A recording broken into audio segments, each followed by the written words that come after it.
And now, preview time. So let's take a look at what's coming your way.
Scan the QR codes to see what's upcoming for FTW Productions and what's available on demand right now.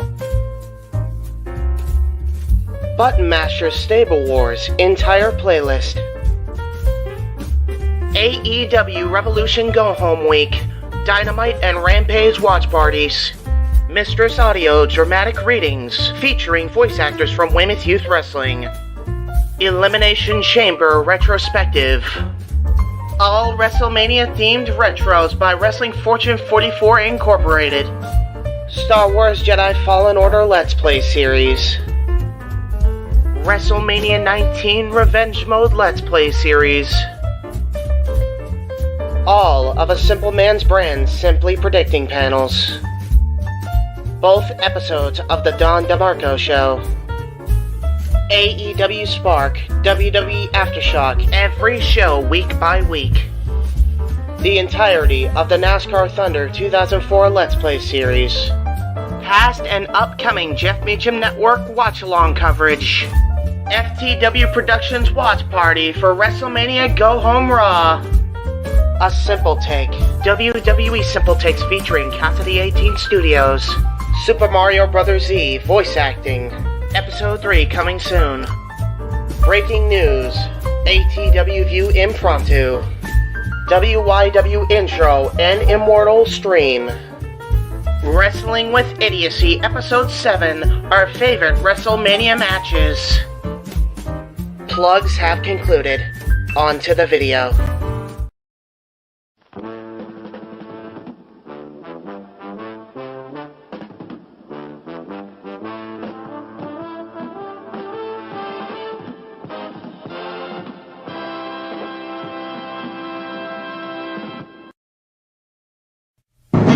The Jeff Meacham Network's Multiverse of Media. For over 15 years, the recognized symbol of excellence and the standard bearer in coverage of sports and entertainment.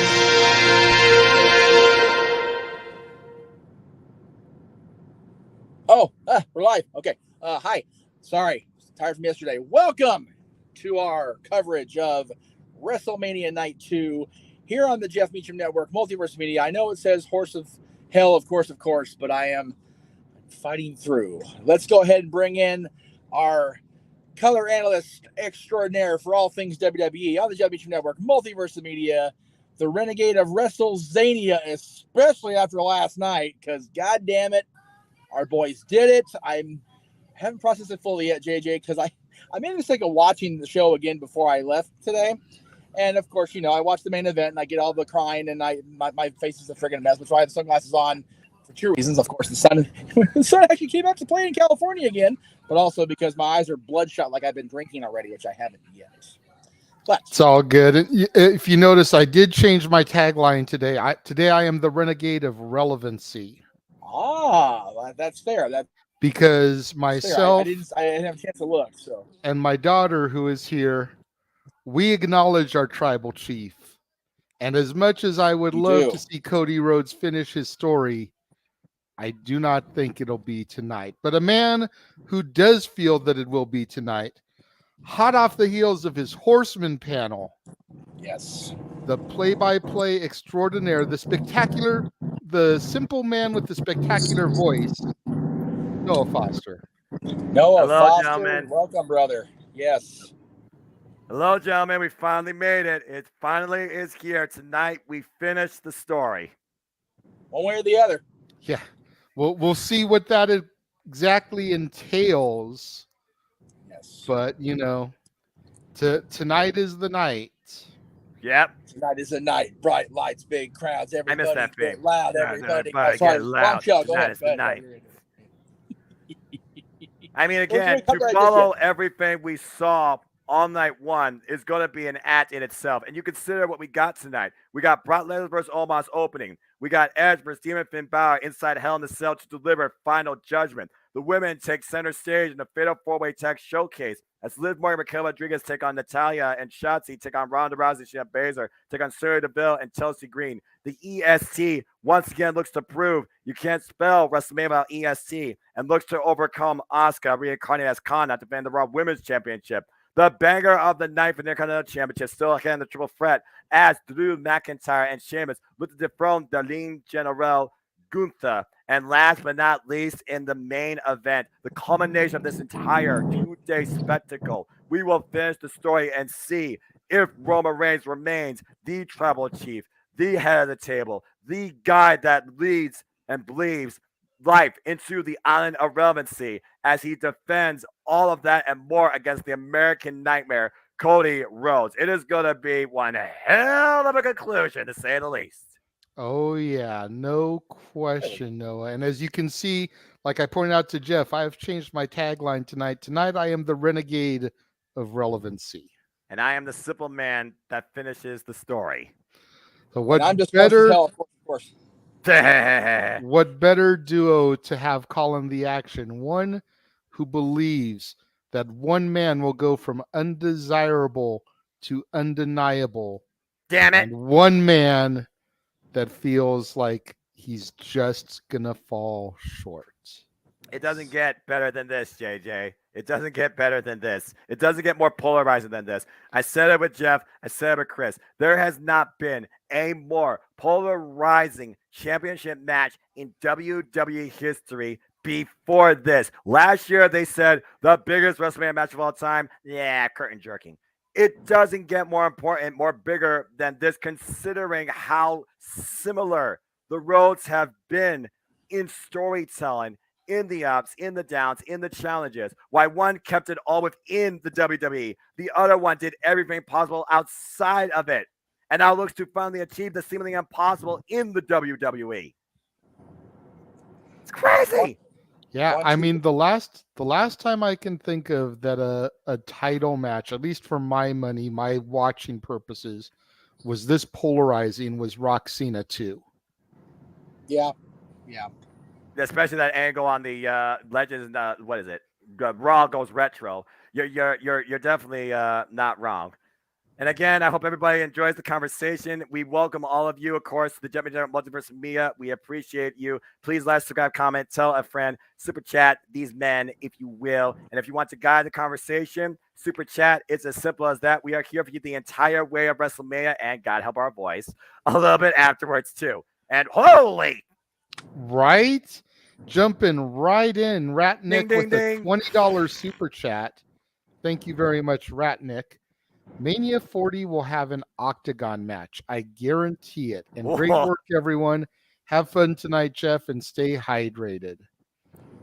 That's a hot take. I mean, considering what we're hearing, the rumors about the impending sale, right? That definitely is not that far-fetched of a possibility.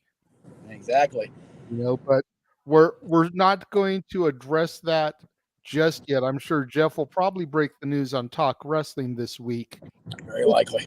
The sale is announced tomorrow, as has been heavily rumored, but we're not going to dive into rumors tonight. We're going to dive into facts and maybe a little bit of statistical speculation, if you will. And of course, predictions, preview, and analysis. And absolutely. Thank you, Josh. But my voice belongs to the JMN Multiverse of Media now and forever. Then, now, forever. Together.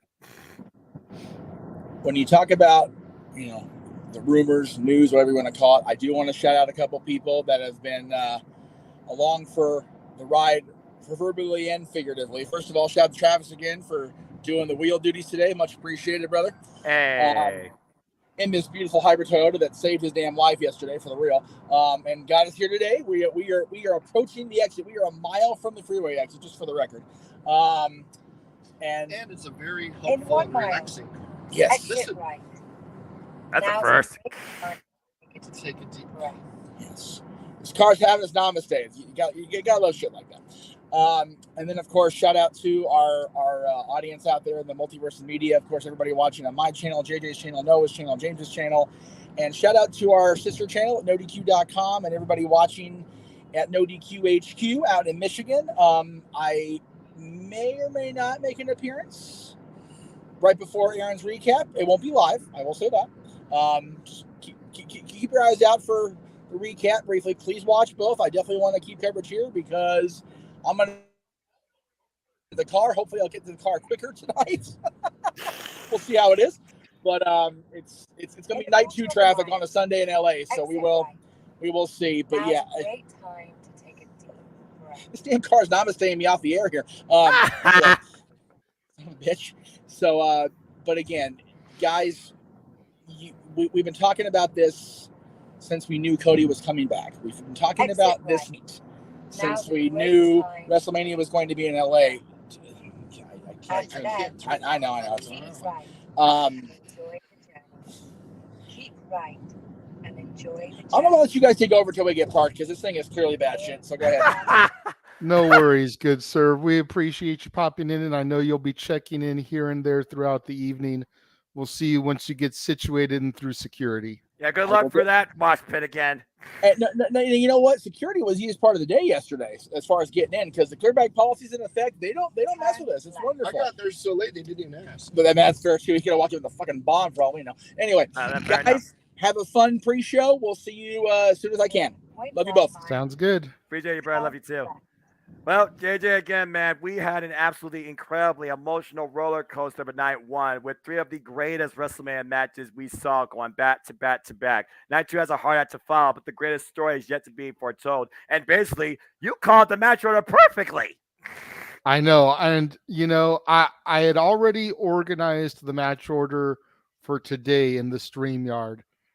Well, I was only off technically by 2 matches. I had them flip-flopped.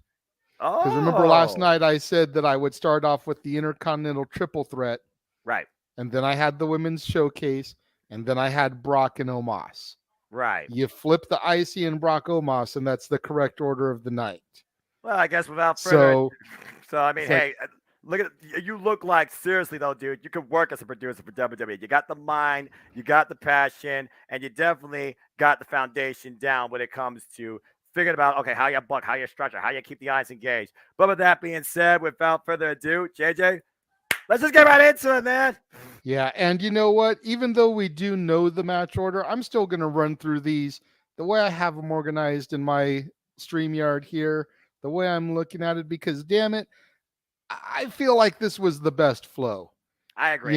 Especially if everyone out there is talking about how Brock and Omos is going to be like a 2-minute match. Why would you start with that? Right? I'm just saying. I've been saying that. I was like, what?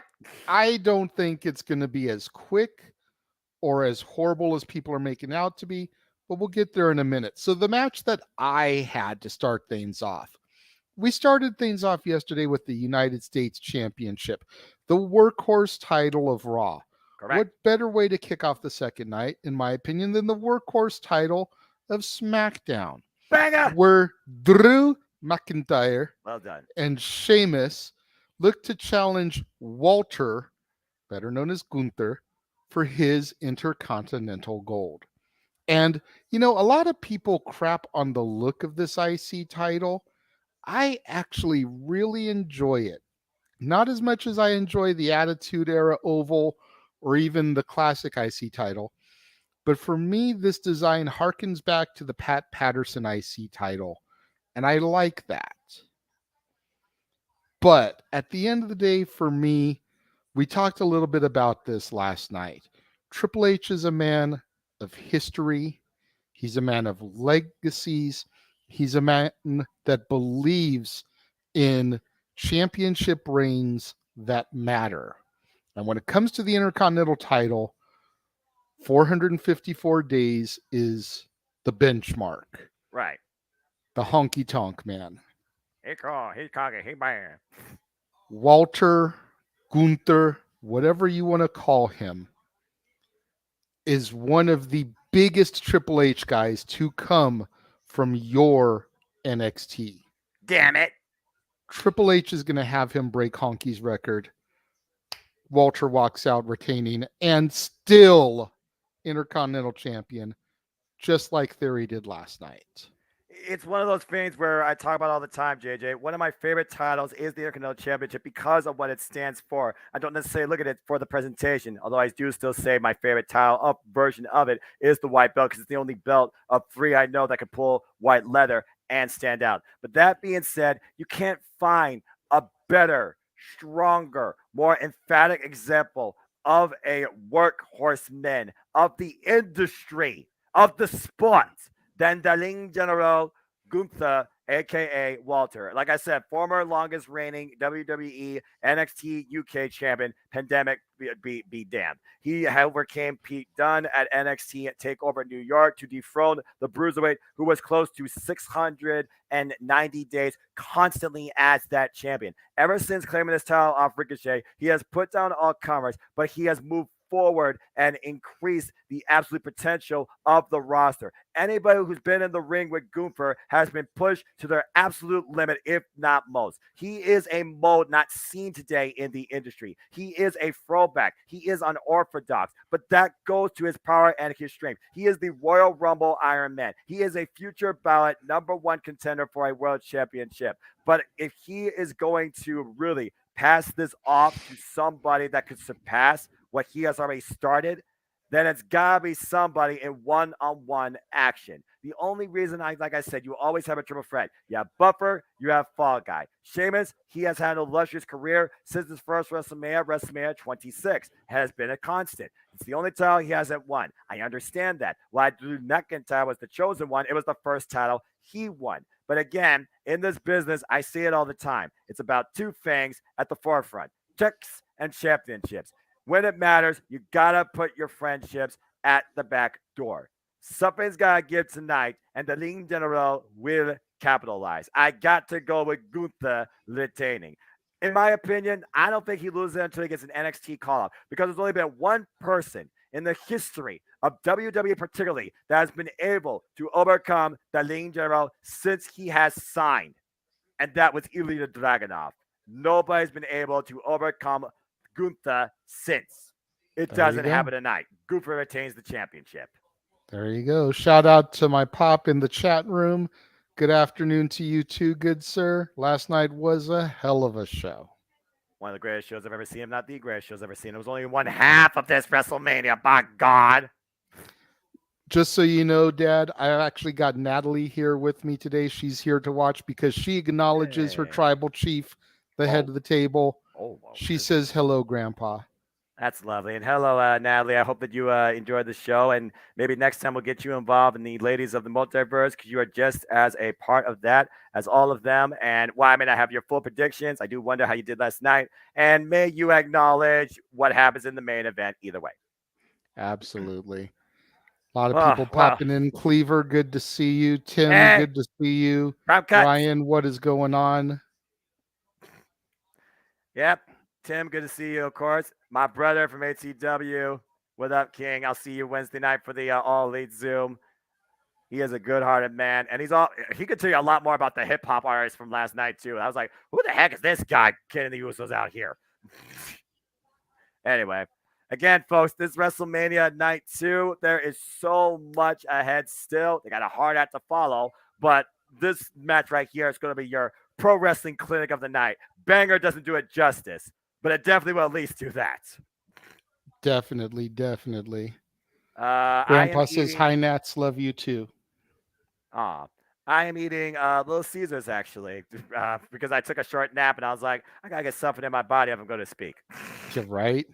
Yeah. So, confirmed second match of the night, also the match I had booked for second of the night. Last night, we had the men's showcase follow up the opener. I figured what better way to do it than to have the women take the same spot. Liv Morgan and Raquel Rodriguez versus Natalya and Shotzi, or as I like to call them, the Black Hearts. Right?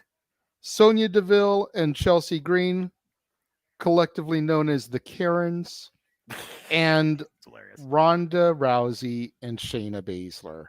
Oh, boy. And I mean, this one is always tough because they always manage to throw in that team that you know that you're not going to not bet on them, and that's Ronda and Shayna. Right. But then you've got the sentimental favorite. And for me, obviously, that's Natalya and Shotzi. Right. You know, Shotzi I got to see out here in Pomona, California, just before she reported to NXT. Thought she was amazing. She's done great things. Natalya, obviously a lifelong favorite. Reasons, hello. And then I also feel like, as unpopular as she is in my house, particularly, you've got the sleeper of Liv Morgan and Raquel Rodriguez. Right. Raquel Rodriguez is going to be a force to be messed with here in the coming years. Do they give her the start of that push by having her win in her WrestleMania debut? She's making a Mania debut. Shotzi's making a Mania debut. Chelsea's making a Mania debut. And technically, Sonya Deville is making a Mania debut because she's only ever competed on the pre-shows before. She has never been on the main card. That's fair. So you've got 4 out of 8 women that are making their debuts. So do you go with the Los Angeles native, Ronda Rousey, the baddest woman on the planet, the woman who doesn't give a damn about her bad reputation? Or do you look towards the future? Raquel Rodriguez, Liv Morgan, Shotzi Blackheart, Chelsea Green, the hot mess. You know, it's really one of those things where the pendulum can swing either way, and I'm perfectly fine wherever it lands. Right. But if I'm walking up to a Vegas bookie, I'm laying my 100 down on Ronda Rousey and Shayna Baszler. It's one of those things where, again, you don't want to make this seem obvious. But again, how do you bet against 2 of the freaking horsewomen of MMA in LA? I'm just saying. I mean, I've seen crazier things before. I think about logic. I'm just going to put it out there right now. I don't give a damn what the chat says, and I still stand by it. WrestleMania 35 for me, my biggest moment. It was not Kofi Mania. It was when the Iconics won the WWE Women's Tag Team Championships because they were the only legitimate tag team in WWE bound by sisterhood. And I stand by that. But that being said, you talk about, again, sisters bound together. We've seen this developing relationship with Liv Morgan and Raquel Rodriguez. And then you have the Karens, who basically are 2 disgruntled workers that caused Adam Pearce to basically subscribe to ibuprofen purchases and give him enough of a headache that he finally had to give him a chance, and they made their way into this match. Then you have, I've said it once, I'll say it again, locker room leader for generations, Natalya, who has never, ever had that big WrestleMania moment on her own, let alone with a partner. I'm just saying, okay? She was there with her father, WrestleMania 26. That's a whole different statement. And then, of course, you have Shotzi Blackheart, who, again, wants to take care of business, TCB. But her run's kind of been a bit fluctuating. She's challenged Ronda Rousey for the championship. She fell short. She's also sustained injury. She's also previously challenged for the WWE Women's Tag Team Championships. Fell short as well. I look at money. I look at marketing. I look at star power. I look at future challengers.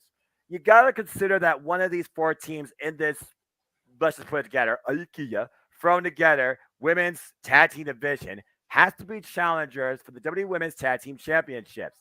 And I think about, okay, what do they book that next big match at? Backlash? Maybe. King of the Queen of the Ring, if they're not involved in the tournament? Maybe. But I think Ronda Rousey and Shayna Baszler versus Lita and Becky Lynch is a big money match at SummerSlam if they decide to push forward the WWE Women's Tag Team Championships, where Ronda Rousey has made it be known she wants to go after and be a tag team competitor with tag team gold. May I remind you that Shayna Baszler, her time on the main roster, has yet to have any sort of freaking women's championship since the NXT Women's Championship. I wish Big G was here because that's a damn crime. I look at these 8 individuals and I simply say this. Nobody, and in my opinion, nobody in this match deserves a chance at tag team championships for a WrestleMania moment than Shayna Baszler, who, in my opinion, still should have won at WrestleMania 36. She is the most legit competitor next to Ronda Rousey. And the thing is, people don't hate Shayna Baszler like they hate Ronda Rousey either. Let's put that out there. You got to go with Shayna Baszler and Ronda Rousey because unless you see them somehow taken out of the equation and you get a surprise roll up by the Karens just to give you a WTF moment, I just don't see any other of the 3 teams winning because they put the stock in Liv Morgan last year. But what happened? Money in the Bank winner, SmackDown Championship run, lost to at Extreme Rules to Ronda Rousey, hasn't been champion since. She had a moment in the sun, and she came in last year in the tag show against Rhea Ripley. They lost then there too. I gotta go with Ronda Rousey and Shayna Baszler. Liv Morgan and Raquel are the close second, and close in quotations because, again, in LA, you don't bet against the UFC fighters. Ronda Rousey and Shayna Baszler for the win. I definitely would say you don't bet against the UFC fighters in Vegas, with that being UFC's home. True that. You know, we also, I feel like we need to at least touch on the fact that Los Angeles is a hell of a Latino market. So Raquel Rodriguez going over would make sense to the market and the demographic of the city. Right. So. Again, it's one of those things where I wish this match had more potential put into it. And that really just comes down to WWE's abysmal booking of the women's division. That's one thing. Ronda Rousey, she gave a hot take on that. She was sort of right. Because this women's showcase has to follow what we saw last night. And it's before the Raw Women's Championship. Kind of a tough spot. I'm glad you brought that up. Could Ronda's statements about WWE's booking of the women division be what costs them the match and they punish her? Maybe even going as far as, and I know this sounds blasphemous, so please, chat room, don't rip my head off, but going as far as to have Chelsea Green pin her. Oh, God. Oh, man. WWE isn't beyond punishing people when they feel they get out of line, and they could feel that Ronda's comments, maybe Ronda and Shayna were originally booked to win this, but after reading that and hearing that, they'll be like, oh, is that what you think? Chelsea, you get to pin Ronda Rousey. Be thankful we're not making her submit you. Damn. Something to think about. We all know WWE can be petty like that. And granted, we haven't seen a whole lot of that under Papa H's WWE. Right. But it's not to say that it can't happen. Oh, man. All right. Let's see what the chat's got to say here. Ivy Nile, I like that idea, but I don't know exactly what she's up to with Diamond. I would love to see Ivy Nile and Shayna Baszler go one-on-one. And to go with your point, yeah, you're right. Hello, Torvik. I let Green tap me. Damn it, Colin! And Matt Cardona would probably have something to say to you. And he's not a stranger to going to Cleveland sometimes. I'm just saying. Yeah, again, this match, I think there is great potential in all of the competitors, considering some of their track records, especially Chelsea Green outside WWE. But the way that they put it together, I know the whole booking of the women's matches for this weekend has just been piss poor, with the exception of Damage Control, Becky Lita, Trish. They haven't made me care about Bianca and Asuka. I only care because I love me some Bianca Belair. Right. They didn't make me care about Charlotte and Rhea. I only cared because I love me some Rhea Ripley. I care about that. They haven't made me care about this match. Right. Well, again, it's one of those things where I will say this. If the expectations of the WWE Universe are set to a certain low bar and surpass it, hello, Charlotte Flair and Rhea Ripley, damn, one of the best women's championship matches I've ever seen in WrestleMania history. There, I said it. Then maybe we will be pleasantly surprised. But I look at the Fatal 4-Way last year. It was Selena Vega and Carmella. It was Rhea Ripley and Liv Morgan. It was Sasha Banks and Naomi. And it was Natalya and Shayna Baszler. A lot of these same competitors are stuck in the same spot. And I think someone alluded to the fact that, yeah, I think a lot of this is actually, if not all, of the SmackDown Women's Division. And that's pretty damn sad. It is. Especially when you figure that the only legitimate team in the entire match is Ronda and Shayna. Keyword, legit, in more ways than one. But I digress. Well, that was a legit discussion about pretty much people being mostly definitively with Ronda Rousey and Shayna Baszler. Because, again, how do you bet against those two? Anyway. Hello, right. Ken. Welcome. Good to Let's see what we got you. going on in chat. Yeah, good to see you all. Ken, Colin, Dwayne, Moonlight Mirage, appreciate your takes always. Tim, Cape Rare, Ryan, Torvik, your pop, Matthew. Just going for a little bit just to, put the love out there, everybody. So again, people, share and tell, spread the conversation. Give us a buzz across all social media. Let's get the word out there that we cover all things wrestling. Shout out to AW Family on the Twitter. And again, we hope that we keep you engaged and entertained. All right, Absolutely. so I think we're caught up here at this point. We're going to move into the match that WWE is going to have jerk the curtain, but when I organized matches, I felt like it should go third. Nice way to come down because we called both of these showcase matches throwaway matches. Right. And the men yesterday gave the proverbial hold my beer. No kidding. Jesus. Especially with Braun Strowman doing a freaking splash off of the top rope. Like, holy hell. I swear to God, someone can fetch it. I don't know if Stepper can check this stat. I swear on everything pure, I never, ever seen Braun Strowman come off the top rope. What the And you probably never will again. I don't think it was supposed to be one of those holy shits like when Brock went for the shooting star against Kurt Angle at 19. Yeah, somebody almost broke his damn neck. Firstly, Braun Strowman didn't do that. Speaking of Brock, like I said, it's going to be the curtain jerker. Uh-oh. Lesnar versus the Nigerian giant Omos. And again, I'm going to get hate mail. I'm going to get trolled in the comments. I don't even care. Y'all can say that I don't know what I'm talking about, but I predicted the match order yesterday. So clearly I got a little something inside of me. I would say you do. Brock Lesnar walked out last year when Vince McMahon was relieved of duties. He was convinced to come back.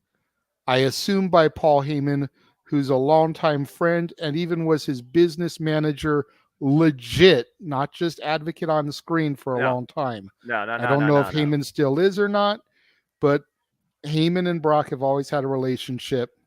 I'm pretty sure Heyman's the one who convinced him to come back. Wouldn't surprise me. We don't know how much time is on Brock's deals. Brock usually always signs short-term X amount appearance deals. I would not be surprised if this is it for his contract. And with Vince not being a creative driving force in the company, and with the impending news of the potential rumored sale that may or may not be announced tomorrow, again, we're not diving into that rumor today. We're leaving it as it is until we get confirmation. That's right. I look for the Beast Incarnate to do what nobody thinks is going to happen and put the Nigerian giant over. Omos takes this one. Omos has everything to gain and nothing to lose. And that is a dangerous place to put a giant. It's a fair analysis considering that, again, Brock Lesnar, last time he was involved in the opener was WrestleMania 35. He basically, caught his shot against Seth freaking Rollins for the WWE Universal Championship, and Seth freaking Rollins won. And he was obliterated before the bell ring. Truth be told, took a little blow and freaking 3 curb stomps, but still, Seth freaking Rollins, he slayed the beast. That being said, when I think about Brock Lesnar's WrestleMania run, the last WrestleMania Brock Lesnar won was WrestleMania 34 in the main event against Roman Reigns. He has not won WrestleMania since. So put that into context, folks. That being said, Omos, WrestleMania debut was tag team action alongside AJ Styles. By the way, AJ Styles get well soon. And they did beat the New Day for the Raw Tag Team Championships. Last year in singles action, he took on the Almighty Bobby Lashley. Crime, by the way, that he's also not in WrestleMania. That's another just, thought from me. And then there was backlash following that, and then we saw MVP come into play. I still say they should have added, because Ohio Valley Wrestling represent and history, they should have added Shelton Benjamin to this picture and make it more of a handicap, just to give Shelton Benjamin some shine and just to, I feel, protect Omos. Omos, for me, is still a guy being fine-tuned. I remember what happened when he didn't do a whole lot of movement, a whole lot of actual wrestling in Crown Jewel against Braun Strowman. Braun Strowman carried that match. Braun Strowman went over. It's one of those things where I look at Brock Lesnar. I think he's going to do the same thing, but I still see Brock Lesnar going over. I mean, think about it. The last time he was involved on Premium Live Event was against the Almighty Bobby Lashley. He embarrassed the man, but he got disqualified. He doesn't really have any bad heat against Omos. And like you said, okay, disqualification. Omos wins, but is that the way Brock Lesnar wants to go out? Omos beats Brock Lesnar. Is that really the one of? Is that the last match potentially for Brock Lesnar? As long as the money is good, because that's what this really comes down to at the end of the day. Let's just put it out there, folks. I think Brock Lesnar will still be around for the biggest in Premium Live events based on who he wants to work with. Let's not forget, before this Omos program, rumor has it he was supposed to work with Bray Wyatt. He said no. So that being said, if Brock Lesnar is willing to work with this guy, I could see him winning, but I just kind of don't see this as a one-off. I think Brock Lesnar is going to make Omos look strong, but I still have Brock going over. That's fair. Cleaver in the chat room playing the pun on the name, saying he Omos give a F about this match. That's wrong. Some people talking about Alexa Bliss's momentum being derailed. She did go on to appear on The Masked Singer this season. She was a character named Axolotl, I think is how they said it. I wasn't watching. I saw the clip, but also she talked about how she was really nervous and she's glad she did it. She's doing stuff to show that you can handle high, intense pressure situations if you truly believe in yourself. So that's definitely an accomplishment and an encouragement. And by the way, yeah, she had some sort of a skin disorder. Watch out, tanning folks and tanning beds. But thankfully, she's okay. So again, I'm going to be quiet for a moment because look what's on the screen, JJ. Yes. Although before he grabs the microphone, we got Matthew into another pun here. So Jay is an Homo sapien. Damn. Well, let's go ahead and hear from the wise man who is circling Kathy Kelly. I wonder if Paul Heyman actually likes Kathy Kelly more than Kayla Braxton. Possibly. Let's go ahead and take a listen to the wise man. We'll continue on. Stay tuned, folks.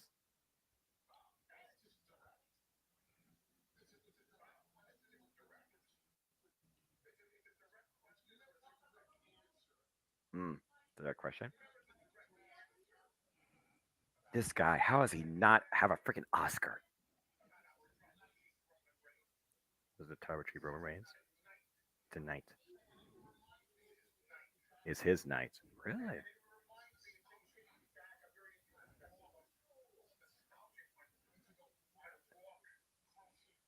Ooh.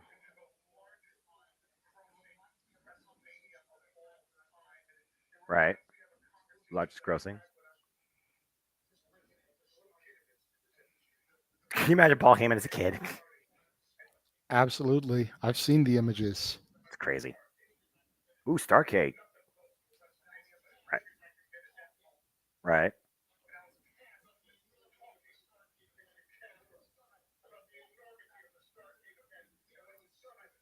If y'all wonder why we're quiet, go to YouTube, WWE, and listen to Paul Heyman speak, because you don't talk over Paul Heyman.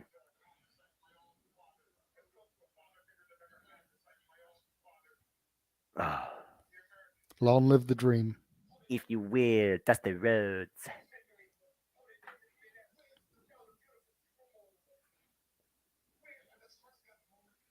Oh, you had to drop the M word.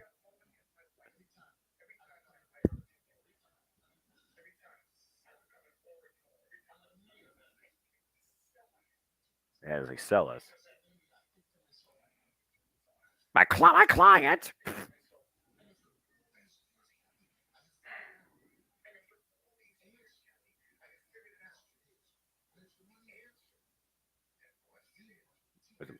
Where's the money?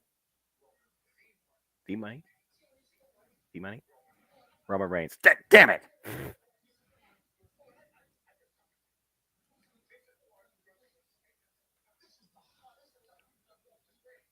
True. Sports entertainment. Mm-hmm. Okay.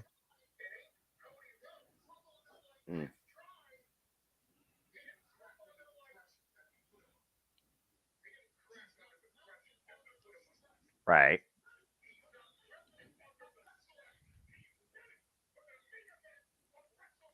Damn it. Ooh.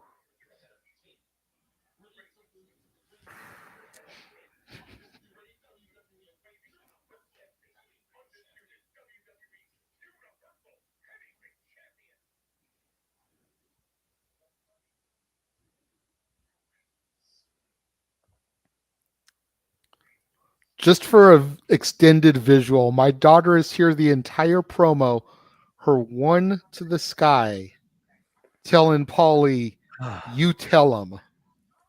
Sometimes I really hate listening to Paul Heyman. I really do. But you said it a minute ago when we were talking about Brock and Omos. Right? The money is what it's all about. That's what I was trying to get through to you and James yesterday at open mic night. It's all about the money, and there's money in merchandise. Merchandising, where the real money from the movie is made. To quote Master Yogurt from Spaceballs. And 1,000 days is less than 2 months away. Oh, gosh. That is where the money is. All right. Like I said, we'll talk more about that shortly here in depth. Yes, soon, we folks, will. So stay tuned as we continue the conversation. We talk about big money fight. Brock Lesnar fights for the money. Roman Reigns is the money, but there's still a lot more to see how we finish the story. And that will not be the only story that will be finished tonight, JJ, as of course your Carter is going to dignify. So moving on from Brock and Omos, everything else that we're going to run through is confirmed to be in the order we're doing it. The only thing that I had contention on was the IC and the Brock Omos match. WWE went the way they went. They're the billion-dollar entity that's on the auction block, so to speak. I'm just a 40-something-year-old man in Victorville, California. There you go. Next up, though, the EST of WrestleMania. I'm going to get heat from looks your to daughter. go toe-to-toe with Asuka. Oh, boy. The new evolution in the Empress of Tomorrow. Yes.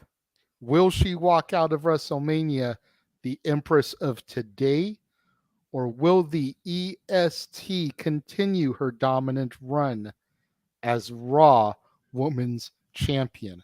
It is worth noting, Noah, that she walked into night one of WrestleMania 1 year ago today and dethroned Becky Lynch.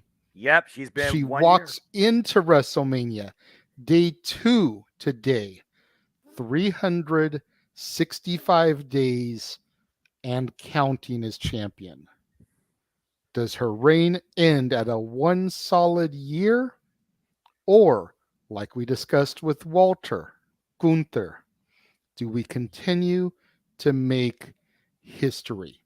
She is already the longest reigning singles black champion in WWE history.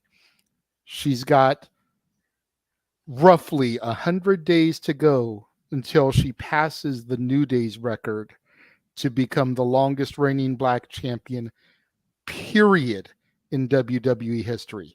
She has about 30-something days to go before she passes the man, Becky Lynch, as the longest reigning Raw Women's Champion in WWE history. Does the EST of WrestleMania, you can see it over our heads, you cannot spell WrestleMania without EST. Does she continue her path of dominance, or does she crumble to the Empress of Tomorrow? She's beating Becky Lynch for it last year, like you said, at WrestleMania. After Becky Lynch surprised the hell of her at SummerSlam in the year prior. She overcome Bayley 3 times. She has beaten Becky and Asuka in multi-person affairs. She has defended it also against Sonya Deville. Everybody on the Raw wrestler that has stepped up towards her, including Carmella, also have failed.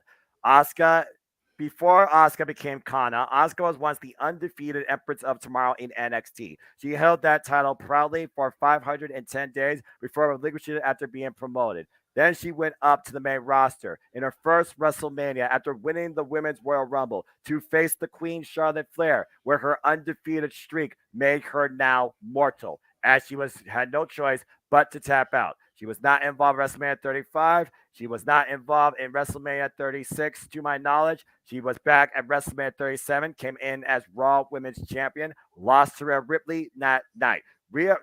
Asuka has not had a major WrestleMania moment, but maybe Kana can. Kana being a multiple-time DDT Ironman heavyweight champion, Reina World Women's Champion, world-renowned competitor out of Japan, and with the fact that this is on the weekend that the Great Muta was put in the WWE Hall of Fame.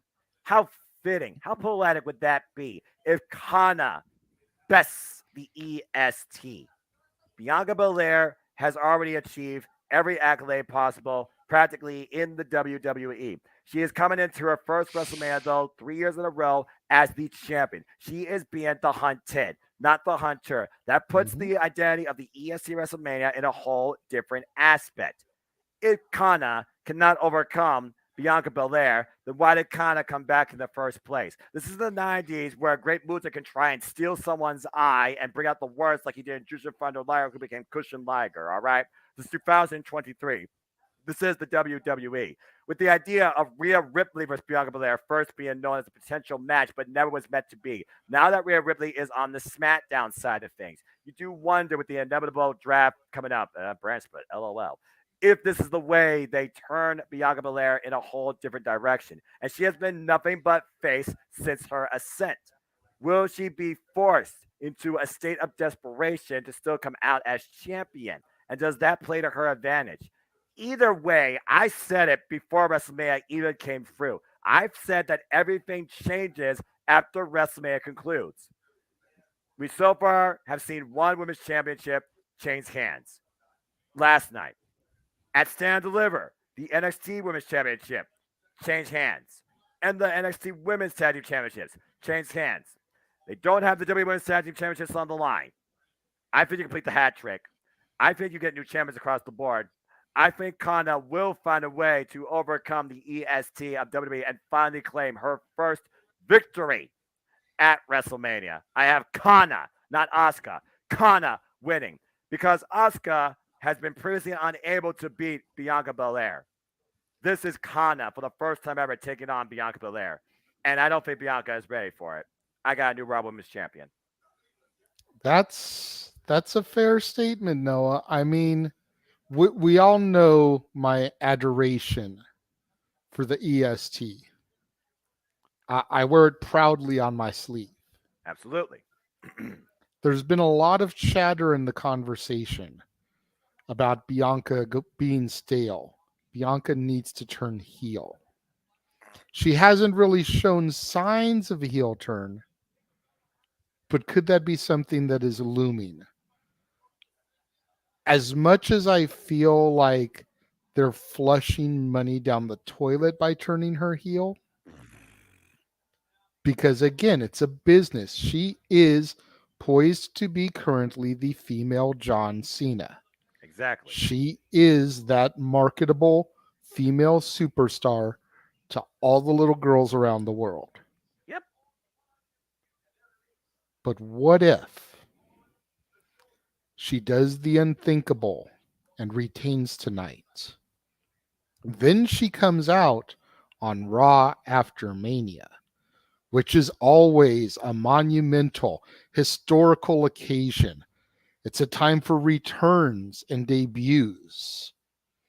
And she grabs the microphone and says, I've beaten everybody there is. Right. Nobody is on my level. There's a reason I am the EST. And out comes a woman, or should I say, a 21, 22-year-old girl who just lost the NXT Women's Champion, the Prodigy, to challenge and dethrone her. Shades of what Paige did with AJ Lee. I completely understand what you're saying too. Again, a lot of what is, but I always say the prodigy rises to promise. For the prodigy to claim victory over the EST would be a WrestleMania moment. But I do go back to the one thing that I do still concerns me, especially with that promo. Her anxiety.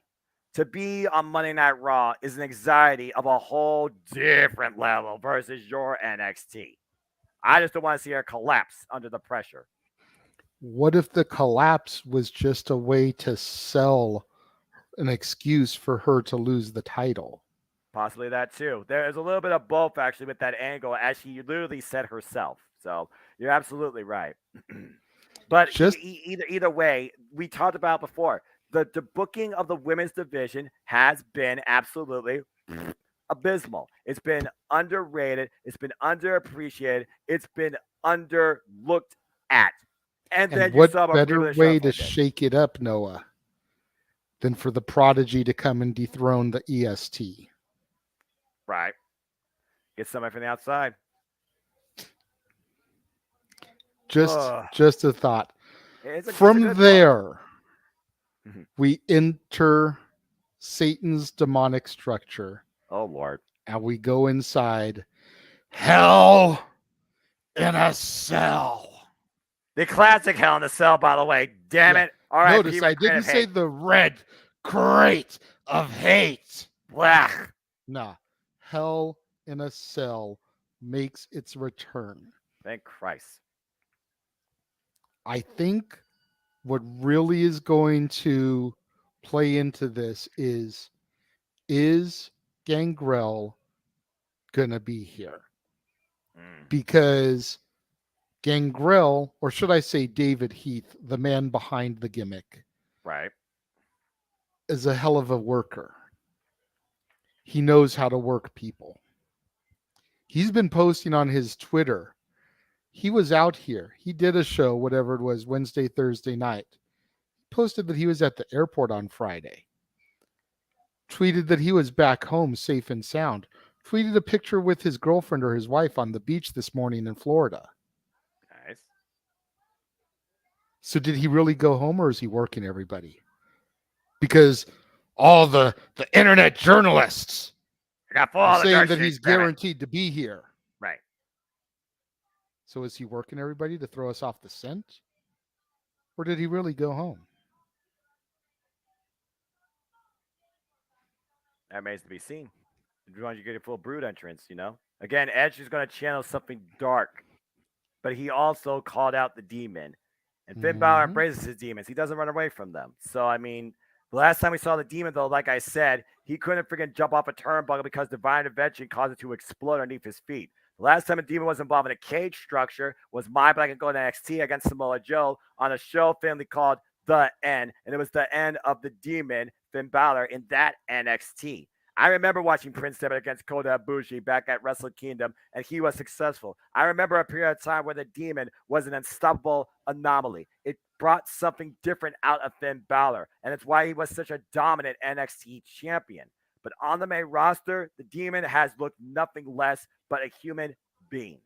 Then you have Edge, who literally says he's been crucified inside Hell in a Cell. And that includes one time being plummeted to hell by The Undertaker off a ladder while inside of it. But I said it before, Edge is a finisher. He has the killer instinct. Yeah, am I freaking hinting something that might actually show up tonight if you believe, peeps? That being said, again, last time he was involved inside Hell in a Cell, he won. He finished his feud against Seth freaking Rollins at Crown Jewel. But I look at the future. I look at passing of the torch. I look at everything changing. I still don't know why they did not use the tagline of Final Judgment. Because as far as I'm concerned after this, Judgment Day feud with its creator should be done. The creator wants to destroy his creation. But I just don't see him doing it tonight. I think for the first time, the demon is going to surprise us at WrestleMania. And I will say this. The last time the demon was involved at WrestleMania was WrestleMania 35. And he was successful in beating Bobby Lashley for the Intercontinental Championship. When the demon is at its highest and at its peak, it does virtually seem unstoppable. And I think we're going to see the same thing tonight, to say the least. I think the demon is going to surprise us and make sure that Edge not only bleeds, but lays lifeless in the middle of the ring. I got Finn Balor winning. That's fair. Another thing to keep in mind, though, and this is a little bit of history that's not really getting touched on a whole lot. Edge made his very first Mania appearance, not match debut, Mania appearance, descending from the rafters with the Brood to allow the Undertaker to hang the Big Boss Man inside Hell in a Cell. Tonight, he could potentially ascend from the pits of hell with the fire surrounding him. Yes. To then re-enter the structure. And there's been talk about not only Gangrel, but TK loaning out Captain Charisma, the instant classic Christian Cage, to be part of the entrance as well. Look at Sammy, he was buried 6 feet under. What a great way to dig him up. Right? Again, long-term storytelling, but this time that transcends two companies. The last time we saw him on AEW television, he was buried by Jungle Boy Jack Perry. Right. And he could ascend once again from the pits of hell through Johnny Cash's Ring of Fire, if you will, with his longtime best friend and kayfabe brother, Edge, to walk into this match. Ken Judgment Day might interfere, but that's the whole reason that Edge would have the backup. Exactly. One to take out Dom, one to take out Priest, and we all know Beth isn't going to be too far if Mommy tries to get involved. Exactly. All right. What's this? I haven't done it. No endurance pizza. Yeah, I like Little Caesar's pizza. They were high and ready. It might be a little cold right now, but that's okay. I got plenty of time. I have Balor with the win, but I can't see. Maybe 6 was his first appearance. Really? He was in the crowd. Oh, okay. He wasn't actually Edge. He was still Adam Copeland. Yeah, because I remember Edge was not always a thing. It was Adam Copeland, and then you got the ENC connection. I was like, wait a minute, what? And 5,000, Judgment Day, and what? The more you know. And stay tuned, folks, because we're crazy. Somehow, some way, we're going to give you a road to WrestleMania 40 by giving you our somehow coverage and takes of every WrestleMania, including this one, which will probably just be literally a rewatch. God help us. I mean, at the end of the day, you guys seem to enjoy Noah Foster and myself doing the WWE action. So we have collaborated and we have decided that we are going to go back to the inaugural WrestleMania and we are going to film watch-alongs for every Mania to lead up to WrestleMania 40 next year to be broadcast across the entire multiverse. That might be there live. I know, exactly. So you won't be able to call 40 next year. You'll be at first on 2 fronts. Again, shout out to Jeff Meacham, Dilla, my friend, Sienna Chanel, Cindy, Aminemity, Lex Alonso, I know he's there, and everybody that's out there in California. Arlene and Elizabeth.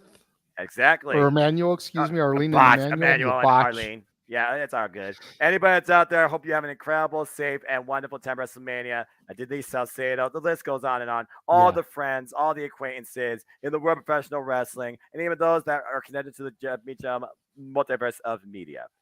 My wife and I are going to 40. Colin, I'll see you. Colin, I'm going to try and see you there. Maybe you can show me what some prime cuts are in Philadelphia. And yes, we are insane. Tim, the first match tonight, confirmed it is Brock Lesnar and Omos. Yes, we addressed that earlier. Right. And we go from the first confirmed match to the main event, not only of the evening, but of the weekend, the potential storybook ending for 3 years. Time to finish the story, JJ. And audience, this is what we're going to talk about until WrestleMania goes live. So more than likely, freaking up. More than likely, because me and Noah got deep into this on open mic night last night. Right. And I have a feeling we're going to get deep into it again as the American Nightmare, the undesirable looks to become the undeniable, and much like KO and Sammy, looks to become undisputed WWE Universal Champion, attempting to take out the tribal chief, the head of the table, Roman Reigns.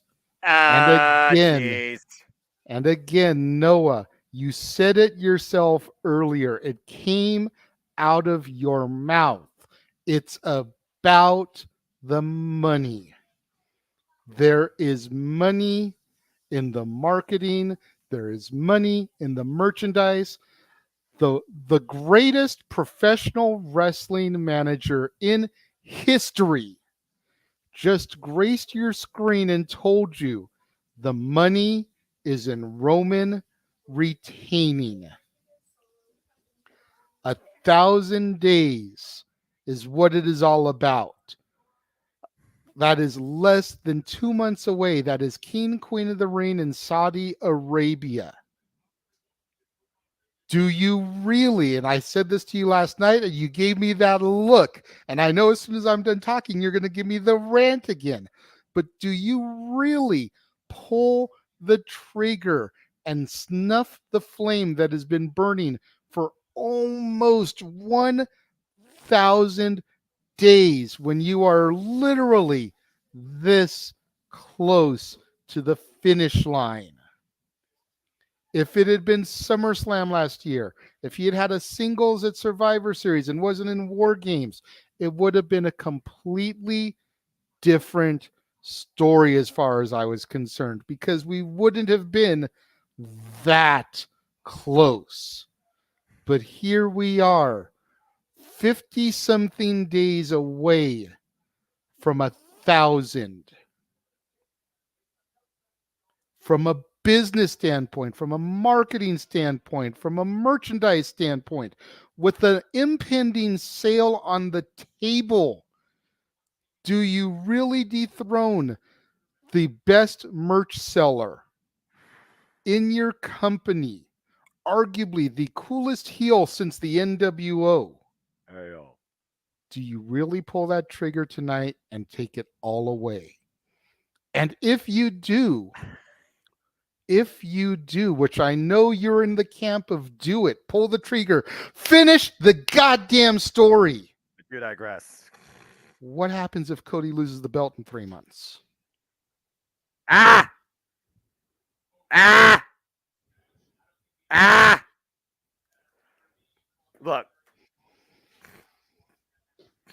Look, I'm just putting it all out there. Right now. They brought Cody Rhodes in for a reason. And I don't think it was be a martyr in the freaking saga of the bloodline. You can't find somebody within your own damn company who's been consistently performing since the inception of the tribal chief to overthrow the Roman Reigns. Then why the hell would Cody come back to just be added to that legacy? Wrestling has more than one royal family. That is definitive when you think about the legacy of the Rhodes. That is definitive when you think about the legacy of the Hawaii family. The Rock went on to be world champion. Roman is world champion. Umaga, a former Intercontinental champion. Usos, longest reigning WWE Tag Team champions of the modern era. The Wild Samoans ran roughshod over the WWF. And Paul Heyman was there the entire time. And then you got Dusty Rhodes, the hard-working common man that went through the hard times and still came out on top eventually against the likes of Ric Flair. And you got Dustin Rhodes, who never made it to that upper echelon, but absolutely had all the potential to do it, but it was never capitalized on. But then you got the son. You got Cody Rhodes. Cody Rhodes wanted to define a legacy underneath the Viper. Then he wanted to try and show you nothing more but smoke and mirrors and how dashing he could be before he was made to be grotesque. And then he looked at the stars, if you will. And none of that was going to make him a top guy in WWE. So he went off to disrupt the establishment, became a part of Bullet Club. He went on to heavy accolades. He went on to move forward other companies, whether it was Ring of Honor World Champion, whether it was Impact Wrestling, or whether it was to establish a foundation with All Elite Wrestling. where at the end of the day he was not going to be the guy, and I don't think he truly ever wanted to be that. He was there to be the coach. He was the glue that held that company together in the early going. He was the guy that made it go forward. He was literally the leader, not locker room leader, the leader to follow. And then he came back home. Why? Because he found and defined himself. And he was tired of leading on for others. He wanted to be the leader himself. He is not here to play coach. He wants to be the player. And we've seen how far he's willing to go to finish the story. You saw what happened last year at WWE Hell in a Cell. The damn man, fucking hell. You watching what I'm watching? You see the people with the Kana filter? No, I see Cody Rhodes ramming out of the RV with Brandy Rose and his child in hands. We are 56 minutes away from WrestleMania. Damn it. But that being said, the damn man fought for 25 plus damn minutes inside Hell in a Cell with a torn pectoral muscle. If he's willing to do that in a B-rated premium live event where no damn title's on the line, what do you think he's willing to do tonight to make sure that Roman Reigns does not come out with those championships? I said it once, I'll say it again.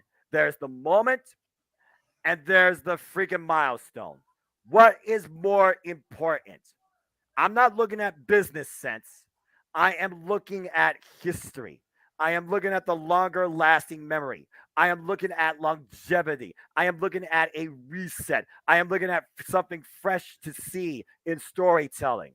I said the emphatically was in quotations because the is not about one man. But tonight it is about the man finishing the story. And the only way I can see him finishing it is as the new WWE Undisputed Universal Champion, because Roman Reigns has done everything possible, pulled every trump card, every personal ballot, every history note possible to rattle the American Nightmare, Cody Rhodes, and he's been unable to.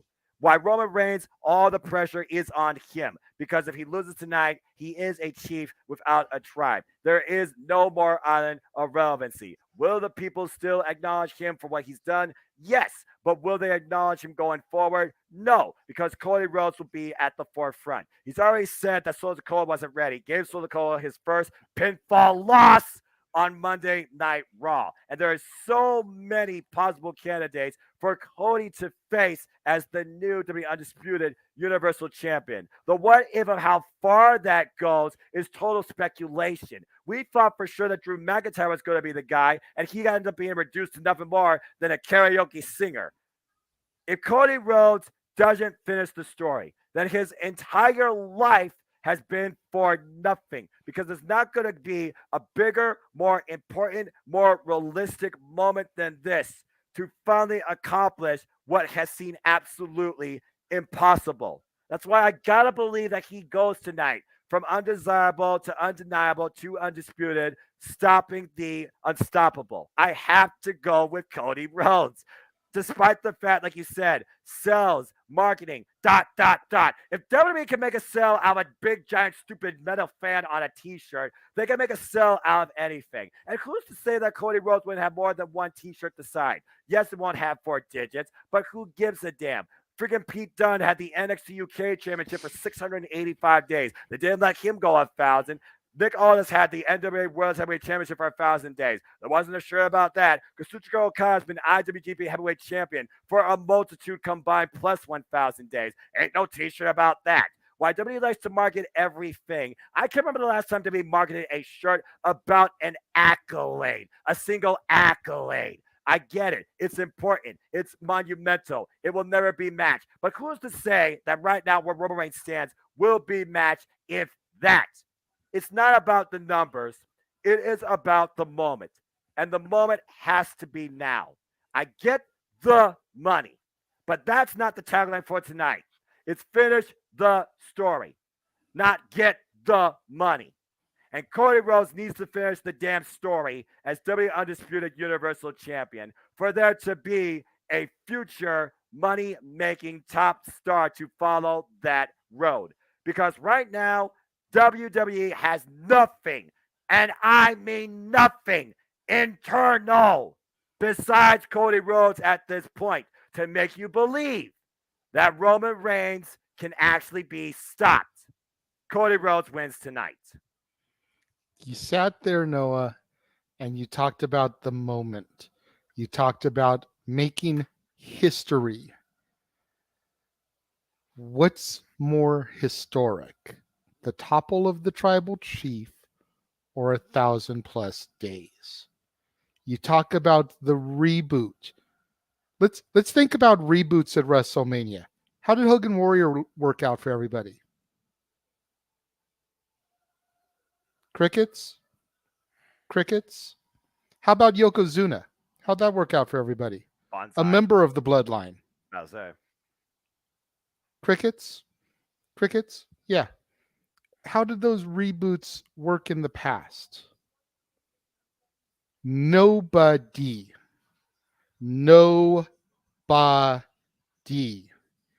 the WWE is ever going to throw it back to AEW. Ever. Oh, how dare you? Going to come this close again. Ever. I know for you, it's more about the story. It's about the heartfelt emotion, much like we saw last night with Sami and KO dethroning the Usos. And you were broke. 27 minutes away from the Jewish Community Center where they first made their name. Wrestling has more than one royal family. I give you that. What better way to begin your ascension back to the throne? The same throne that you destroyed in the competition, might I add. Then you win the King of the Ring tournament on the 1,000th day. And then you issue the challenge. I have proved wrestling has more than one royal family. I have just been crowned King of the Ring. And this king is looking for one more shot at the tribal chief. Thing is, would Roman Reigns be willing to do that? Again, we talk about the what ifs beyond WrestleMania. We don't know the state of King and Queen of the Ring and why is in Saudi Arabia. Yes, I called it by its actual name because Triple H actually made me care about WWE again. There, I said it. And why that King and Queen of the Ring is in Saudi Arabia, I'll give you this. It's one day before Double or Nothing. It was Double or Nothing 2019 in that very same city that Cody Rhodes took the sledgehammer to the throne to establish a new kingdom for professional wrestling. I don't think necessarily for himself. And why I could see the symbolism there. I also do think about resets. Let's go a bit more recent. It was WrestleMania 31 when you had the cash-in of the century by Seth freaking Rollins that took the title off Brock Lesnar. He and the Authority ran roughshod with the WWE Championship pretty much for about a damn year before he got injured on a house show tour. And Roman Reigns was usurped as a champion at a tournament at Survivor Series. And then they put on Triple H because Roman Reigns wasn't ready. So what did they do? They had Roman Reigns and freaking Sheamus go one-on-one with Spencer Man as the special guest referee. Roman won, and then Roman ended up defending the title at the Royal Rumble against One and All. One of the worst Royal Rumble matches in history, in my opinion, and pay-per-views.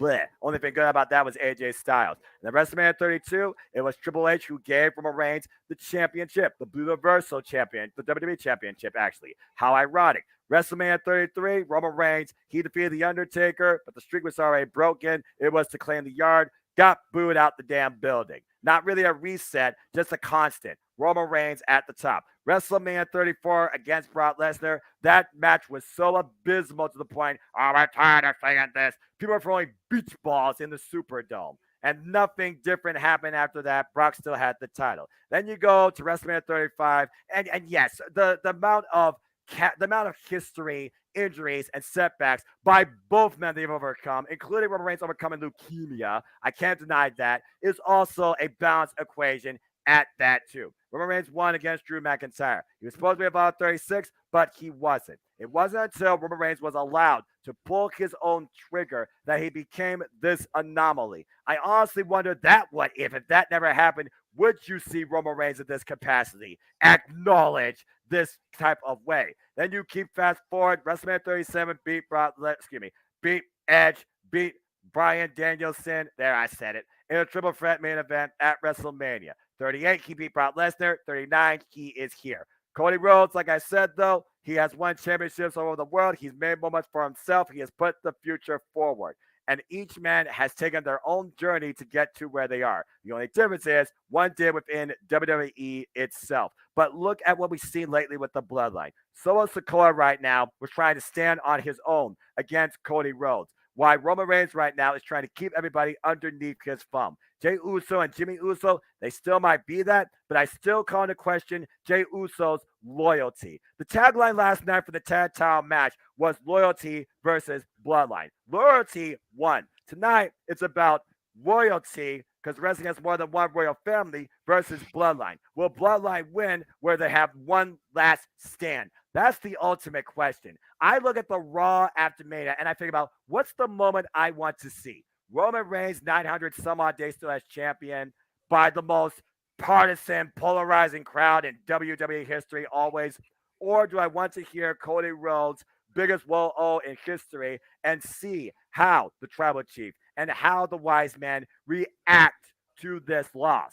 The next show is called Backlash. It doesn't mean you pull the trigger on Roman versus Cody again. I get the money. I think there's also money in a rematch of a different sort. Because what if Roman Reigns is forced to change himself because he has no island of relevancy? He has no family. He might still have a wise man, but what if he turns against the wise man himself? That's why, again, there is so much more potential in Cody Rhodes becoming the champion tonight to see how he carries that and see how he defines his kingdom. We've finally seen a reset for the tag team division. I don't see anything wrong with a reset for the WWE Undisputed Universal Championship. Money in the Bank is July 1st. And you and Jeff even said yourself, you could definitely see L.A. Knight. Yeah. Be a freaking championship caliber program against Cody Rhodes. We talk about Montez Ford. We talk about Solo Sikoa. Honestly, I can see one of those two being this year's King of the freaking Ring. And then between Backlash and between freaking Money in the Bank, what do you have between there? Nothing. So you literally have all this time to figure out Cody Rhodes' first championship program. All right? Roman Reigns has nobody else in WWE to contend with. And there's not going to be a bigger moment to see what happens in this setup than tonight. Finish the story. It's not a marketing campaign. It is literally a fact of life. It has to finish tonight. It's fair. I mean, you talk about there's nobody else for Roman to contend with. I noticed two notable names, one more obvious than another, but two notable names missing from Roman's defense list, both of whom have been champions. The one that's a little bit less noticeable, not sure how close he is to being action ready again, both of them, if I'm being quite frank, Shinsuke Nakamura and the phenomenal AJ Styles. You want to talk about potential Roman programs going forward while we try to reboot Cody for King of the Ring, Money in the Bank, SummerSlam for that rematch. If he loses, big if, you've got the King of Strong Style and the Phenomenal One, neither of whom have had a shot at Roman in his 900 plus days. Shinsuke Nakamura is a previous King of the Ring. Shinsuke Nakamura was previously involved in a program, a throwaway program, might I add, against Roman Reigns. Out of WrestleMania 32, when the OC, and no, I'm not talking about Orange County. I don't even know if that's a place in California. Orange County is in California. Okay, well, Orange County is the county where Disneyland is found. Okay, well, there's a geography lesson for you. AJ Styles had a 3-tier program against Roman Reigns at Payback and at Extreme Rules immediately following WrestleMania 32. And in the end, he came up short both those times. So both of those men are, again, familiar. Like I said, in WWE, in the WWE ecosystem, Roman Reigns has beaten and surpassed them all. So what do? You bring an outside source with just as much potential, just as much capability, just as much believability, just as much maybe marketing, especially when it comes to the guy that can be literally your marquee guy on any freaking interview or any freaking post or any freaking pitch meeting.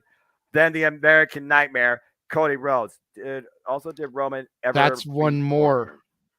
Randy Orton hasn't been part of this reign either. Not part of this reign. Nakamura, Styles, Orton. But he also has. Names. He does also have a pinfall win over Randy Orton. It was actually one of his biggest matches that put him over in the Authority era. He beat Randy Orton at SummerSlam a few years ago. So I do get that as well. But like I said, you gotta look at in general who Roman Reigns has beaten. There's a reason why he's had multiple encounters with the same people during this triumphant 28-plus day run. And we may not have the BT Sports graphic, but you know what? Let me talk to you. You want to know what the Tribal Chiefs run been? Jey Uso, Braun Strowman, Jey Uso, Kevin Owens, Daniel Bryan, and Edge at the same time at WrestleMania 37. Daniel Bryan, Cesaro, Rey Mysterio, Edge, thank you, John Cena, Finn Balor, the Demon, Brock Lesnar, Sami Zayn, Seth freaking Rollins, and he lost to him via disqualification. Brock Lesnar, Sami Zayn, Seth freaking Rollins, lost to him again. Oh, wait, no, I just did the same thing. Sorry, I'm repeating myself. Bosh. Seth Rollins. Goldberg, blech. Brock Lesnar, Drew McIntyre, who's been reduced number to karaoke singer, Logan Paul, Kevin Owens, and of course, most recently, Sami Zayn. There is nobody. God bless you. There is nobody within the WWE that is capable of usurping the tribal chief. So if the one obstacle, the one actual element, the one choice you have left was somebody you brought in from the outside and he can't do it, then why would the moment even matter if it hits 1,000? It's bigger than the milestone. Finishing the story is the moment, the WrestleMania moment that people bought their ticket to see. Again, you make a valid argument, man. I mean, you would be a hell of a person to go up against Virtue in a no DQ debate over this because we all know Virtue has Roman over Cody tonight. I feel like all I would just say is Mark would be like the teacher from Charlie Brown because sometimes I do wonder, is he debatable or is he just shutting down people? But anyway. I mean, you run down all those names, but again, you know, whether he has encountered them in other reigns or not, Orton, Nakamura, Styles, and how about the most recent Hall of Fame inductee, Rey Mysterio? All huge names missing from his reign. Right. You've got a former legend killer, a Hall of Famer, the Kina Strong style, and arguably Mr. TNA. You want to talk about defeating an icon from another company? Granted, when AJ debuted, he didn't have that TNA stank on him no more because he had done time in New Japan with the Bullet Club and everything. Right. But you may as well have it tattooed on his forehead. There are programs for Roman to continue going through as you build to a rematch with Cody. They are there. Again, whether Orton is ready to come back or not, there have been a lot of rumors about him being there this weekend. Could we see him cost Cody or help Cody tonight? We know Mysterio's there. He just got a big W over his son yesterday. Nakamura, AJ, not sure how close they are to being ready to come back. But you say that there's nobody within the WWE. There's 4. That's 4 names, but still, again, if they haven't been involved in the tribal chief in this capacity in some way, what makes you think they might be? Again, the names you talk about: Randy Orton, big what if, injured. AJ Styles, big what if, he's injured. Shinsuke Nakamura, no high nor tail of him since his match against the Great Muta in Pro Wrestling Noah, and all he was there for was just see the man inducted. And then the other name you mentioned was Rey Mysterio. There is no doubt in my mind that Rey and Dominic is the program for the ongoing. And after Bad Bunny's involvement, who's the host of Bad Bunny, JJ? We're getting that rematch at Backlash. Good shit, Noah. Good shit. You know, right. like Paula said, man, we get intense because we're passionate about professional wrestling. And again, to the viewers, to the 20 plus of you that are watching us, first of all, thank you. Second of all, let it be known, if Cody does win, I'll be singing. I will not be mad. No, I will be just as happy for him because I have met every member of the Rhodes family. I have met the American Dream, Death the Rhodes, baby. I have met Gold Dust. And I put a paper bag over my head and made Cody smirk when he was supposed to be a heel. You made a brick character. You're brilliant. I have met every single one of them, and they are a hell of a family. Damn right Nothing but love to the Rhodes legacy, if you will. Hi. I'm just a firm believer in two things, Noah. Number one, money and marketability. And number two, it's been called a Bible for wrestling promoters. Mr. 83 Weeks said it best. Controversy creates cash. Eric Bischoff. Roman winning tonight is controversial, and there's just as much, if not more, money in the rematch. It's one of those things. The rematch though, is where you pull the trigger. Again, though, like I said, does the rematch have the same value in the moment that was missed on the grandest stage of them all? Not to mention you're in Inglewood, and I don't want to see LA burn to the ground. So, I mean, LA riots whether they win or lose. It's ridiculous. The Lakers win a championship, they riot. They lose a championship, they riot. It's legit. The only time I've never not seen the city riot with championships is when the Kings won the Stanley Cup twice. Fair enough. You know, the city of LA is not a friendly place by nature. Hollywood be damned. Damn. But you go on your Google Drive and search and look at how many times people wearing San Francisco Giants merchandise have been beaten and sent to the hospital outside of a Dodger game. Jeez. Not even joking. I pray to God nothing happens out that size SoFi Stadium with 3,000 plus people out there. Yeah, exactly. So to make it sound like, oh, if Cody loses, we riot. Nah. Y'all riot when it's Thursday. You're just adding fuel to the fire, just encouraging them as we're 33 minutes and 22 seconds away as we talk about this year's WrestleMania event. But let's not forget, JJ, while we talk about our crazy hype up to 2024 WrestleMania, the city of brotherly love, rich in history that is defined by the pursuit of happiness, that is the mecca of the Philly cheesesteak, and is passionate about all sorts of things, and is proud of its independence, its history, and professional wrestling. Tough nature by design. Philadelphia next year proves how tough they are as they will bring us WrestleMania 40 next year in freaking April. Ring the Liberty Bell for your main event there because, folks, WrestleMania 40 emanates from Philadelphia next year at the Lincoln Financial Field, April 2024. I'm going to do my damnedest to be there. And I'm just calling it right now. If the Hall of Fame next year is not ECW heavy, WWE done fucked up. If it's not Paul Heyman as the headliner, they screwed up, period. Heyman needs to be the headliner. Then you need to have Francine, the Queen of Extreme. Yeah, my friend met her. You need to have Raven, Tommy, and either Sandman or Sabu. Mm. Tommy may be a hard sell because I know he works with Impact. So maybe Raven, Sandman, and Sabu. Unless they can make a deal with Impact to get Tommy. I mean, RVD's already in there, so you can't do that. I mean, you've already got RVD, you've already got the Dudleys, you've already got Terry Funk. Mm-hmm.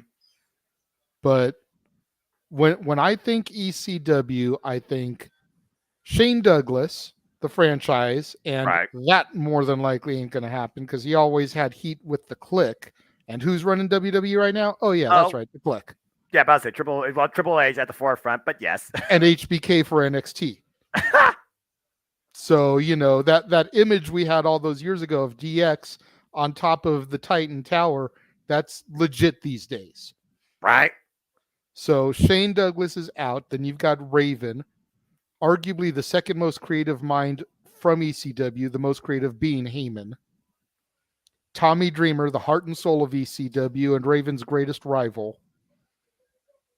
So it would almost be better to do them in separate years so that Tommy could induct Raven and Raven could induct Tommy, but I digress.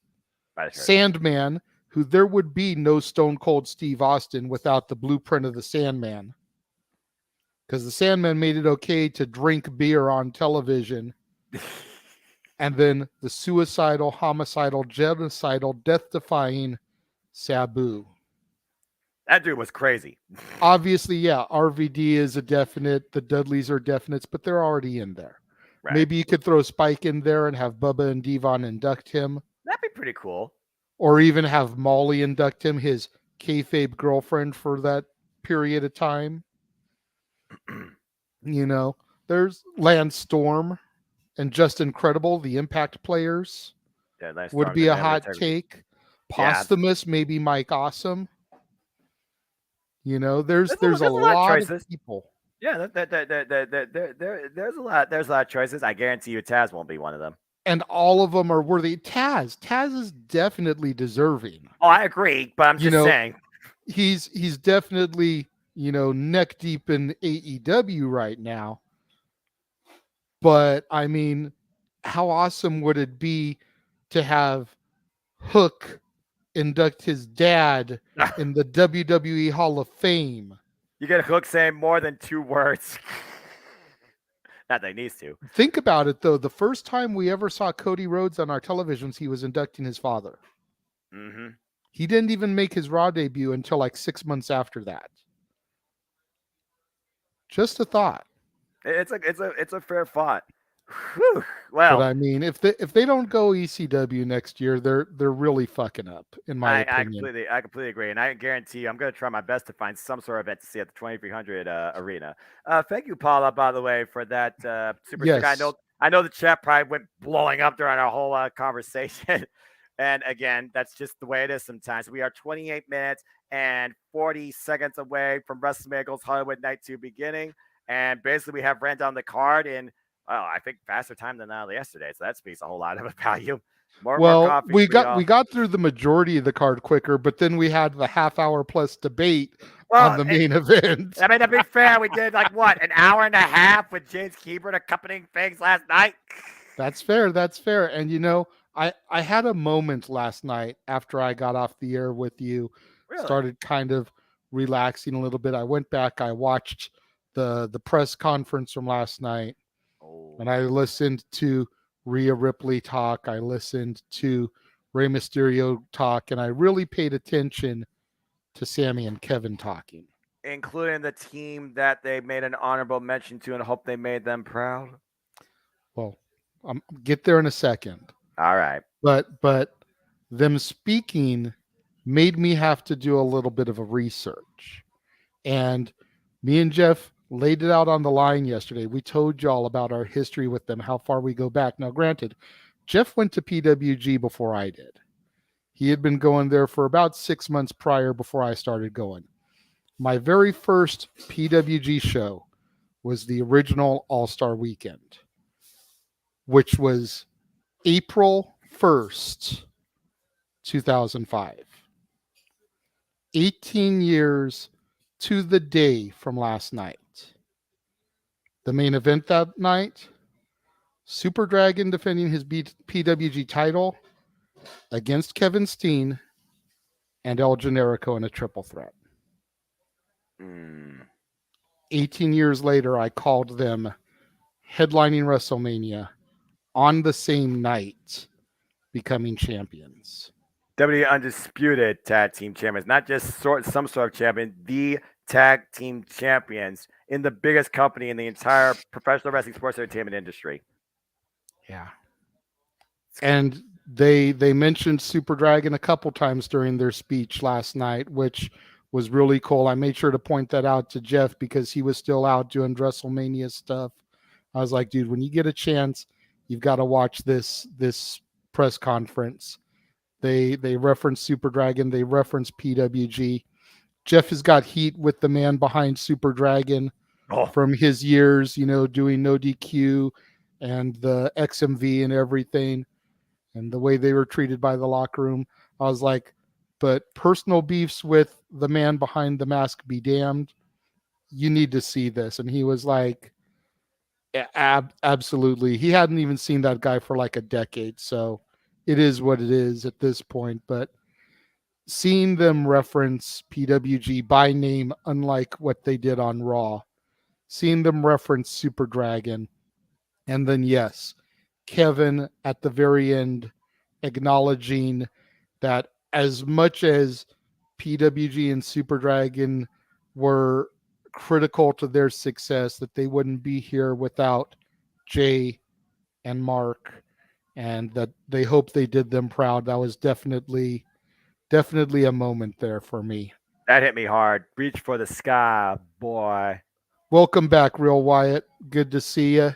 Good to see You've everybody. missed our run through of the card for the evening, but we are about 25 minutes, give or take, from WrestleMania going Hollywood for night 2 of the Grand Spectacle. And boy, oh boy, do they have an act to follow as they, of course, are running down, how ironically, the card that literally is for tonight's festivities. As we did just run down, JJ, again, you did talk about it. The opening bout will be Brock Lesnar versus Omos. Then we have Gunther defending the Intercontinental Champion versus Drew McIntyre and Sheamus. Liv Morgan and Raquel Rodriguez versus Natalya and Shotzi versus Ronda Rousey and Shayna Baszler versus Sonya Deville and Chelsea Green in the fatal four-way women's tag team championship showcase. We got Edge versus Finn Balor, the Demon Finn Balor, inside Hell in a Cell. Bianca Belair looks to prove once again why she is the EST, defending the Raw Women's Championship against Asuka, now deliberately incarnated as Kana. And last, but certainly not least, we will see how we finish the story as the American Nightmare, Cody Rhodes, goes one-on-one for the undisputed WWE Universal Championship against the Tribal Chief, Roman Reigns. And something else to keep an eye on, Noah. Bobby Lashley took to social media once again, said, I'll say it once again. I am free Saturday and Sunday. You can't have WrestleMania without the Almighty. You just can't. Whoever wants to test me, step up. With there being 6 matches announced on the card, right, will we get some kind of open challenge segment from the Almighty Bobby Lashley? Yeah, I hope Miz learned to shut his mouth after last night. That's all I got to say about that. That was freaking awesome. I love Pat McAfee. He's hilarious and he's brilliant. Well, to go with that, again, how is LA Knight not on a WrestleMania in LA? Yeah. Dummy. Yeah. I mean, seriously, come on now. If that's the impromptu way you set up LA Knight versus Bobby Lashley, I'm perfectly fine with that. I mean, I'm surprised they didn't do the Brett Luger finish to the Dre, have both of them go out at the same time, feet hit the floor. Okay, we're going to settle this. You're going to have a match at WrestleMania. Winner is the winner of the Dre. Right, exactly. It's not rocket science. I mean, come on now. It's not freaking rocket science. Jeff says it all the time. It's not hard to book. It's just hard to finance. And yet they make the booking seem so difficult. In the company with the largest wallet. Just put it out there. Right. Largest wallet and deepest roster. But I digress. Speaking of Jeff, speaking of awesomeness, for those that didn't see the image yesterday, you want to talk about awesome. Look at that. Jeff and Papa Meacham with the demon from Death Valley, The Undertaker himself, rocking his BSK t-shirt, which I just thought was pretty cool. And then, of course, big time contributor Emmanuel, same thing. Got Undertaker to goozle him for the choke slam in an image. Look at the way he's and Arlene were there. Got to meet up with Jeff. That's so beautiful. I love the fact that man was like, honey, I'm not coming home this evening. Go start the vehicle. Help me, please. That is freaking hilarious. I don't care what you tell me. Before we get over to the main focus of this evening, I would like to take a moment to acknowledge and honor those who earlier today went into the Indie Wrestling Hall of Fame class of 2023. Excalibur, again, no loss of words for Excalibur. Everybody knows him now as the main focal voice of AEW television. But before that, he was one of the PWG 6. He did commentary on the PWG DVDs. Long time, personality out here in Southern California. Cheerleader Melissa, hell of a female talent. The Fallen Angel, Christopher Daniels, who was inducted by his longtime rival and buddy, Frankie the Future Kazarian. Jimmy Jacobs, Paul London, and Mike Modest. And a lot of people may not remember the name Mike Modest, but if you go back and watch Beyond the Mat, he's one of the two gentlemen that get the tryout in the very beginning of Beyond the Mat from Northern California. California. That's crazy. Yeah. And then later on this month, Anchors Away are going to go into the SoCal Wrestling Hall of Fame. That's pretty cool. Big shout out to those guys. Hell of a tag team. They always worked as heels, which I thought was so hilarious because working a sailor gimmick, a military gimmick, especially post 9/11, you would expect that to be an instant babyface, but they were always such dastardly good heels. But mad props to them going to the SoCal Pro Wrestling Hall of Fame later on this month. We discussed and we covered the WWE Hall of Fame on Friday. Yes. Hell of a show. Got to give everybody their flowers that are going into the respective Hall of Fames. Absolutely. Headlined by Rey Mysterio with a hell of a ringing endorsement, opening introduction by Conan. Who would have thought you ever heard Conan music and see Conan in WWE again? I'm just saying that was a moment itself. What the hell? And then we want to talk about moments. Ava Rain took to Twitter on April 1st, 2012, at only 10 years old. I decided I wanted to be a superstar when I grew up. April 1st, 2023, at 21 years old, I debuted on WrestleMania weekend. For 10-year-old me, this is a win. Say it once. We talked about it yesterday. She had a hell of a showing, Exactly. They accentuated her strengths, hit her weaknesses. She did really good. Again, group environment was the perfect way to bring her in and bring an initial presentation to her. She's finding her character. Now she is looking for her comfort in the ring, finding the camera, picking the spots, presenting herself strong while also selling her opponent. That's what it means to be something in this industry. Mm-hmm. And speaking of, again, a dream, like I said, the American dream, if you will, he thought that Roman Reigns had it. But Cody, you're my son. You always had it in your own way. I didn't have to tell you that. But you had to find it yourself because I can't give it to you. It's one of those things where I hear the word eat, and I'm like, not Chris Jericho, it, but eat. It's one of those things that's like, it's a unmeasurable, impossibly defined characteristic that defines your place in how far you are, but also how much further you can go. And again, whether or not what Roman Reigns instigated is true, it's a whole different thing.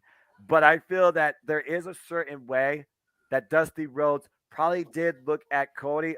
By the way, the younger brother, might I add, because Dustin Rhodes is 50 plus years old. God bless him. There's a certain way that Cody Rhodes always, I felt like, wanted to hold himself up to what his father saw in him, but also a way he wanted to show what he has in him. And we're going to see it tonight. You talk about Ava Raine, 10-year-old girl with a dream to be a WWE superstar at 10 years old, now living the dream. Cody Rhodes has been living the dream, but now he's trying to fulfill the dream and finish the story at WrestleMania. It just seems like more poetic justice to me. Absolutely. And, going back a little bit when you were talking about Ava Raine, you talked about selling for the superstar. And I got two more things I'm going to bring up here that really go and fall into that category. First and foremost, we've got Seth freaking Rollins selling Logan Paul. Says the kid proved something to me. You're getting an exclusive. I'll tell you, I don't always agree with everything that he does, but he's got something. He's got something.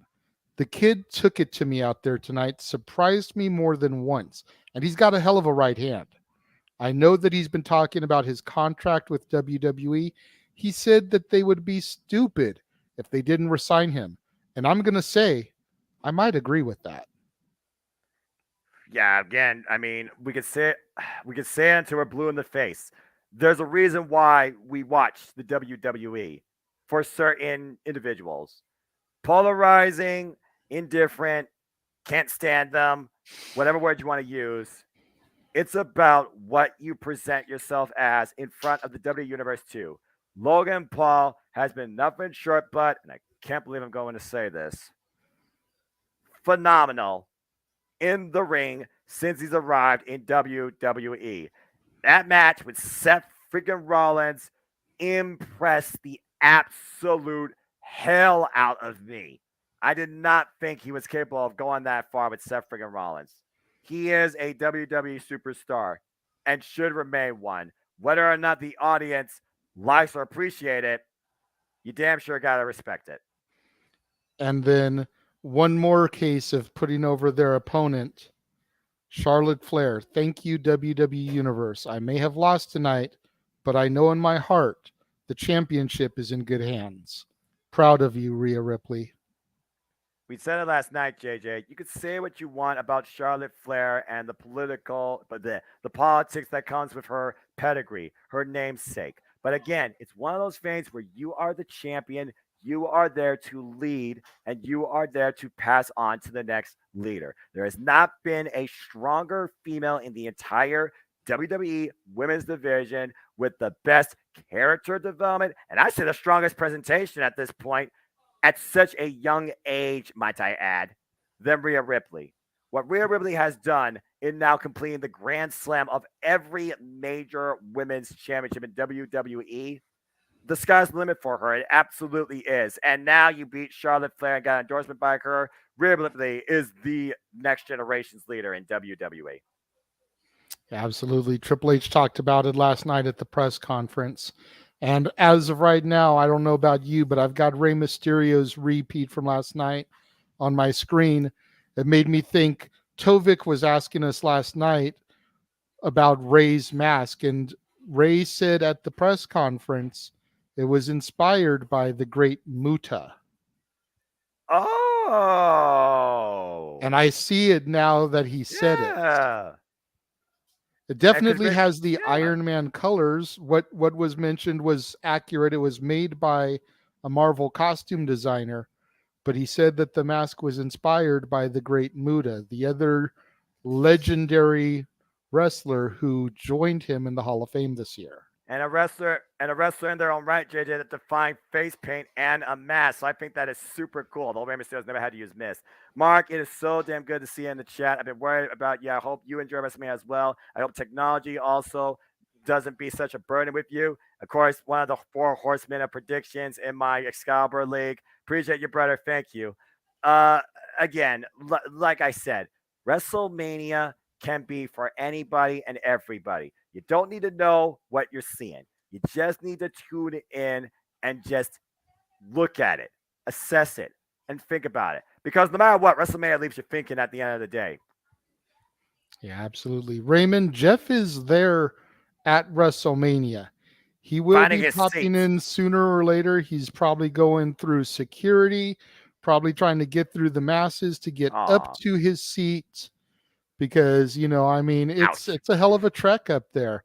I'm sure he doesn't want to be huffing and puffing trying to blow the house down, as he climbs up there. He wants to get to his seat. He wants to compose himself, get his breath, have a seat, grab himself a beer, and then just call it a day. He'll be here. Yeah, I'm about to say, I mean, it's one of those things where it's like, trust me, good old JM Jeff Meacham's going to find his way. And Mark's with us as, again, it's time to finish the story. Damn it! But I digress. They made him check his fedora. He had something underneath that hat the whole time. It was a freaking broken skull logger. I don't think he can fit that underneath that hat. And Byron Saxton asking the youth of the WWE Universe because it's all about the kids. I told my sister to make sure that my little Ella, if she gets a chance, check out WrestleMania. She's only 8 years old, and she's probably going to hate me because chances are I'm going to see her tomorrow, Wednesday, or Friday. JJ, my little Ella is a huge fan of Bianca Belair, and I went against her opponent. Whoopsie. It is what it is, good sir. I'm sure that debate probably has your little girl probably having daggers in her eyes against me. I'm almost scared to be like, I told you so. If Cody Rhodes wins, don't think. Oh yeah, she's sitting here. She's watching Byron interview this chick there, and the girl's saying that she's all about that Roman Reigns, and she's like, "Yeah, that's what's up, girl." Oh, good grief almighty! Freaking and then the little kid celebrating his 10th birthday, talking about it's all about Cody Rhodes, and she's sitting here like, "Boo! Get off my screen!" How dare you? Damn it! You gotta love it. Oh my! You gotta love the passion, and this is the first WrestleMania she's sitting through on her own decision. There you go. She wanted to see this because, like I said before, I'll say it again, and I'll say it when the match is ready to start. My daughter acknowledges the head of the table. She acknowledges the tribal chief. She is looking for a boat to take her out to the island of relevancy because she is about the bloodline. She is about the one. She is about Roman Reigns. Hey, everybody's got their flavor. Everybody's got their fave. When the Usos lost, I showed her the match back earlier today. When the Usos lost, she got up and walked out. Damn. She was hot. Well, and she was even madder at me because I was Team KO and Sammy. You got PWG roots, man. You can't freaking turn your back on that. That's what I'm saying. It's like I tried to explain to her. I was like, yeah, but sweetheart, I've got history with these two. She's like, so let me scoot away from you. Get your arm off from around me, Oh, man. Uh-oh. Well, we may only be 9 minutes away. We may have talked about it for the last 25 minutes, but JJ, you know what they're talking about the last 10 minutes, folks. Oh, yeah. Okay, we're going to need you to pause because I think you're ahead of me. Probably. So if we can get it synced up while they're doing the time counters, then we shouldn't have to worry the whole rest of the show. Yeah, as soon as I see the clock, I'll let you know. But right now, they're doing this video package. Roman Reigns is on the screen with the Blue Universal Championship and those the Universal beads. Yeah, see, and I've got Cody looking up. So you're ahead of me. I'm just now getting Roman. Okay, well, let me know when you see Cody popping out of WrestleMania 37. I just pause it. Okay. And you see Cody Rhodes. If you win at WrestleMania 37, the Ascent against Seth Rollins. It's crazy. Oh, man, I cannot believe it's almost time. But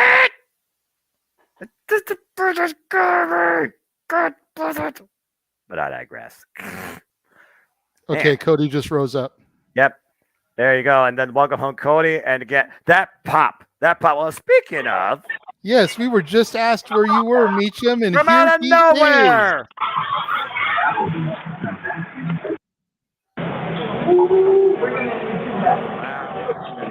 Just a moment.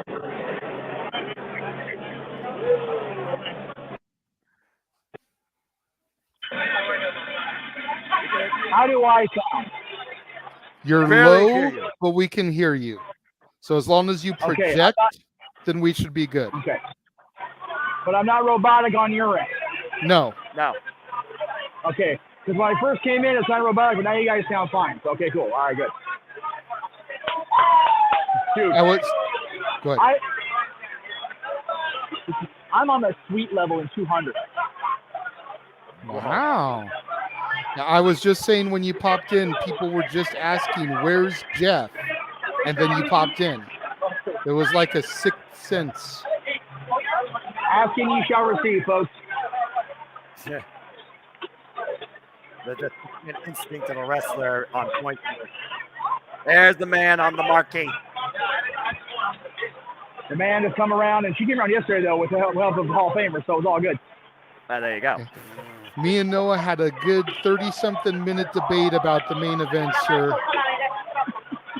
That's what it's. That's why everybody's debating it. There is so much disparity going back and forth between both sides, man. I can't wait till we get there. Yeah, I mean, I don't know if you got to see any of the pre-show on YouTube or anything with the driving. I did not. Paul Heyman gave a hell of a promo talking about the money. And where's the money? Is the money in Cody finishing the story, or is the money in Roman's retention? Yep, Paul Lee, arguably the greatest manager in wrestling history, says the money is in Roman's retention. You're on the spot, sir. 5 minutes left. Who is your final answer? Do we head towards 1,000, or does the story finish tonight? Well, I'm going to ask our play-by-play man before I give my final answer. If I give a different answer, thank you. If I give a different answer, Noah, can I change it on the sheet? Because I don't want to violate the rule. Nope. Okay, well, the sheet reads Roman Reigns, but the meat says the story is finished tonight. Cody Rhodes is the new undisputed champion. Yes! All right. We shall see what happens. All right, Noah, I have 5:34. Sorry, I'm getting recognized on the air here. 2, 1, 0. How are you looking? 5:30. Okay. So I think I ended up just a couple of seconds ahead of you. I'm going to do a quick pause, play, and I should be good. Okay. Just remember, 19, as long as he's first, that way you can react to him. True. Exactly. Well, he was way ahead of me. So we tried to get a pause and sync up. And I think when we did that, I ended up like 1 second or so ahead of him. So 5, 4, 3, 2, 1. Okay. I had it. Now, the good news is, JJ, you're still on my T-Rex option? What's that? You're still on the T-Rex option for me on the T-Rex? Absolutely. Yep. That's the one I always use, JM. I got the Meacham household on Roman, ironically enough, and I've got Travis's wife on the other female on the account because my mom, and she don't know, and she'll find out if she watches, which she doesn't because she sucks. So there you go. Oh, anyway. I don't give a shit today. I don't care. I'm at WrestleMania again. Woohoo! Yes, sir. Not gonna lie, good sir. 3 minutes. Yes, I just said 3 minutes. There you go. Wait a second. We're all ready, man. We're ready, brothers. I pointed out to Noah just a second ago. I'm going to go ahead and I'm going to re-point it out now that you're on the screen. 18 years to the day yesterday, I walked into my first Gorilla show. Yes, sir. Headlined by Super Dragon, El Generico, and Kevin Steen. 18 years to the day later, next to this man, I called them in the main event of WrestleMania, becoming the undisputed tag team champions. How it's the weird. Circle of life. And it How was much synergy does the universe have, man? It's an incredible thing. It always has been. Oh, God. It is a struggle after all, Jay, but I don't want to paint it. Right? WrestleMania, baby! If Roman wins, it could be a world of laughter. And if Cody loses, it could be a world of tears. Either way, yeah, for real. 3 minutes. Cody has to finish the story. Damn it! All right, gentlemen, just like yesterday. That's the key. Say that one more time. Does he finish it tonight? That's the key, folks. That's what I keep saying. Just like yesterday, gentlemen, once the ticker on my television says 2 minutes, I'm going to pull us out and I'm going to run that gorgeous video that we produced so that we can go straight into everything here tonight. So, in the words of the Chief Operations Officer, are you ready? Oh, yeah. Hell yeah. All right. I'm going to start pulling everyone out. Jeff? 10, 9, 8. I'm going to pull everyone out. Jeff, you're going to get the solo when the video comes off.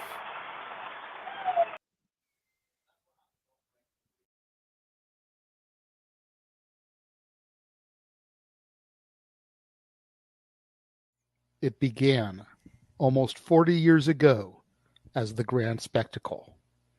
It became the granddaddy of them all, and eventually the showcase of the immortals. It is where superstars have debuted and retired, where family has come home and been reborn. It is where heroes get remembered, legends never die, and sometimes where it all begins again. Tonight, another crop of WWE superstars take their place on the grandest stage of them all in an effort to secure their legacy. 4 more teams will prove they deserve to showcase under the Hollywood lights. A clash of titans will shake a stadium to its foundations. 2 men will descend into the depths of hell. A trio of global superstars will display their passion for intercontinental glory. A long-established challenger will shake up the establishment. And the undeniable will attempt to halt the unstoppable. Welcome back, ladies and gentlemen, for Night 2 of WrestleMania. And we are live from SoFi Stadium with WrestleMania. Let's go right to the ring. Let's go to Noah and JJ with American the Beautiful. Guys, take it away!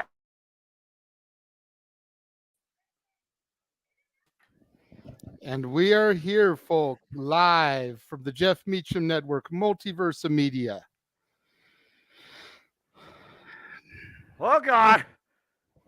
Don't go anywhere because WrestleMania, folks, starts right now. You hear me still, Noah? Yes, sir, I do, as I got the warning on my screen. Same. I had to unplug my microphone for a minute because I wanted my daughter to see the video we produced. So I just wanted to make sure microphone was coming through loud and clear. Oh, I got you, man. But here we are. We looked at then. We talked about then. Yet here we are now. In the now. About to call the now. And will these moments last forever? We will find out this evening together. Indeed. Together. And screen. Fade it back, fade it back, fade it back. And been inside the stadium. Oh, man, that's beautiful. Oh. Who's American Beautiful this time? Oh.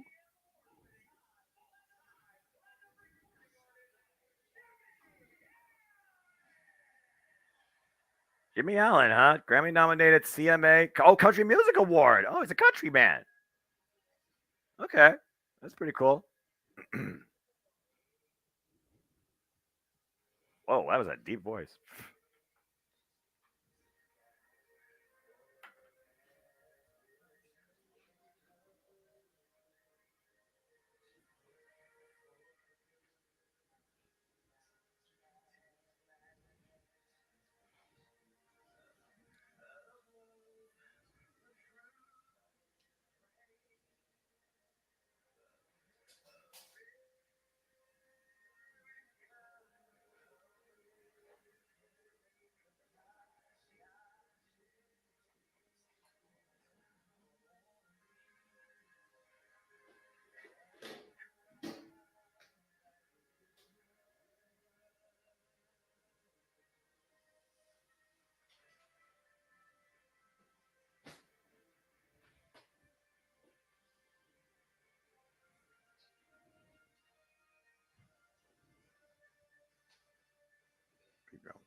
Put some stank on it. I like it. Just like Country Boy would.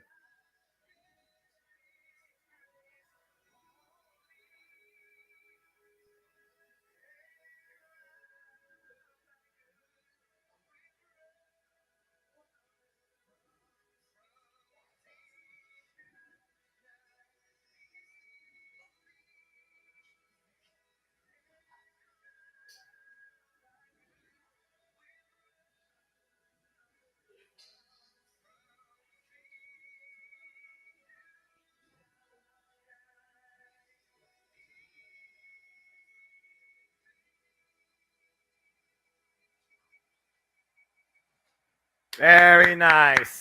Very nice. There's nothing more pure in America.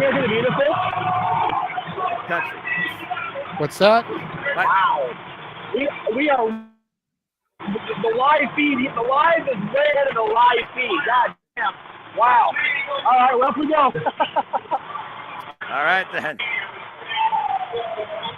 Again, gentlemen, enjoy it.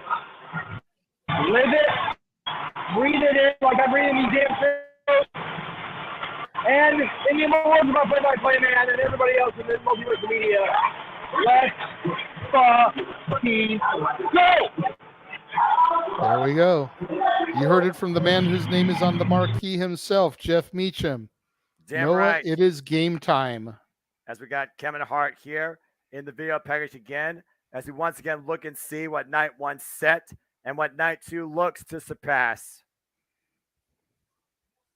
10 Sports sitting now, or old music back again. Paul Mead, who of course couldn't be here tonight. Love you, brother. Yep, here we go indeed. Little Jimmy. I understood that reference.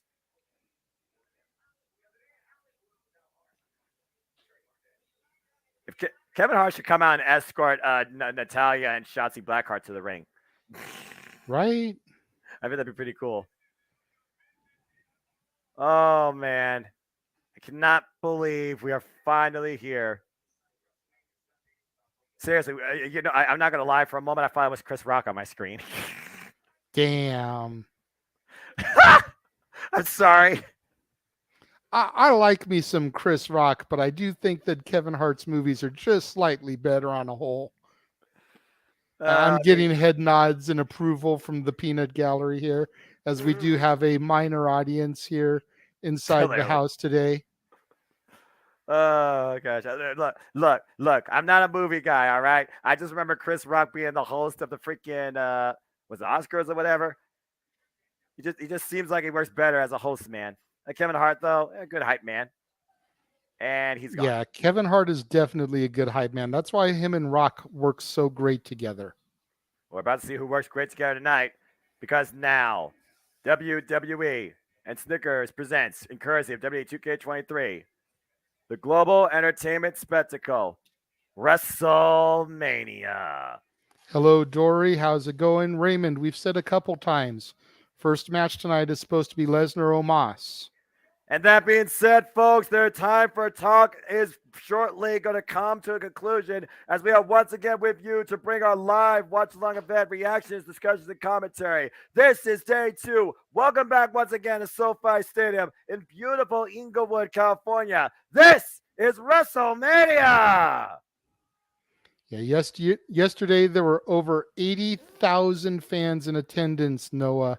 I'm curious to see what the numbers end up being for this evening as we get The Miz and Snoop Dogg back in the ring once again to welcome everybody to Inglewood, California. And Miz in another bedazzled suit once again, as only he can. Yes! You know, I look at The Miz sometimes in awe, because here's this kid, former reality television star, that lost on Tough Enough, was told that he didn't deserve to be in the locker room by leaders like Bradshaw, cut his teeth as the host of SmackDown, right? Went to ECW, came up through the ranks, 2-time Grand Slam champion now, 2-time Money in the Bank, 2-time WWE champion, and here he is essentially in Hollywood, California, welcoming 80,000 plus to the grand spectacle that is WrestleMania. Oh man, yeah, I remember when he first came. He did the whole hoorah. You know, another man who came through the SoCal system, Ultimate Pro Wrestling. Oh.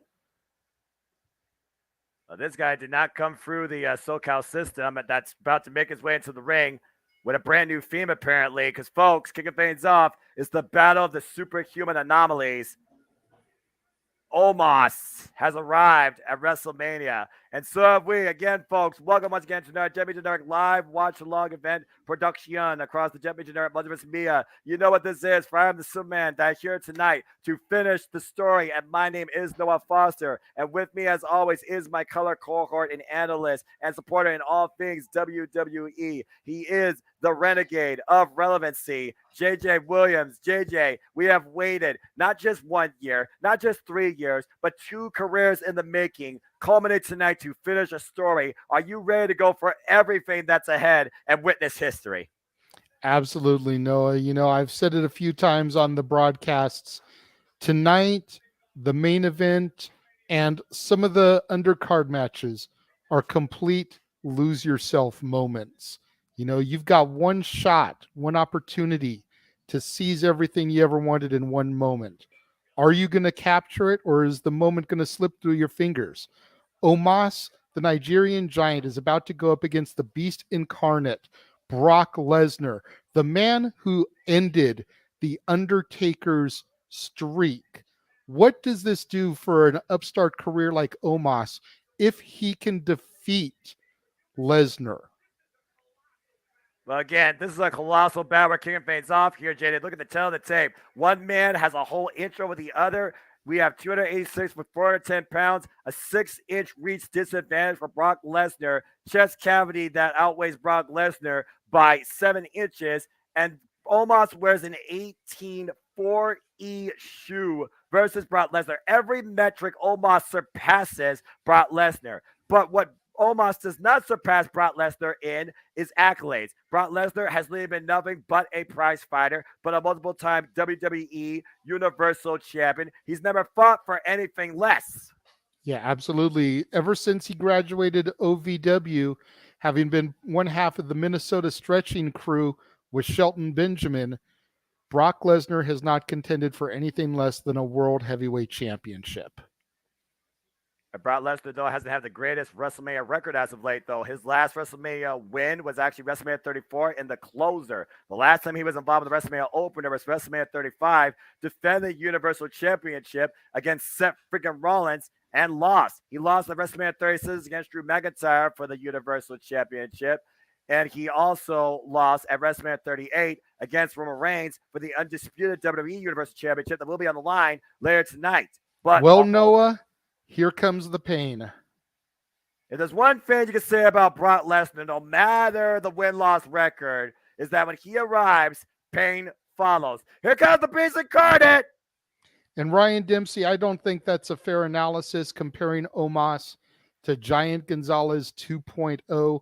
Giant Gonzalez never had a mind behind him like Montel Vontavious Porter.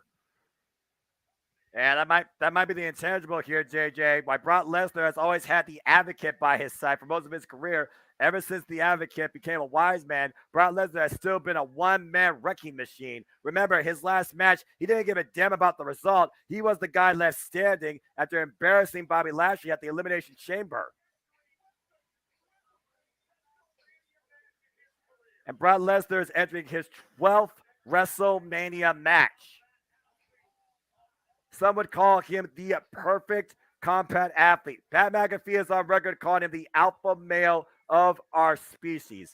JBL has called Brock Lesnar superhuman. It's hard to argue with that. Brock Lesnar is an anomaly unlike anything else we have ever seen in the WWE. Absolutely. It's hard to argue with that. I mean, Brock Lesnar is a physical specimen. Brock Lesnar, of course, also is the one to beat the streak, break the streak of The Undertaker at WrestleMania. The following big PLE after that at SummerSlam. He suplexed John Cena into oblivion 16 times to become the WWE World Heavyweight Champion. Every time Brock Lesnar has been in the mood for a fight, more over than often, he's come out on top. But this time, he's got a bigger opponent than him in this one in every metric.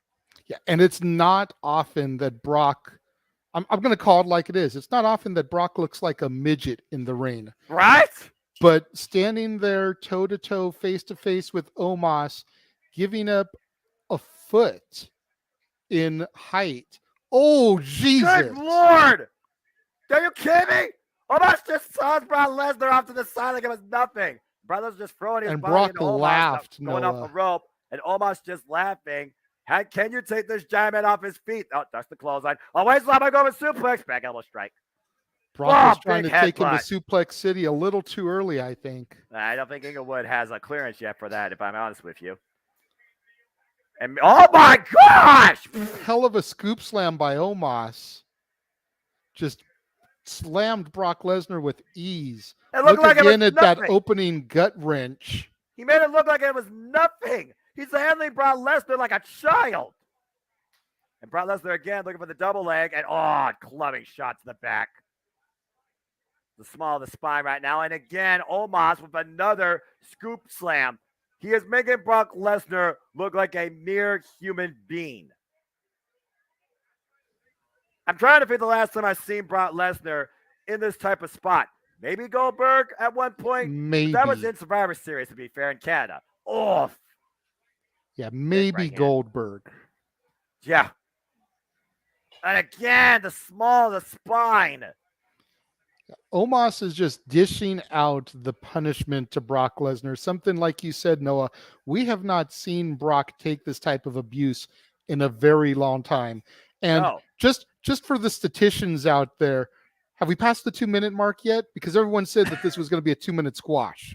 If not, we got to be getting it to it close to this point. The bear hug firmly locked in play. Let's not forget, Brock Lesnar once was suffering from diverticulitis. He was able to overcome that, but it doesn't mean that that rib and that midsection are ever going to be the same again. And Omos using the barrel to drive Brock Lesnar in the corner and once again working the small of the back. Omos, 28 years of age, by the way, has only been involved 3 years in the game, and it's only been in WWE. Yeah, absolutely. Getting his start on Raw Underground as a bouncer for Shane McMahon, if I remember my history correctly. That's right. And another scoop slam. And look at Omos standing tall over the fallen Brock Lesnar. The match may not be over yet, but Omos has got to think that the end is near. Brock Lesnar, 45 years of age, 22 years in the game, though. And we already talked about his WWE accolades. Also, former 2-time amateur NCAA wrestling heavyweight champion, former UFC heavyweight champion, former IWGP heavyweight champion. And again, right now, Brock Lesnar has had zero to little offense in this affair. Omos again squeezing the life out of the beast incarnate. Yeah, it's got to be hard to breathe in that type of bear hug. You've just got the raw power of Omos on the midsection of Brock there. A couple of shots in the midsection, though. Oh, got caught. Whoa, what a choke slam! Here's the cover. Hook the leg. Is there enough? No. Brock barely kicking out. Yeah, Brock gets the shoulder up at 2, but that's our first pinfall attempt in this match. Take a look at this choke slam, by the way. Look how high he lifted him. Brock caught. Yeah. You know, Noah, I don't think I'm ever going to get used to seeing Brock with enough hair to have a ponytail. You know like what? Legit, I'm so used to the shortcut that he rocked for the majority of his career. Yeah, this cowboy Brock aesthetic that he's had as of late, and enough hair to pull back even into that little bit of a ponytail. Oh, Jesus. Oh, man, low head, but he got it. German suplex. I agree, JJ. I remember that low end buzz cut. Similar to what John Cena had when he first showed reference aggression. It is early another one. And again, another German suplex. Despite the agonizing pain in the small, Brock Lesnar's back worked over in the bear hug. Brock Lesnar is throwing Omos around, trying to take him on a one-way ticket to Suplex City. And another one. But how much are those suplexes taking out of Brock? Look at him having to grab his back every time he delivers one. Yeah, but each time he does deliver one, look how slow Omos is to get up to his feet. You see him only Maybe at one so, knee right but now. those bear hugs had an effect No on way. him. No way. You gotta be kidding me. Up on the shoulders. Oh, the back. The back gave out. As you talked about earlier, Lesnar collapsing in pain. And Omos, might be looking for the play. Wait, Brock Lesnar out the back door. Brock Lesnar again will not be denied. Up on the shoulders. Are you kidding me? F5 connects. Is that enough to cover? 1, 2. Brock Lesnar with the win. All right. I'm not even going to lie. I was not expecting that. I surprised it went as long as it did, but it told a decent story, not going to lie, right? Yeah, but at the end of the day, guys, what did it take? Only 1 F5 gets it done almost every time. But boy, almost certainly made Brock Lesnar work for that. Yeah, it was. I'll admit, JJ, that was impressive by Omos. Yeah, Omos had a hell of a showing out there. Even in defeat, he still looked very strong. And again, there you go, Jeff. He was in the opening match of WrestleMania with the Beast Incarnate. I agree with that last. I was going to say, I agree with this comment right here. There you go. I agree with it 100%. And, to be fair, I was more mad about the result of the U.S. title match because of the biting. Like I said, cheaters, heel cheat, whatever. But the biting thing really legitimately upset me. So. I agree. Didn't take no low blow this time. Brock Lesnar wins, folks, at WrestleMania. As he should have. Tori Lou, too short. You know what? It wasn't too short. I thought it was I agree. I agree. Have some, freaking 30-minute Iron Man match and shit. Hell, it was what it needed to be, and that's all you need at the end of the day. All right. Exactly. And shout out to the growing audience. We already have more than we did at this time yesterday. So thank you guys again for watching at home. I love you guys. So good. I'm actually waiting, JJ. You mentioned my slip of the tongue when it came to this man's last name yesterday. The other one is on his way apparently. But there you go. During this match, we'll see. All right, well, enjoy that match as we're on a commercial break right now, and I encourage you folks to follow the Jump Meacham Network, Multiverse Media, buy a shirt. You can find the shirts, of course, on the Jump Meacham Network store on Pro Wrestling Tees, and I believe so. Again, support the Jump Meacham Network, Multiverse Media, as we prepare for our next match. I'm just waiting for it to come back. And all right, man, they are ahead. But again, JJ, you kind of basically called it. Brock Lesnar looked almost human during that. He worked for that F5, and yes, all it took was 1, but damn, was that back worked over. Yeah, most definitely. Omos went out there and proved a point. Even in his defeat, he looked strong, he looked dominant, and all it takes is one lucky move. They say in professional sports, any given Sunday, Coach Orion said in D3, how long does it take to score a goal? Less than a second. Right. In professional wrestling, it's 3 seconds, but all it takes is that one devastating move that can lay them down for those 3 seconds. And even though Brock was dominated for 90% of the match, that one F5 was all it took for the 1, 2, 3. Exactly. And as, of course, we look outside the beautiful Inglewood, California area, there you see SoFi Stadium. As again, folks, we bring you coverage of WrestleMania Goes Hollywood. No doubt going to be another capacity crowd tonight on hand. And we're going to see if Liv lives in the moment. Time for our Fatal 4-Way Women's Tag Team Showcase. Yeah, will Liv live in the moment, or will Ronda and Shayna send her and her partner into oblivion? Well, that being said, you talked about the tag team synergy and the dynamic and the demographic that might be reaching out towards, as we have Raquel Rodriguez and Liv Morgan making their way down to the ring. And of course, Liv Morgan is no stranger to this stage. Remember, it was last year WrestleMania. She was also involved in a Fatal 4-Way for the WWE Women's Tag Team Championships, and her tag partner is the new SmackDown Women's Champion, Rhea Ripley. Now her tag partner tonight is a former NXT Women's Champion. Yeah, absolutely, and a former tag team champion in her own right. But you want to talk about champions and pedigree, you can talk about this team, JJ. The Blackhearts, as I've dubbed them, Shotzi Blackheart from Northern California, the pride of Canada, Natalya Neidhart coming to the ring. No Tank tonight, which is a little bit of a bummer for this grand stage. I agree. Shotzi, of course, known for her Tank entrance. And, of course, Shotzi Blackheart's all about taking care of business, and she'll take care of business or hope to tonight in her WrestleMania debut with a locker room leader for generations, Natalya. Natalya previously challenging for the Women's Tag Team Champions as well back at WrestleMania 35. Uh-oh. Well, I mean, these two have had their fair share of complaints, but can you complain when you're finally at WrestleMania? I'm sure they'll find a reason. Because here comes Sonya Deville and Chelsea Green. Thank God the manager's not at ringside to distract these two with their complaints. The Karens, if they have been collectively known and dubbed. The hot mess, Chelsea Green, Sonya Deville. Chelsea Green making her WrestleMania debut. Sonya Deville, previously involved in WrestleMania, as you alluded to, but on the pre-show, now involved on the grand stage. So a big moment for these two. And again, sometimes when you both share the same type of grievances and you share a common ground, it can play to your advantage. So this might be a team to watch out for. Plus, when you're dealing with a hot mess, how do you calculate and plan for that? Oh, boy. Chelsea Green looking like she's about to go captain a pleasure cruise. Yeah, but who's about ready to rock despite the fact that she don't give a damn about her reputation? Coming out ready for a fight. I think LA recognized these two women, Ronda Rousey and Shayna Baszler. I've got the people in the house here. My daughter and her mom just totally rocking out to Joan Jett's Bad Reputation here. Last night they were vibing to Reba McEntire at the Hollywood Bowl. Tonight they're headbanging to some Joan Jett. I mean, it's a heck of a theme, and it defines Ronda Rousey. And ever since Ronda Rousey and Shayna Baszler came together, they have literally taken a limb every chance they could.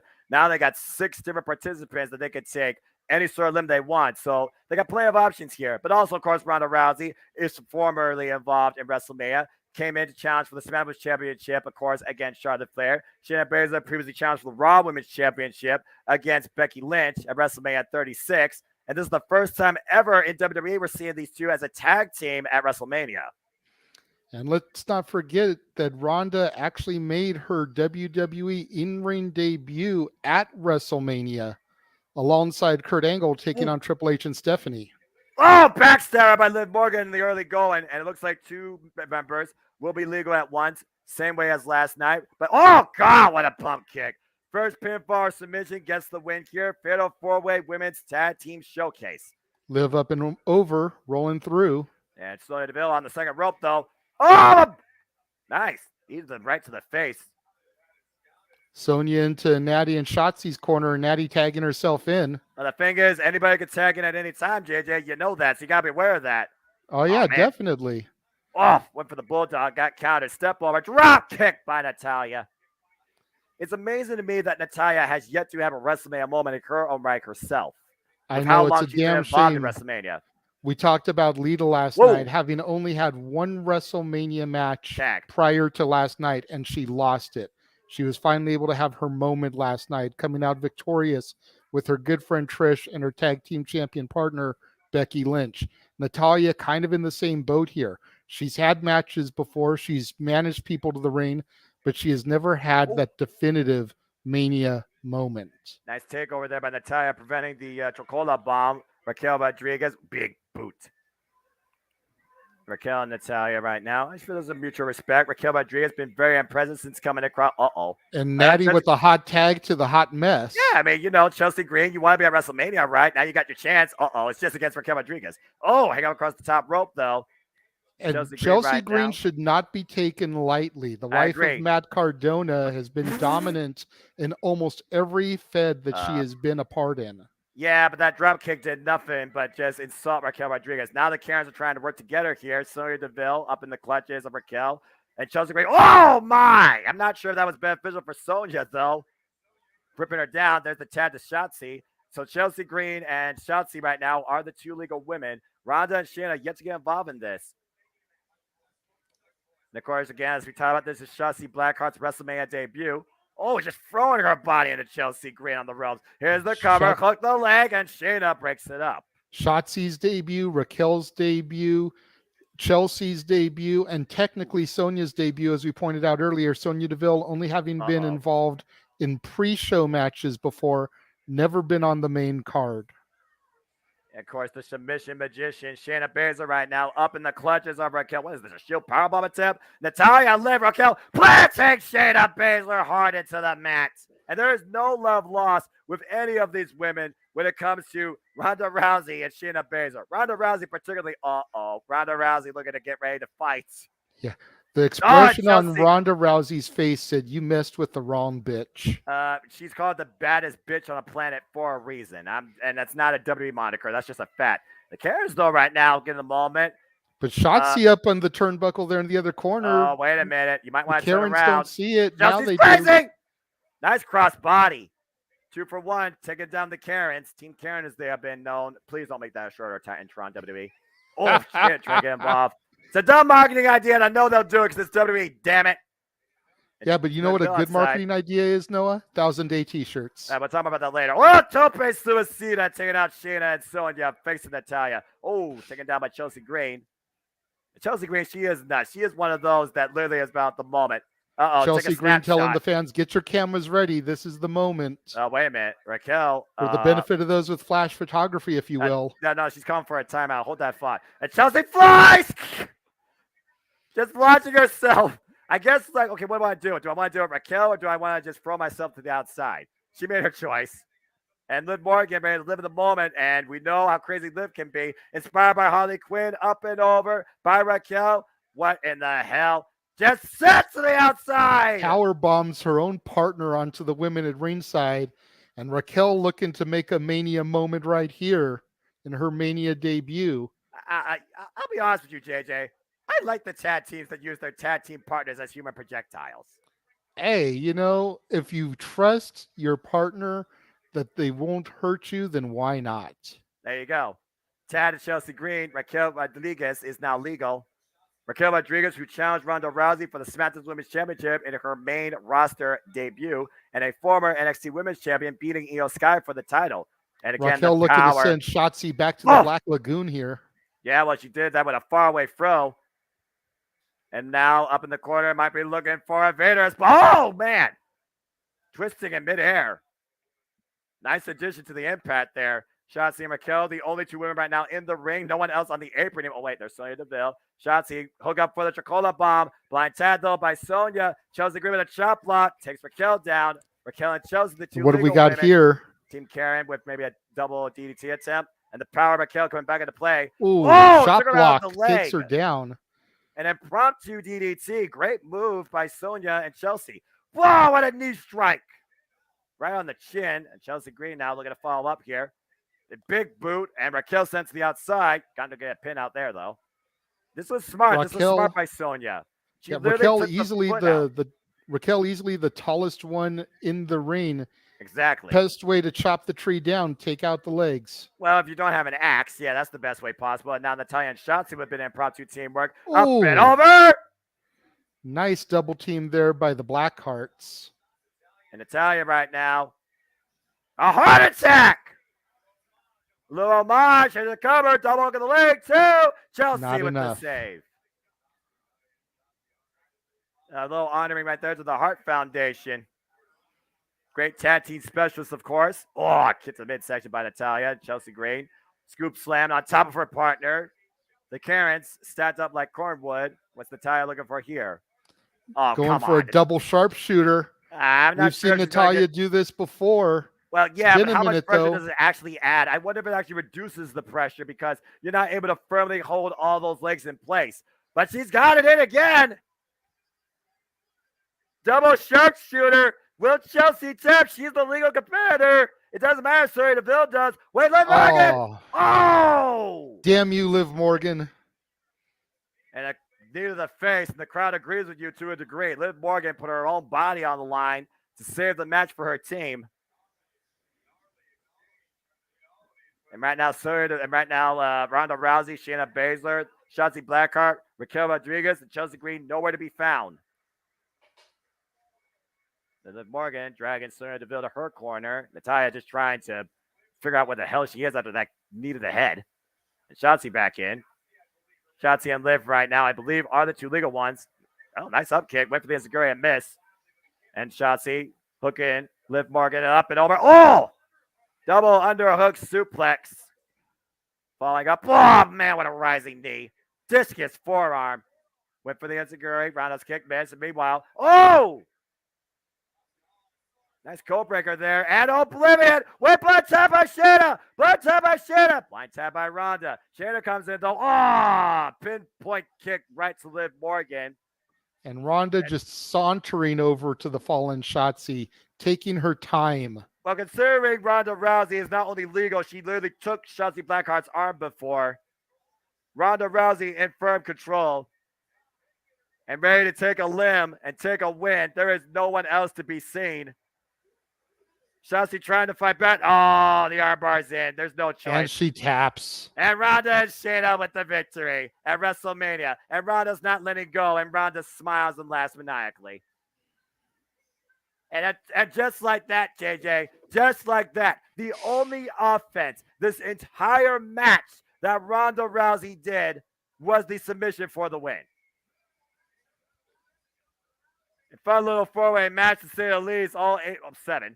Some of these women definitely came out to show out to a degree. Well, more than 6, personally, if I'm being honest.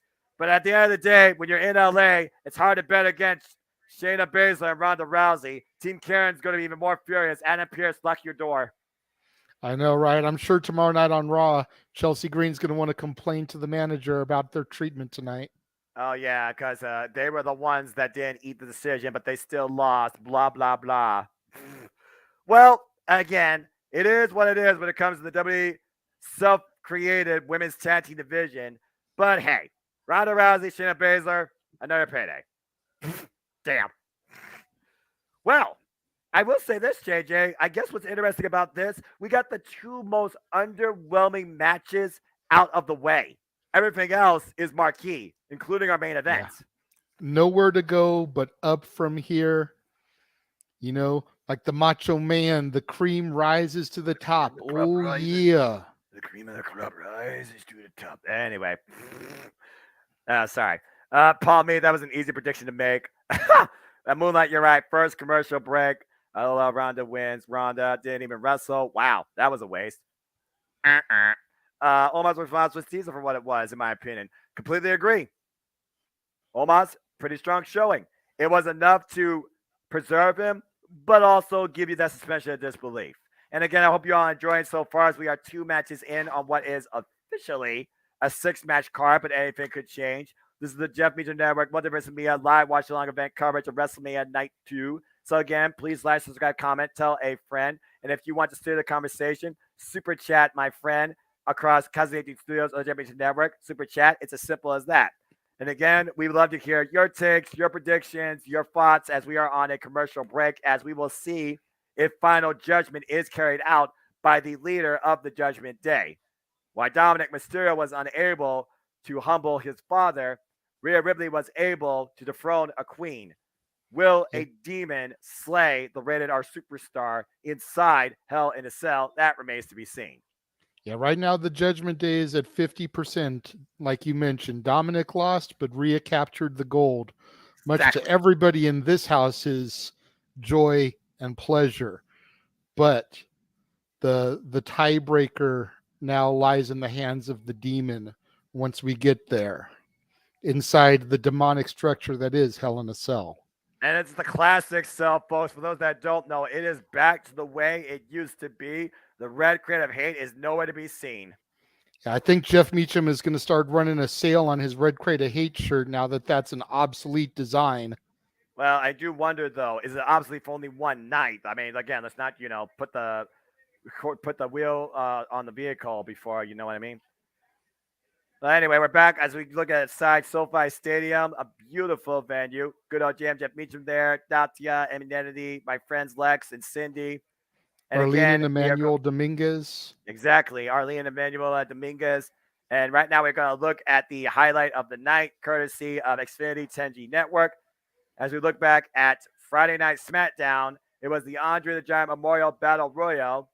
And people had favors, including the almighty Bobby Lashley, LA Knight. Yeah. Of course, last year, I believe it was Jey Uso that won it, and Corbin was eliminated first. Wow, that's no surprise. So it came down to three big men, it looks like. Lashley, Bronson Reed, and Braun Strowman. Braun Strowman eliminated by Bronson Reed, and it came down to Lashley and Reed, huh? Interesting. I wouldn't have predicted that. Me neither. Oh, man, what a spear. Definitely a great way to push the big man Bronson Reed there. Him having just returned, like 2 months ago? Exactly. You know, even in defeat, having him be the final one for Lashley to eliminate does big things for the youngster. Let's see what we got going on here. Oh. They're calling out Bobby Lashley. I mean, he is almighty, JJ. We both know that for a fact. And he is also this year's winner of the Andre the Giant Memorial Battle Royal. So everybody, please welcome the almighty Bobby Lashley. This should be interesting. We knew that Lashley was more than likely going to come out here. He's been putting it all over social media, how he hasn't been booked for this weekend, and how you can't have WrestleMania without the Almighty. But he looks like he's dressed to showboat, not to compete. Doesn't mean that he won't come out here and take a fight if a fight is picked with him, JJ. That's fair. We saw The Miz wrestle last night in a suit against Pat McAfee, coming back to surprise everyone. Exactly. But you also got to wonder this. Now that Bobby Lashley has won the Andre the Giant Memorial Battle Royal, the former almighty United States champion, the former almighty WWE champion, what is next for Bobby Lashley now that Brock Lesnar seems to be in his rearview mirror? And, of course, we talk about WrestleMania is for everybody. There's Shanghai, China with a watch party. We're taking in WrestleMania as well. Again, wherever you are in the world, we hope you are engaging some capacity with friends, loved ones, casuals, first-time viewers in what's sure to be a banger of a night. But speaking of a banger, JJ.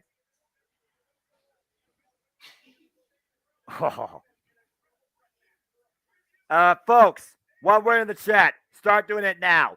Banger at the banger, at the banger, at the banger, at the banger. Because it's time to see if the Ling General will successfully defend the Intercontinental Championship against Drew McIntyre and Sheamus. Let's go backstage to Xavier Woods and Greg and what was his name? Greg Miller and Nikki Cross. And is that Cass LeRae? I can't tell. That might be Cass LeRae. See Hit Row there. See Angelo Dawkins. Oh, that's Hit Row. Excuse me. Yeah. Let's take a look at some simulation to play here. Again, this is brought to you by WWE 2K23, which I've heard is actually really good selling right now. Really good game. Sheamus, of course, portrayed Rocksteady in the Ninja Turtle movie. John Cena is actually going to be taking the role in the upcoming animated version that's going to be coming up soon. Right. And right now we're looking at a simulated version of the triple threat match, WWE 2K23. Oh, pro kick. And then countdown to Claymore Country. And they had Drew with the win, huh? I mean, at one point he was the chosen one, much like Austin Theory last night, the hand-picked future by Vince McMahon. All right. So for Drew McIntyre to be coming out on top in this, plus, you know, former undisputed champion, former Universal champion, pandemic champion. Yeah. Oh, that's Tegan Knox, by the way. I'm sorry, Tegan. Yes, JJ, as you were talking about, why the simulation apparently in the game gave a 42% win rate chance majority for the former chosen one to overcome Daling General, who has now been the Intercontinental Champion. Forget this, folks. 297 days, orchestrating his own symphony of dominance, destruction, and absolute perseverance. May I remind you, this guy went over 1 hour in this year's Royal Rumble. Mm-hmm. He had a match at Clash of the Castle against Sheamus, who, again, this is the only title that has eluded Sheamus's illustrious career since being involved in WrestleMania since WrestleMania 26.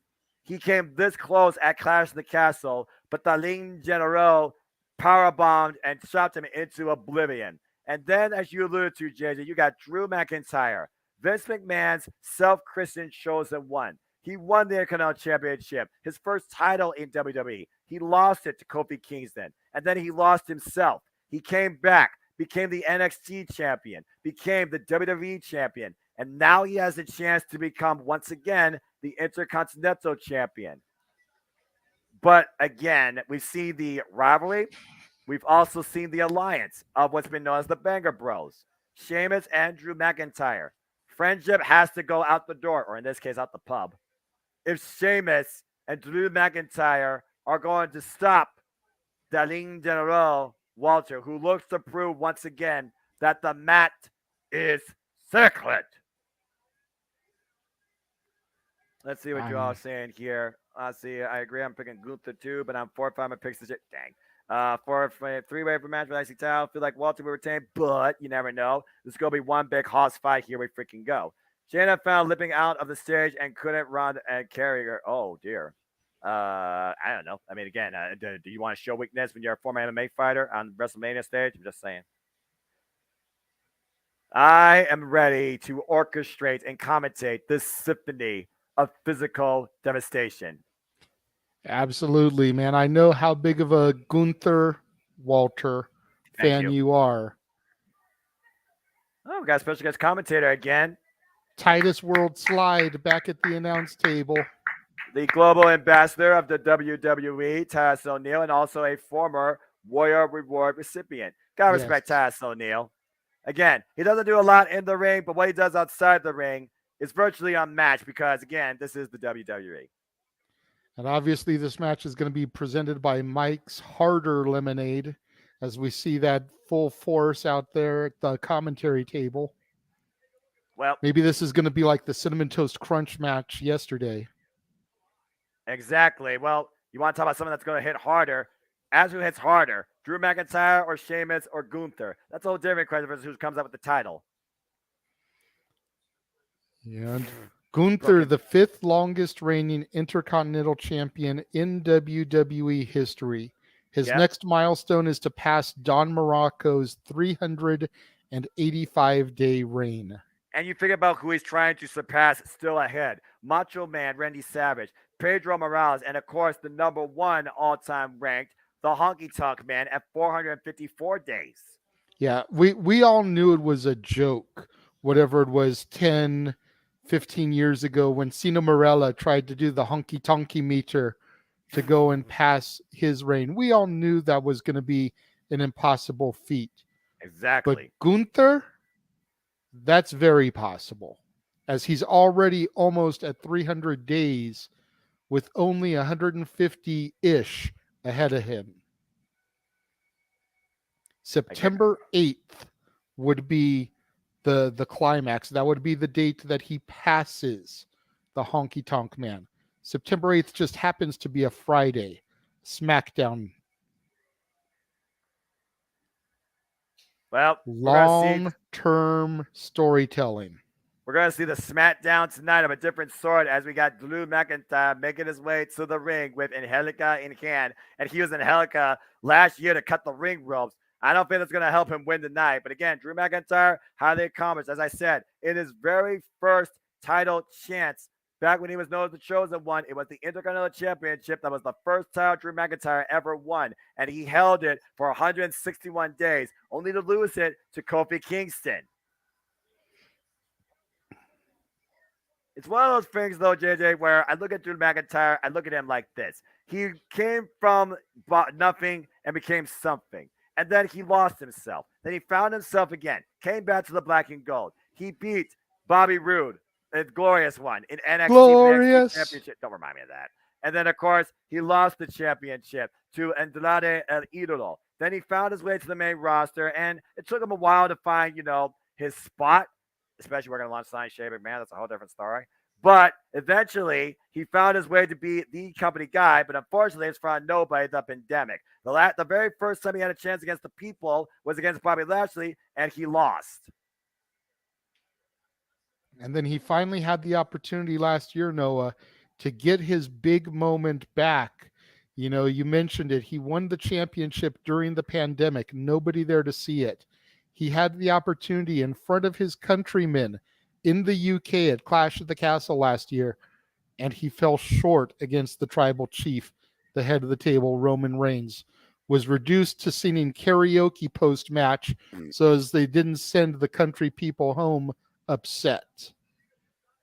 Could he possibly, even though it's only Intercontinental Gold, could he get his WrestleMania moment here tonight?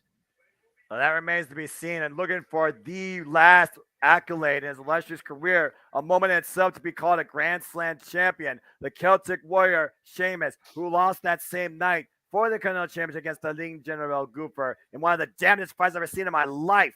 This is the only time that Sheamus has not won his illustrious WWE career, and he has been involved in WrestleManias since WrestleMania 26. He's held everything else. WWE champion. He is, of course, a former Money in the Bank winner. He is a former Raw Tag Team champion, former SmackDown Tag Team champion. He beat Matt Riddle at WrestleMania 37 for the United States Championship. Sheamus he beat has done Daniel it all. Bryan in 18 seconds in the curtain jerker of WrestleMania Big to gold become belt, World exactly. Heavyweight Champion. Exactly, but he has not won the Intercontinental Championship. Is tonight his night?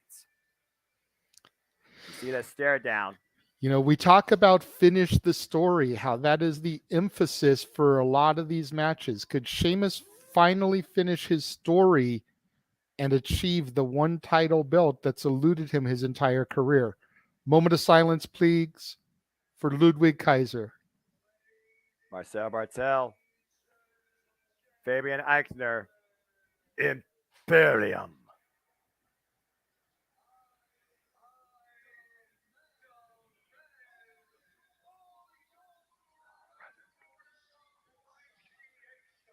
Show your gratitude for the Link General.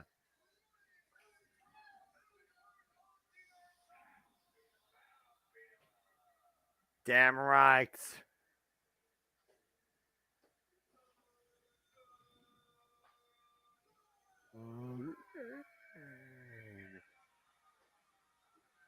Yes.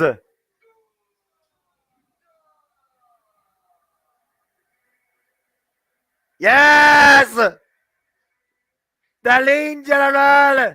Reconfig incarnated. WXW champion. Former NXT UK longest reigning champion. And your current Intercontinental champion. And your Royal Rumble Iron Man, the modern era. The Lean General. Gunther.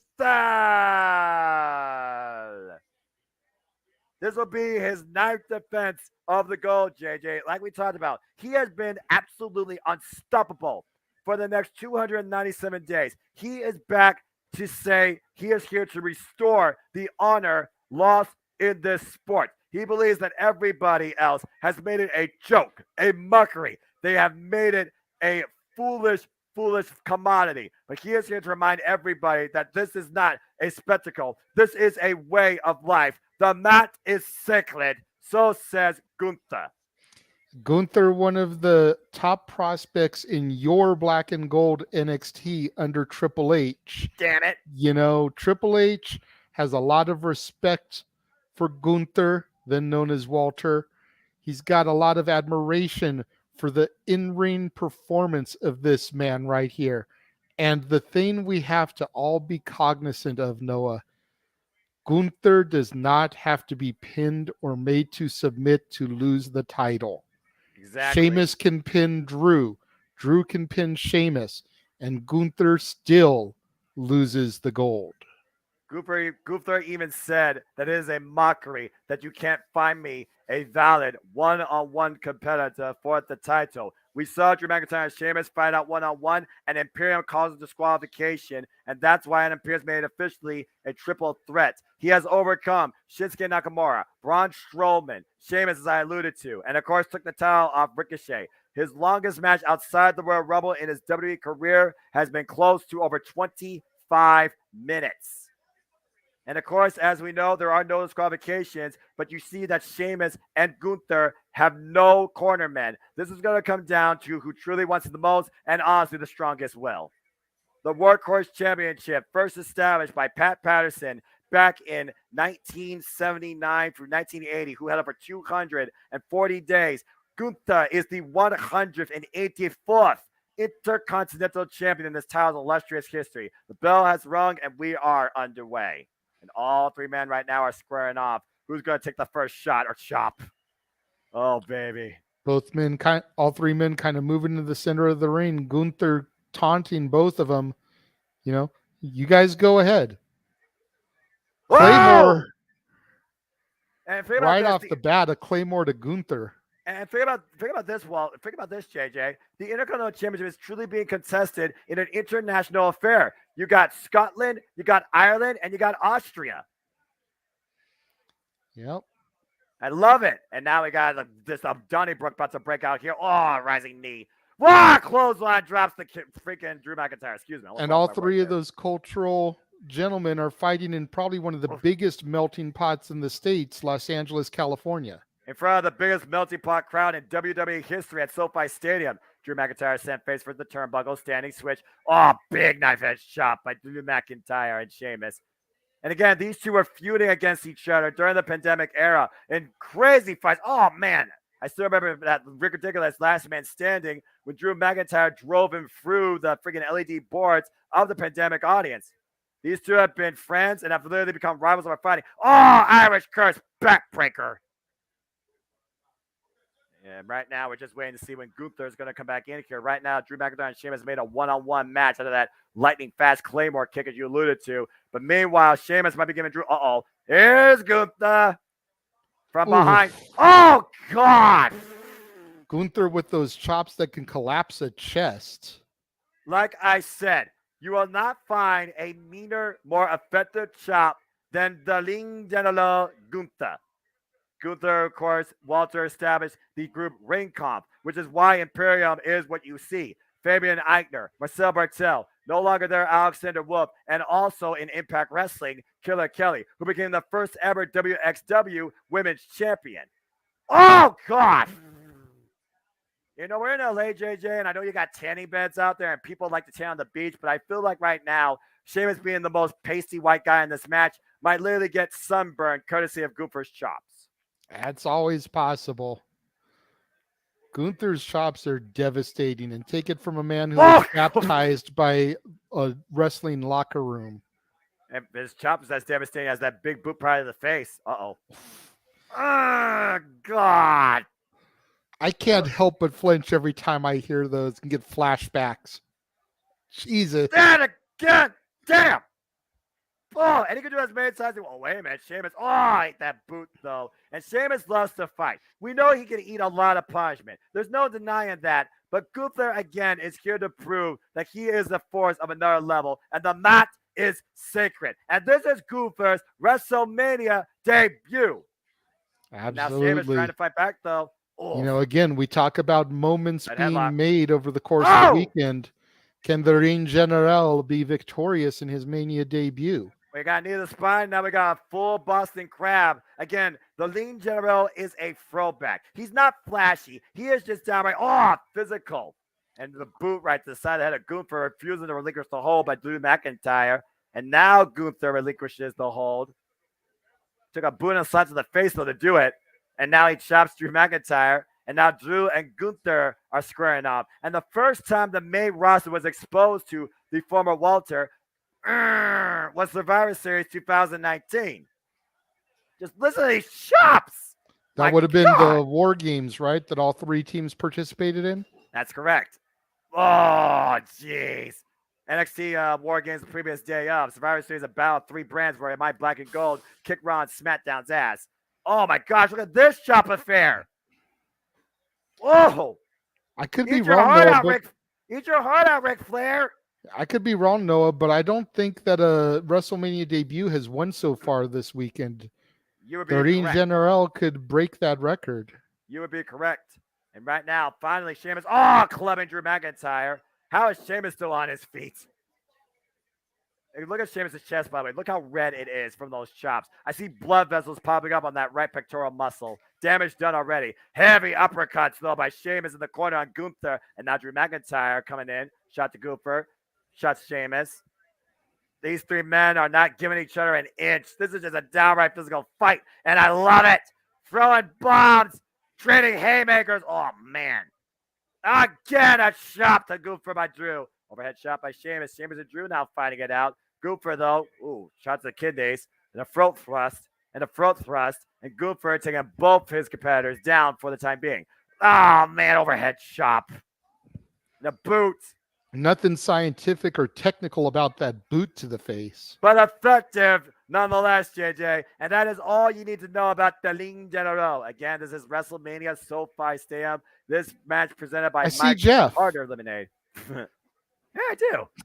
He's way over there in the corner on the left-hand side. The people in the house are like, where? Nice. Uh-oh. My daughter's like the lemon? Yeah, I mean, right there's lemon. And now wait a minute. Oh, God. Oh, Jesus. Chop and beats of the Baron combination on Gunther offense by Sheamus and Drew McIntyre. There's a freaking fist to the chest and a chop. People counting in synergy. Oh, this is a different symphony that Gunther did not want to be a part of. Good Lord. And Gunther just collapsing, but rolling to the outside. Sheamus on the outside. Can't win the title out there. I'm just smiling ear to ear right now, if you can't tell. This is why I love professional wrestling. Meanwhile, Gunther down out. Oh, what a knee. And we're down to Drew and Sheamus once again. And Drew sent to the top rope. Oh, the top rope, excuse me. And now my E-Tip is the Baron of his own. Uh-oh. Oh, boy. Oh. Count along. 3, 4. Damn. The chest collapsing under Sheamus, dropping a hammer. Worse than a shillelagh to Drew's chest. And he can do this all night. There's no disqualification. And those hammer-like blows like Mjolnir, and he can do it all day like Captain America. How many was that? Oh, God.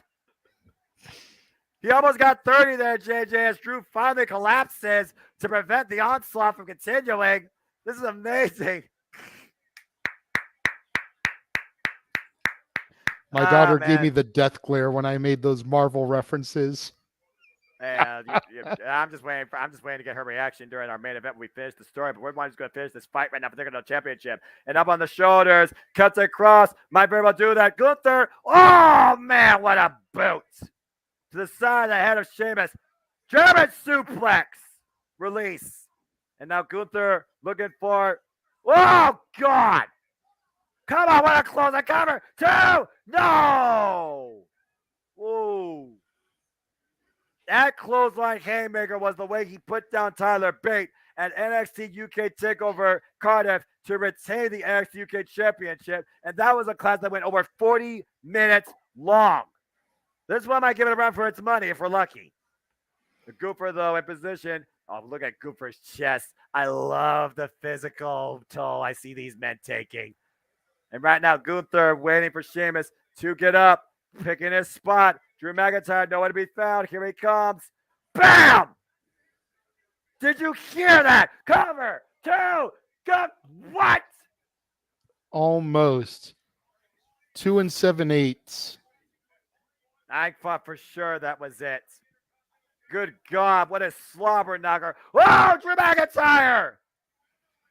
Off the top rope, dropping a hammer of his own on Gunther's head. Now Gunther and Drew are finding it out. Neck breaker!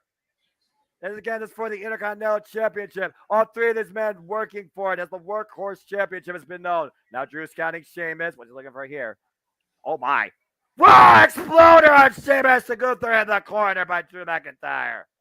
That's a way to give Gunther a concussion there between Sheamus's body and then Gunther's head. Well, if that don't give a concussion, that Future Shock DDT might, JJ. But look at the impact. Oh, God. Yeah, you're right. The boot hit the top of Gunther's head. And it's the final countdown ahead. Shout out to Europe. Claymore miss. Gunther moved out of harm's way. What a drop kick by the Ligne General. And now look at the cook. Drew McIntyre up. The last symphony. Powerbomb. Cover. 2. Go. What? Drew kicked out. That's amazing. That powerbomb right there has won Gunther countless championships. And now Gunther looking to make the climb. He doesn't do this often, but when he has to, he will. Might be looking for the big splash like Sheamus. And Sheamus, meaning Gunther, at the top, preventing the attempted splash. Oh, God, wearing away at the ring general. And now, we know what's coming here. Oh, Lord. Now, Gunther high up on Sheamus's back. Avalanche, white noise!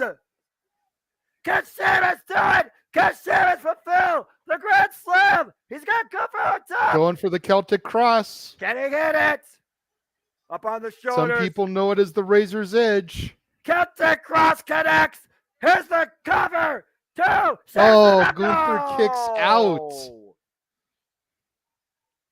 Holy hell. Near fall after near fall, Noah. What is it going to take for one of these three men to pick up the victory? I have no idea.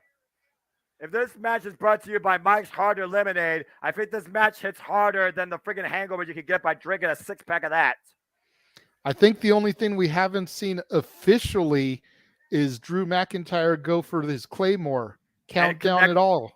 Yeah, we saw the one in the opening of the match here, but we haven't seen an official corner-to-corner Claymaker yet.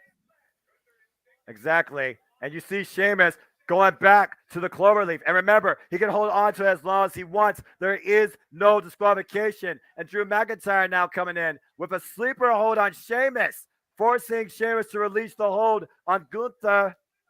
The sleeper in now by Drew McIntyre and Sheamus, but Gunther was for where possibly. Again, there is no disqualification. The triple threat affair finally breaks the hold. Oh, kick to the midsection. Might be looking for the future round DDT on Sheamus. Sheamus counter. That's the clothesline. And Sheamus. Bro kick to Drew McIntyre. Bro kick to Gunther. And Sheamus firmly in control. Is this Sheamus's moment? Is Sheamus finally going to accomplish the one thing that has eluded his illustrious career? Could this be his night? Dial it up, fella. Bro. He's calling for it. Bro. He's counting it. He's pounding for it. Good for inside. Bro kick connects. Bro kick connects. Here's the cover. 1, 2. No. Oh. Drew McIntyre just pulled his Banner Brother teammate off of the pinfall attempt. And look at the face of Sheamus.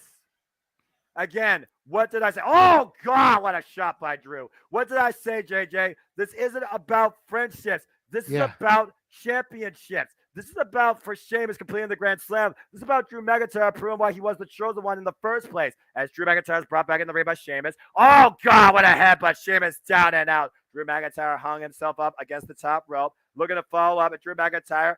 Flies over the top. Tope Kai, hello. Jesus, I haven't seen Drew that in years.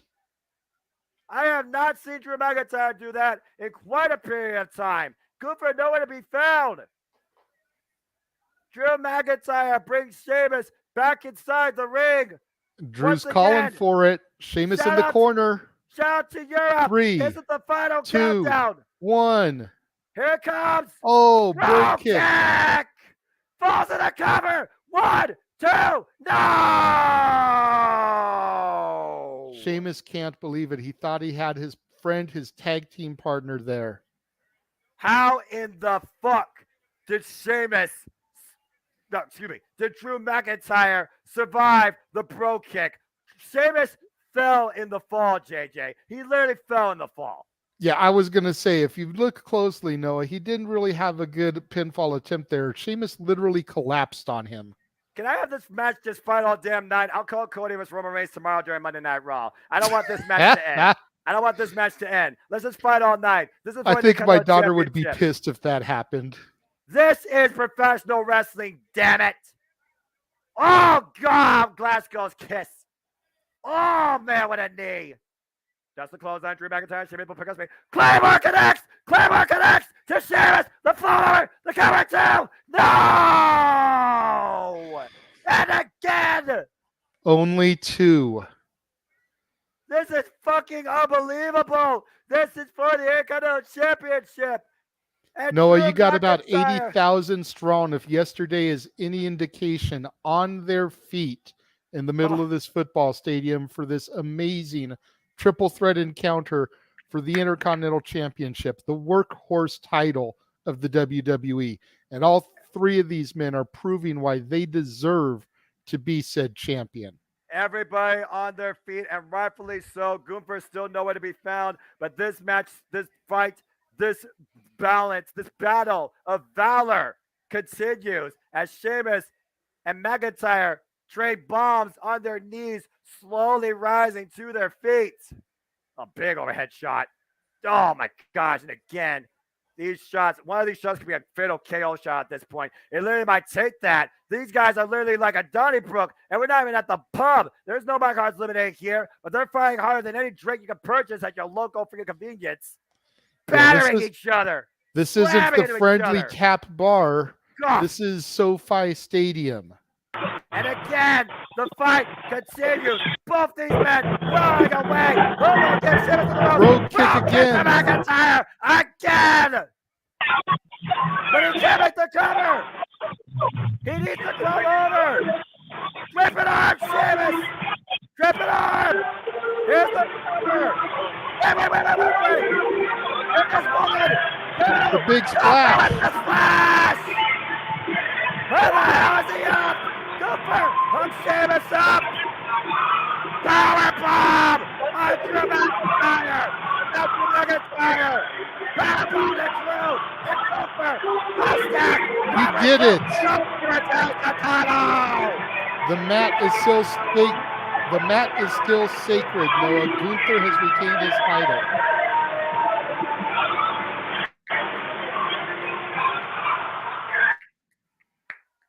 In one of the damnedest fucking incredible Intercontinental Championship fights I have ever seen.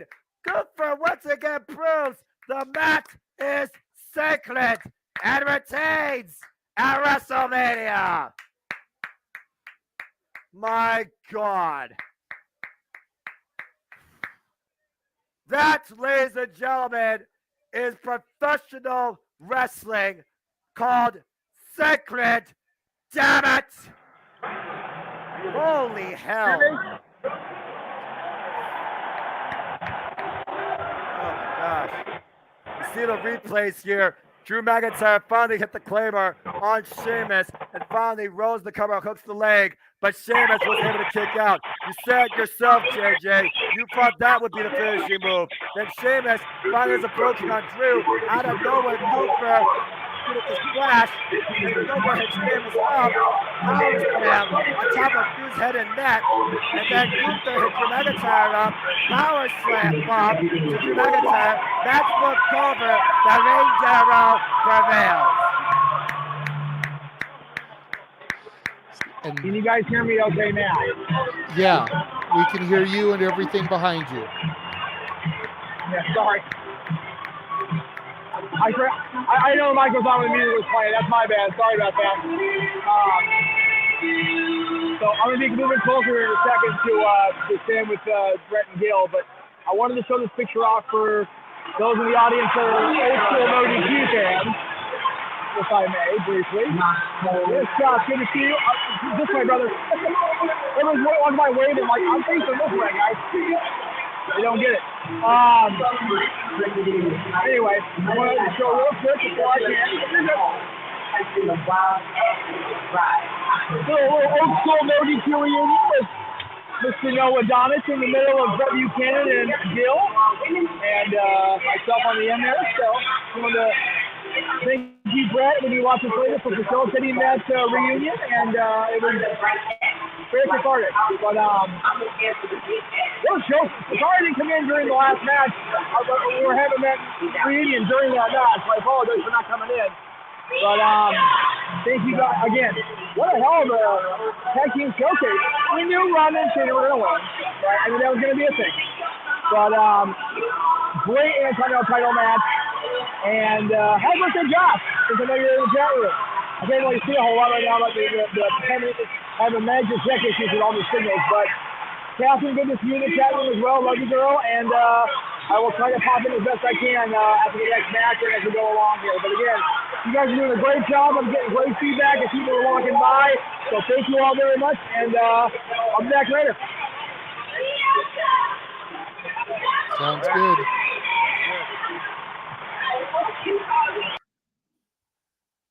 Okay. Noah, that match right there was the reason why I wanted that to start the night. Oh, I feel so bad for what's next. I'm not going to lie. Oh my God, that was effing incredible. That is one of the greatest matches I ever got to witness and call in my life. The Ring General is one of a kind. You saw why just a few moments ago tonight. And Gunther wins his WrestleMania debut. It doesn't get better for me than that, too. That was so damn incredible. Yeah. Gunther, the first person this weekend to win their Mania debut. And he's on the fast track to that record-setting championship reign like we've been discussing for a minute. As we take a look here at the video package, kind of chronicling the EST of not only WWE, but WrestleMania, because you can't spell WrestleMania without EST. But you and the rivalry that she has had with Asuka, who has now morphed into this more demonic original state, if you will, from her Japanese days, known as Kana.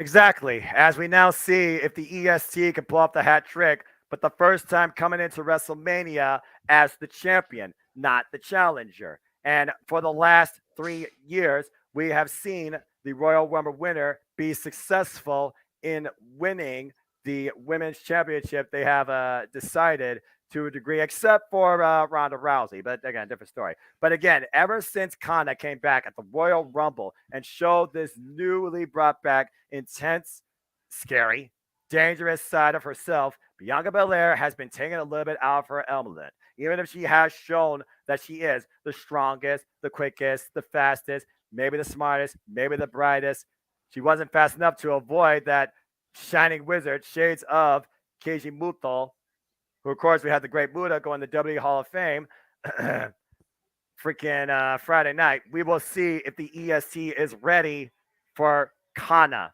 because she may have overcome Asuka, but she's never faced Kana. Here we go, folks. Oh, boy. I assure you this individual did not come from the great Kabuki, but they might as well have.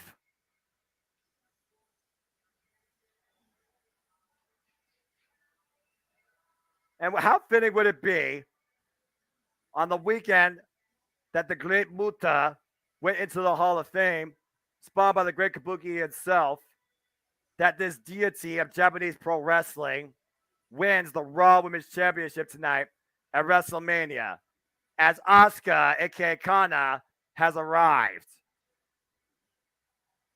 You talk about moments, you talk about history, you talk about finishing the story. That would be a hell of a story to help cap off this weekend for the great Muta. Obviously, a heavy influence on Asuka Kana here this evening. Kana, aka Asuka, 41 years of age, 18 years of experience. Trained There's no way she is 41 years old, Noah. Yep, she is, JJ. It's kind of looks also, like she's 25, 26. Well, I know, it's crazy, right? I guess, Japanese don't age. Also, oh, look at that. Ding, ding, ding. Thank you so much for that. Again, I hope everybody's enjoying the conversation. This is the JMN Multiverse Media live watching event for WrestleMania Night 2 as we bring you to, the story concludes as well and the action continues. Thank you so much, Catherine. And again, if y'all enjoy this, please like, subscribe, comment, tell a friend. And, of course, super chat this man. He monetized now across Captain Studios and JMN Multiverse Media. And if you want to stare at the conversation, super chat. It's as simple as that. As I was alluding to earlier, known as the Empress of Tomorrow, she, of course, was trained not only under WWE Performance Center, Sarah Amamoto, but originally trained by Yuki Ishikawa, and is a multiple-time KOD heavyweight champion out of Japan. And formerly was the still undefeated, might I add, NXT Women's Champion for 510 days. But she still has yet to have a WrestleMania moment. Meanwhile, And you talk about KOD, Noah. Here she comes, the roughest, the toughest, the fastest, the strongest. Some may call her the greatest. Some may even call her the prettiest. The woman who puts the EST in WrestleMania. Your current, reigning and defending Raw Women's Champion for an entire year, winning the belt 1 year ago today, Bianca Belair. And look at this entrance. You talk about her being the EST, but she certainly is a role model for the youngest members of the WWE, as we have this very young, very capable, athletic dancing entrance by, I imagine, a ton of Bianca Belair fans. This is pretty cute. This is pretty fun. This, I listen to Ella probably would want to be about it. She's a hip hop dancer herself. I don't know if she's ever got her hair done like that, but that's a different story. That's quite a presentation, though, for the EST of WWE. Oh, look at that! That is too cute. All right. That is pretty spectacular. And there she is, JJ. That's quite an entrance.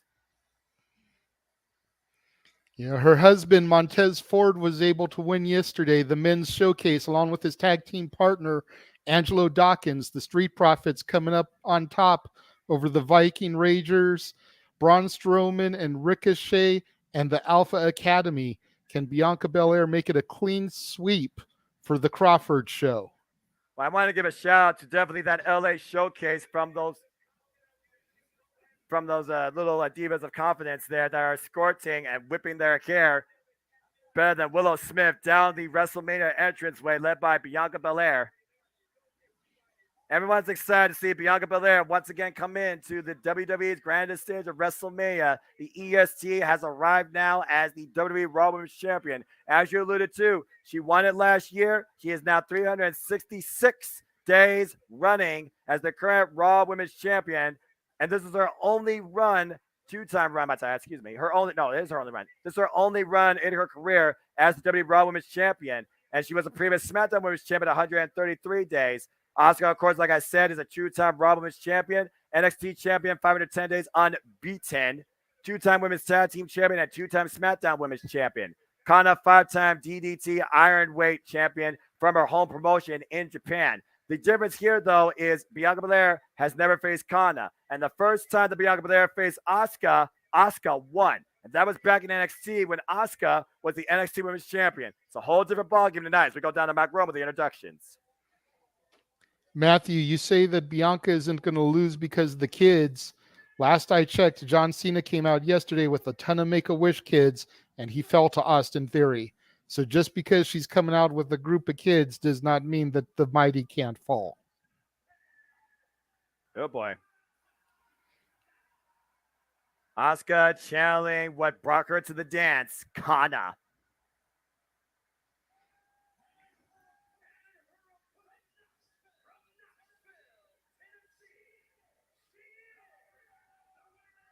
Let's see how these two can rival what Rhea Ripley and Charlotte Flair did last night. I'm liking her outfit with the star, like the Hollywood Walk of Fame right there on her outfit.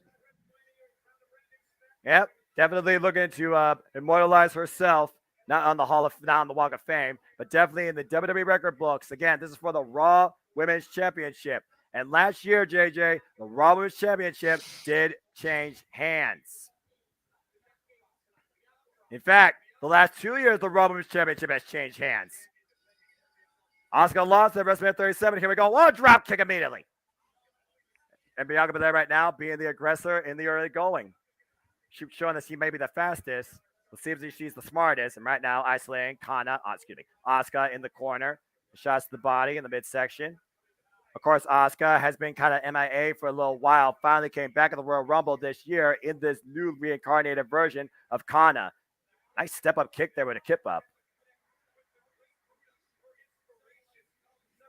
And again, I gotta say it, Great Muta was inducted last night. That was her inspiration. That is Shinsuke Nakamura's idol. I would not be surprised to see Asuka come out as the Raw Women's Champion tonight, with that also being a thing.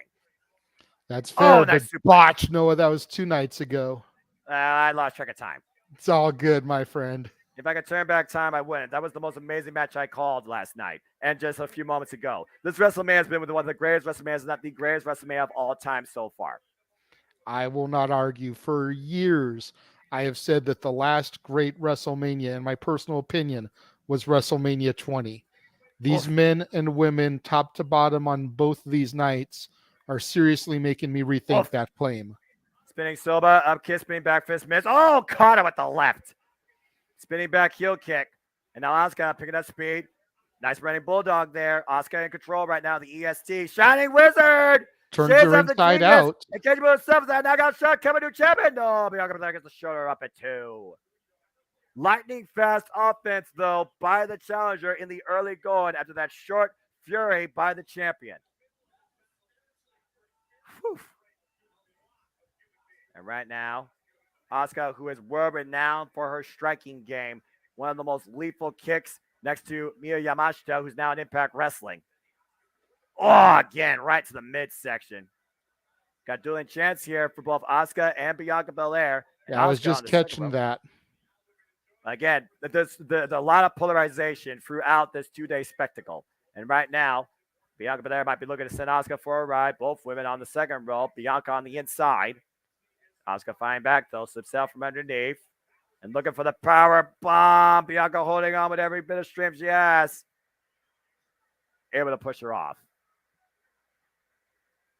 Uh-oh. Asuka, got lured in. Bianca flips out of it. Spine buster. Boom! Big spine buster. Deep cover. 2 counts. Kick out by Asuka. And Bianca Belair, for what she's done this last year, let's not sleep on it. She's defended this title against Sonya Deville, Carmella, Bayley, 3 times, might I add. Won it from the man herself, Becky Lynch. Who was successful last night. Oh! Bianca got caught! We talked about the submission before. We talk about the danger of Kana. We talk about the awareness of Bianca. And right now, fighting back, preventing the triangle choke. Woof. And right now, though, the arm's still trapped between Asuka's legs. Oh, wait a minute. Nice Roll out by counter. Bianca. Almost got Kana there. And now the Asuka lock might be applied. Asuka trying to wrench back, trying to grab everything she can. The wrists are not firmly locked in. Bianca super close to the ropes, rolling towards it, trying to find some leverage. And Bianca, smart, rolls to the outside of the ring. You know, something I just thought about, Noah, I've been hearing rumors that on the Peacock Network, we're going to be getting a Crawford show of sorts here coming soon. Kind of the Miz and Mrs. type of thing that we've had with Miz and Maurice, with Bianca and Tez. You know, a victory here would be a great way to help kick off that show, with both of them being victorious this weekend. Up the apron, the handstand. Good point there, JJ. But meanwhile, Bianca by Asuka hooked up. Asuka, though, counter, though. And now trying to fight out. Got an armbar. And wait a minute. Bianca trying to counter again. Just on the outside of the ring, though. Might be countering into a gut wrench. Champion's got Asuka up. Oh, my word. The power of the ESC. Asuka, the raw power. Part of my God. The raw power of Bianca. Part of why they call her the strongest. Power bomb on the outside of the ring. Asuka planted. I might as well just took the count out. I'm surprised she didn't take the count out there. Good grief. Nah, Bianca's too proud for that. Hooks the leg. Asuka gets the shoulder up before the 3. Bianca's a fighting champion. She doesn't want a cheap victory like a count out. She wants to pin the Empress of Tomorrow. Oh, wait. Time out. Weren't you the one last night that was talking about, why don't you just take the count out? You don't need to pin the champion. You just have to come up with the title. What made you change your mind all of a sudden? Because that was me that said that, but that was also when a heel was the champion. Bianca's a babyface. She's a fighting champion. Hold that punch, JJ. Roll up. And Asuka with the 2 count. We also thought about this, though, JJ, to counter that point. You said yourself, has Bianca Belair hit her ceiling? Is a character change needed? You even said herself, her theme, it sounds like it fits a heel, not a face. Maybe Bianca Belair needs to channel some of that dark, dirty energy that Asuka and Kana's channeling to come out as champion tonight at WrestleMania. And we'll see if she does go to that place tonight, Noah, but you're absolutely right. Her theme song does sound like it better fits a heel. I never needed you at all. Exactly. The KLD roll through in the ankle lock. A heel hook of sorts. Great find in the leg. Bianca Belair again. Her power coming back. Good God. deadlift. Look at that. Might be looking for the KOD again. Asuka flying back. Oh! Again, she is literally the strongest. That was extremely impressive. Asuka freaking dropped with that bat drop suplex, and now the handstand springboard. Oh, Asuka again catches Bianca in an ankle lock and is trying to grapevine the leg, but can Bianca counter this for the third time? Been able to counter submissions every time that Asuka been able to lock one in. Ankle lock, roll over, excuse me. And Asuka maintaining control. Asuka had that handspring moonsault scouted. Whoop, that roll through. Asuka, though, catches herself, goes up the second rope. Drop kick! Takes Bianca Belair up and over. And there's a cover again by Asuka. WWE Rebel is champion. No, Bianca kicks out. Whew. Both of these women right now are definitely emptying out each other's gas tank. Right now, the early storm on both behalves have certainly been waged in this war for the Raw Women's Championship. And what is Kana thinking here, I wonder? The chat room seems to be pretty evenly divided, Noah. A lot of people going for Asuka, a lot of people going for Bianca. This is probably one of the most easily divided matches we've called this weekend. Yeah, you can say that for a lot of matches, to be fair, though, JJ. And meanwhile, Asuka sent to the outside, finds herself on the apron after the kick to the midsection to Bianca. Bianca looking to follow. Oh, gets caught. Now, both women on the apron. This is a dangerous spot to be. Asuka looking for something here. And right now, just kicking the life out of Bianca Belair. The EST might be left breathless here in a moment. And Bianca blocks the kick. Face to face with the challenger. Oh, what a shot. And Asuka falling up. Drop kick. Oh, no. Right into that LED post. No give. Yeah, she's lucky she fell inside the ring, not to the outside, if I'm being perfectly honest with you. But yeah, you're definitely right. Kana right now looking to follow up. Kana still on the outside of the ring, on the apron, looking to maybe exact more punishment here. Hooking Bianca up. And Empress figured of something very dangerous, very devious here. And right now, hook the arm. Oh, man, another big shot. And now Bianca driving Asuka face first to the opposite ring post. This really has been a teeter-totter of a match here. Each one counter for counter, move for move, impact for impact. And right now, Bianca Belair ascending on the inside to the second rope. And Asuka still on the apron. Might be a little bit disoriented. Might be looking for a deadlift superplex from the outside in. Can Bianca Belair hook the challenger up? Take her up and over. Oh, man! She does it. You notice the way she kind of planted and made sure her feet were secure there on the middle rope before she started trying to lift. And now she finally goes to the cover. JJ to clear Asuka away. No! Showed her up at 2. Again, we talk about it all the time. The power of the EST on full display here tonight at WrestleMania. But both women look like they're just exhausted. I mean, they've emptied the gas tank out of each other at this point. And to counter that point about the power, the technical prowess of Kana on full display here. As we look back at this incredible display of strength by Bianca Belair. Outside in, deadlift German suplex from the corner. Only yields a near fall. And both these women looking to fight back into this match. This is for the Raw Women's Championship. These two will not go down that easy. Again, is Bianca Belair ready for Asuka / Kana? And now Kana looking to follow up the ropes. Bianca falls in with another mean strike.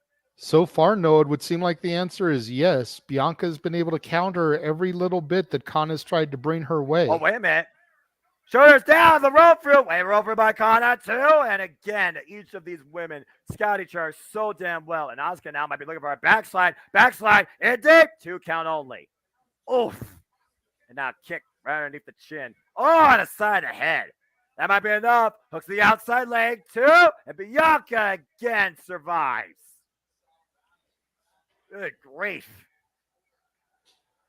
And look at the skills here. I'm not sure who the skills tip in favor of at this moment. And the crowd appreciating what they're seeing here at WrestleMania. by both these incredible athletes, these incredible superstars. The Empress of today looking to be the champion of tomorrow. Once again, might be looking for the Oscar lot. Bianca once again fighting back though, grabbing the head. The road fruit. What's this? Look at that. Whoa! 2 count. Again, standing switch. Might be looking for German suplex. The crowd once again starting up. Let's go, Asuka EST. Oh, caught the legs. And the road through. Bianca. Up and over. Oh! What a blockbuster float over by Bianca Belair.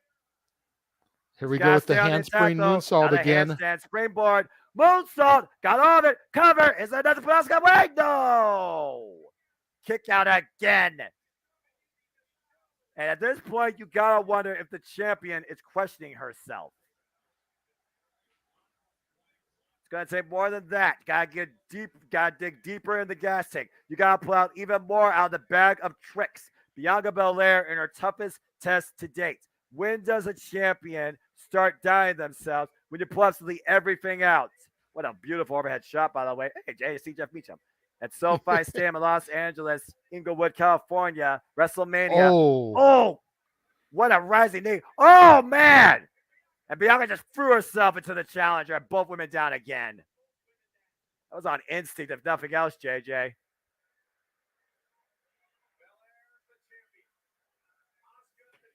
Take a look at the replay here. Bang! That knee off the ropes. So Bianca throws herself to the challenger and both women down again. And right now we are wondering Bianca Belair can capitalize off the shoulder block. Slowly the champion getting back to her feet first. Sees her challenger. What's she looking for here? Oh, geez. That was just a mean stomp. I feel there might be a little bit of frustration right now out of the EST. She's like, but she's not going to say that, clearly. And Bianca going to the top rope. Oh, got caught with a right. Asuka, of course, the premier striker. And right now looking to, what is she looking for here? A little bit of jaw jagging, maybe too much. Taking too much bolstering. Oh, Bianca's got her set up. Did I not call it? Did I not call it? Can Bianca... Oh, Asuka fighting back though, JJ. Ooh, boy. Bianca, of course, looking for the KOD off the top there. Dangerous spot for both these women here right now. And right now, oh, the braid! Asuka pulling Bianca Belair back down to the ring. Call breaker! Good night. That might be it. Cover with the leg, new champion. No! Bianca still with enough in her tank to kick out there. I don't know how, though. Look at this. Boom. That was flush, JJ. Flush. Yeah, dirty, underhanded tactics using the braid to her advantage. Let's be honest here. How many challengers have not tried to exploit Bianca Belair's braid? I know. Asuka right now in the driver's seat. Needs to stay on the attack. Oh, falls in. And Bianca catches the challenger. Might be looking to hook her up. Uh-oh. Jesus. Oh! Face first into the turnbuckle there. Yeah, I'm about to say a grand glam slam of sorts by the EST. And now Bianca demanding that Asuka kind of gets up, still cognitive of the fact that this is for the Raw Women's Championship. The EST looking for the victory. Maybe looking still for the 1, 2, 3, or maybe something else. And right now, Asuka. Here we go. She's got her set up. Up on the shoulders. Asuka grabs the top rope, though. Again, with every fiber of her being. And finally, is able to escape. Oh, ref bump. Oh, that missed. Whoa. And missed the roundhouse kick. Oh, went to try to crack that whip. Miss. Blocks. Picks her up again. Bianca Belair. Put Asuka up on the shoulders. Can she hit it? Oh, counter. Oh, the run through counter. And Bianca Belair takes Asuka up and over. Up her in. And a big tap out. Was she tap? Wait, was she tap? I wasn't sure. Was she tap? There's nowhere to go. It's in the middle of the ring. She's rolling it through, though, Noah. And right now, the EST trying to find a way to the ropes. How is she fighting through this pain? And right now, Asuka looking to exploit the braid. Bianca Belair once again trying to use her strength. Can she get up to her feet? You ask how she's fighting through the pain, Noah. She is the toughest. Oh, this is incredible. On the shoulders. KOD. KOD. Cover. 1, 3. 2. Bianca has done it.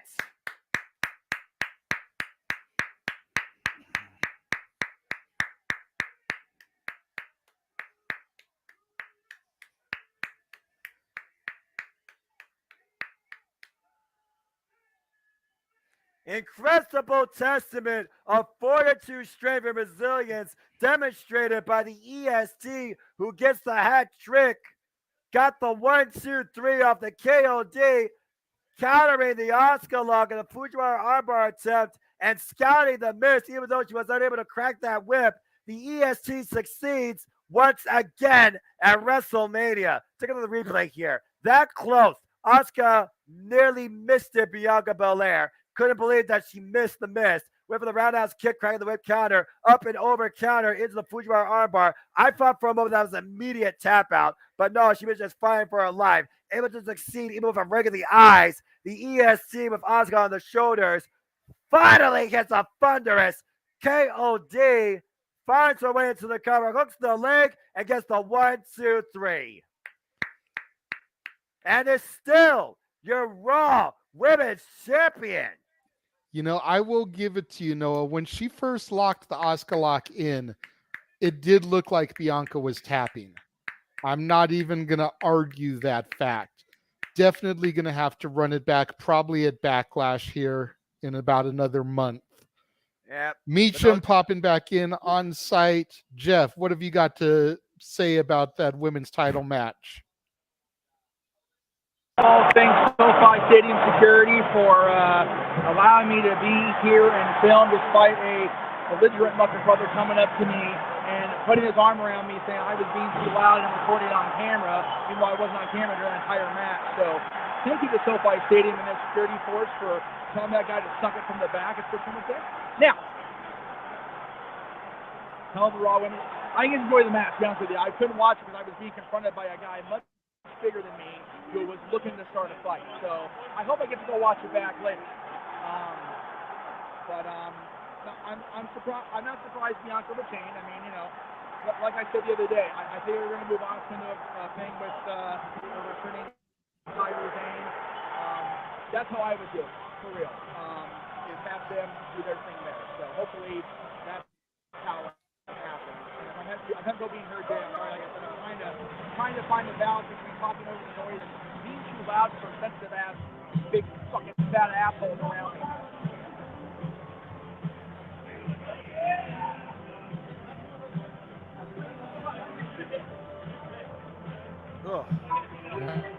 Back again tonight after his chaos shenanigans yesterday. Al Michael. And we got Al Michaels. All the big names, all the superstars out. Okay. Again, JJ, that main event last night. We're talking about finishing the story. The Usos literally called it Bloodline Mania, and the pillar of the Bloodline fell last night to Sami Zayn and Kevin Owens.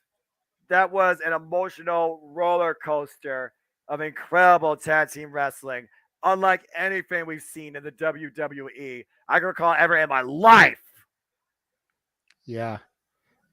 And it took three haluva kicks. Shades of what happened with Kevin Owens and Sami Zayn at Battleground 2016 when his friend fell in his arms.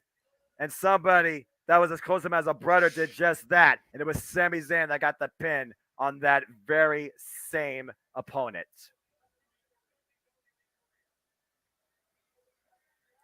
Good grief. But I gotta wonder, after what happened last night, where do the Usos stand in the bloodline?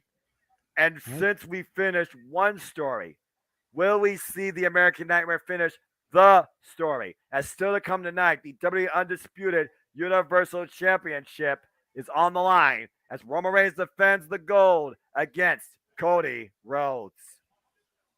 Let's go back down the ring, though, with our WrestleMania host and Snoop Dogg for some more shenanigans.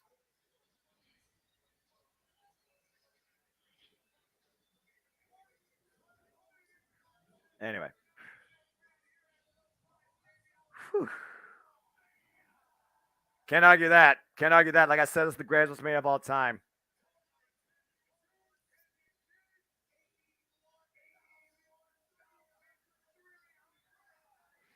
We eclipsed yesterday's attendance record, Noah.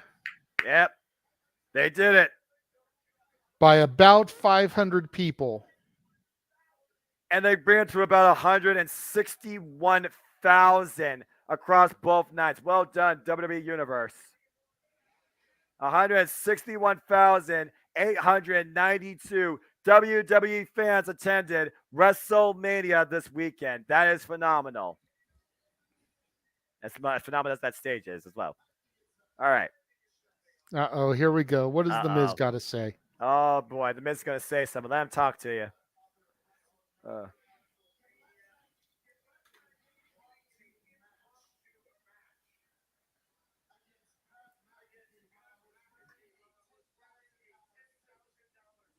That's too much money to spend on a suit. Yeah, let's do it again. Let's do it again. Get back over here. Let's do it again. Let's do it again. Why not? Let's do it again. Yes. Yes.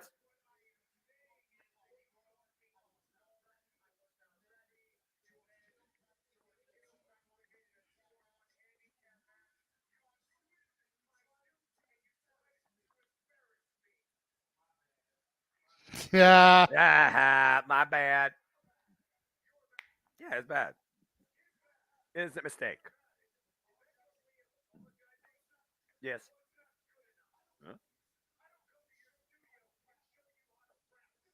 Oh.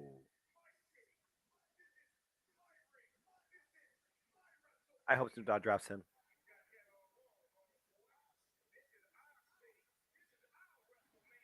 Damn right. I'm not even there, but I agree, Snoop.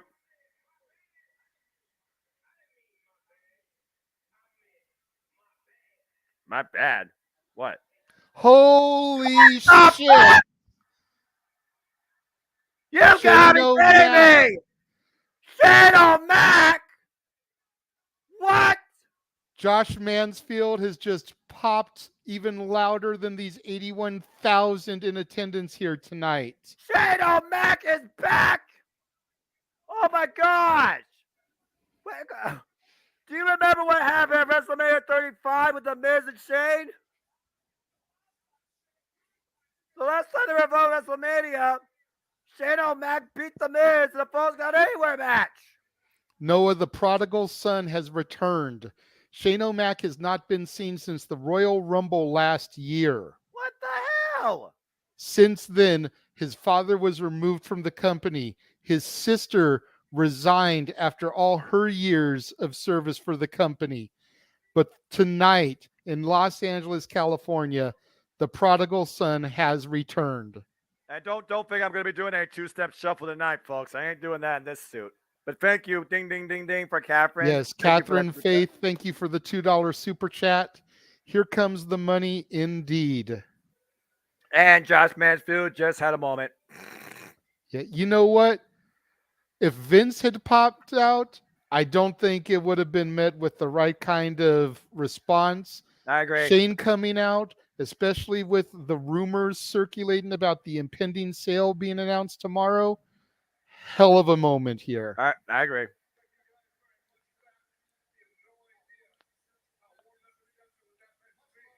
Shane freaking O'Mac. What is up, Shane O'Mac? Hey, what's up? You're tolerable. I still hate you from the Best of the World thing, but anyway. Josh Mansfield says, greatest Mania moment ever. What a fucking birthday present. What? Wait. I am not calling a Shane O'Mac and a frick. What the fuck? The bell rung. Sheamus Miz is happening right now. Jessica Carr in the ring. Ready to officiate it. Down big. Oh, man. Shane O'Mac with his juking and jiving rights and lefts. What the fuck's happening tonight? Okay, Irish whip. fine. And Shane O'Mac with the drop down, Miz over the top. And his leapfrog over. Shane with the freaking lost his footing, and the Miz right now. Oh, almost tripped over him. The Miz is freaking. I don't know what the hell is happening right now. I've lost all control. The Miz right now is scouting Shane in a suit. I kid you not. And this is a legally sanctioned match, folks. The bell has rung. This is official. It's Shane O'Mac versus The Miz. And The Miz with that angry look on his face. And wait a minute. Oh, Snoop Dogg with the knockout shot. What the? Snoop Dogg just checked The Miz in the mouth.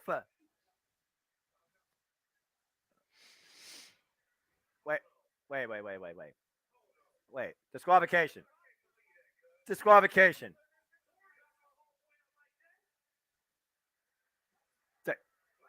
Wait, he knocked him out. Oh, damn. My God. Snoop just dropped The Miz. The Miz is out. The Miz just got knocked out of WrestleMania by Snoop Dogg. What the hell is my life? I mean, it's still a match, right? Oh, shit. You've got to be fucking Is kidding Snoop me. gonna go for it? JJ, this is your moment, man. Call it. Throw in the sunglasses. Snoop Dogg with the most electrifying move in sports entertainment today. Gonna drop the people's elbow onto The Miz. Oh, God, did he ever? 1, Here's the 2, cover. 3. 2. Snoop Dogg just beat The Miz at WrestleMania. What the shit did I just call? Snoop Dogg and Mania sipping on gin and juice tonight in victory at the expense of the most must-see WWE host in WrestleMania history. The Miz goes to sleep, courtesy of Snoop Dogg tonight at WrestleMania. That's a real WrestleMania moment for you. Let's take a look at the replay here. He said you're going to knock out my homeboy like that and drop The Miz with that right. I can't believe we just fucking called a Snoop Dogg and a Miz match. And then you just called the most electrifying move from the greatest hip-hop artist in freaking music today. Snoop Dogg drops the freaking people's elbow.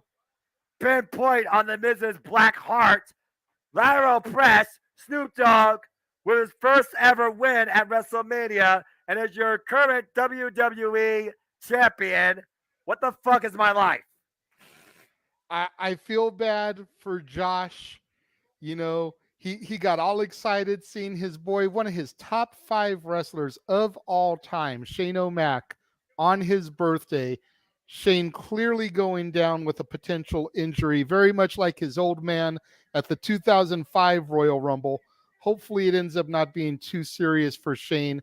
Josh's day just went from spectacular to horrific with that little bit of Shane McMahon injury potentially, but Snoop Dogg with the quick thinking and the save to let this Los Angeles crowd have that moment that they were going to have with Shane picking up the ball, running it in for a touchdown.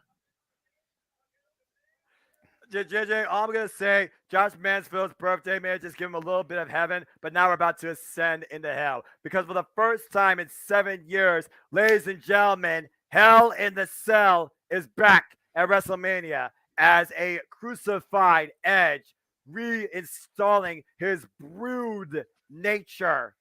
Takes on one-on-one the demon Finn Balor. This is truly their final judgment. Oh my gosh. I do hope Shane is okay though. Man. JJ, again, this has been the greatest WrestleMania in history, and then we just got to call that shit. And now we're about to call an absolute war of attrition inside Satan's playground. Hell in the Cell is next. Oh boy. Of course, at one point, we wonder if Edge was going to come back after he had to retire from a debilitating neck injury. He rehabilitated, came back at the Royal Rumble, and not only did he come back, he succeeded and became a Royal Rumble winner and faced the Tribal Chief for the WWE Undisputed Universal Championship and has ran roughshod in WWE ever since. After calling out AJ Styles last year at WrestleMania, Edge decided to bring forth a new level of judgment to WWE, and the Judgment Day was conceived. First Damian Priest, followed by Rhea Ripley, and then what we thought was going to be Finn Balor turned into a treason planned by the Prince himself since June 6, 2022. Edge was exiled, and the Judgment Day ran roughshod under a new leader. But then a demonic nature once again rised out of the Rated R superstar. Out from the depths of hell, Edge came back with a furious vengeance at SummerSlam, speared Finn Balor, cost the Judgment Day in multiple matches that followed. Judgment Day, Finn Balor, and Edge have traded victories, have traded embarrassments, have traded attempted injuries. And it really took another turning point at Extreme Rules with a concerto by Mommy. That was until this war continued with Edge's comeback at Royal Rumble this year, taking out the Judgment Day, preventing them from winning. And Beth Phoenix and Edge got the better of them in mixed tag team action. But Finn Balor was not done with Edge at that point. We have reached the final verdict, and we will see who is guilty once and for all as each of these two men descend into Satan's playground and determine final judgment with their darkest natures, with their most dangerous demons, with their most evil intentions. This is Edge versus the demon Finn Balor, and it finally concludes inside Hell in a Cell. Let's go. Oh, whoa, what? Oh, what's this entrance? Oh boy. JJ? Are you seeing what I'm seeing? I'm seeing candles along the LED signs. I think someone's about to have last rites.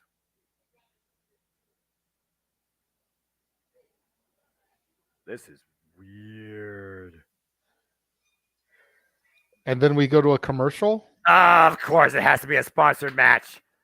The Pope's exorcist. Edge looking to exorcise a demon. It makes perfect sense, as much as I hate to admit it. Okay, but you could have done this before you started to show all the candles. Yeah, but that would be too smart. You know, Triple H still, I mean, as his age, he forgets stuff. You know, he still has his flaws. This was a Vince McMahon move. I agree. Botch! Yeah, big botch. Here we go, and the old cell music as the demonic structure, as you called it, is being lowered to surround the ring. In its pure devilish silver form, this was the same structure that determined the end of an era. Oh. Right now, it looks like we got a priest right now giving us last rites. It is no longer the red crate of hate. It is back to the iconic structure. Hell in a Cell. Satan's playground in its purest, darkest, evil, most dangerous form. Must channel greater power. So this must be a hype up for Edge, clearly. The Demon's Lair. Is Hell in the Cell the Demon's Lair or Edge's playground?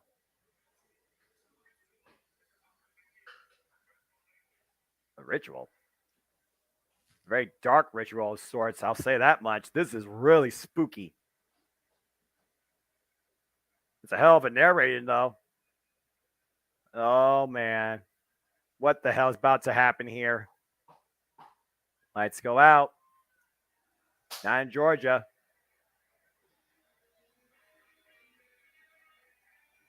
Whoa. Brood Edge. That is all the Tron says. Brood Edge. That's freaking epic. And I'm going to guess this is Ultra Bridge again with the theme because this sounds epic. Putting this on my Spotify playlist. I'm just taking it in right now, folks. If you're not watching on Peacock. The fire is on the entrance ramp. And Brood Edge has risen. A reincarnation of Edge's most dangerous design. Brood Edge is back at WrestleMania. Holy hell. And I know that's the wrong set of words to say here, because this is anything but holy.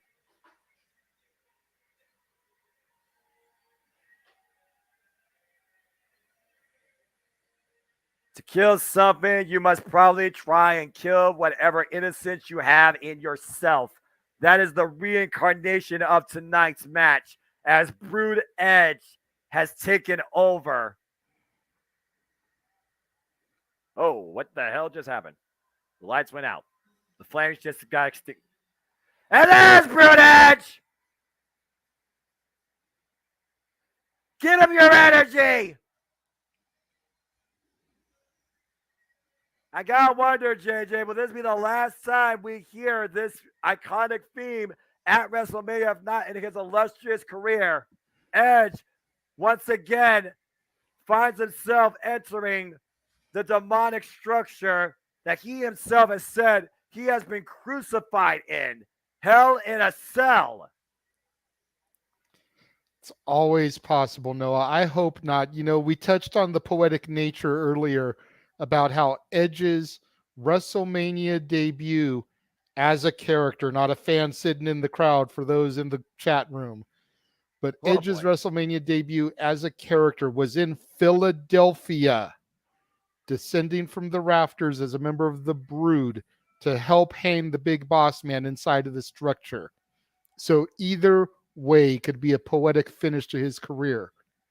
He could have his final match inside of the cell at WrestleMania, or he could potentially carry on for one more year and have his final Mania match in the same city where he had his first Mania appearance.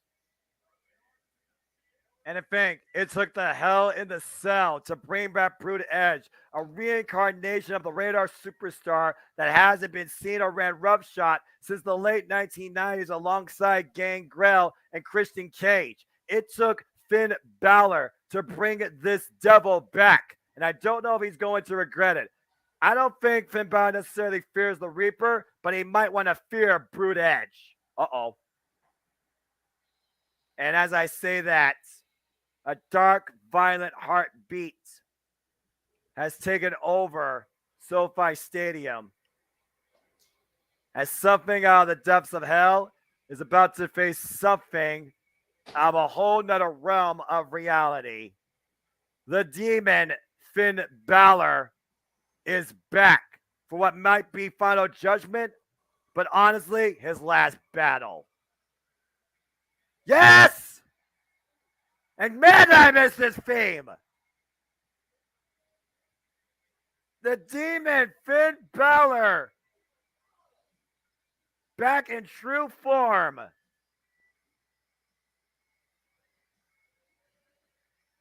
It's the other side, pun intended, of the Ultra Bridge song that Finn Balor channels when he wants to bring out his absolute worst and best. Sometimes he loses control of himself in this manifestation, but most of the time he is virtually unstoppable. Wow.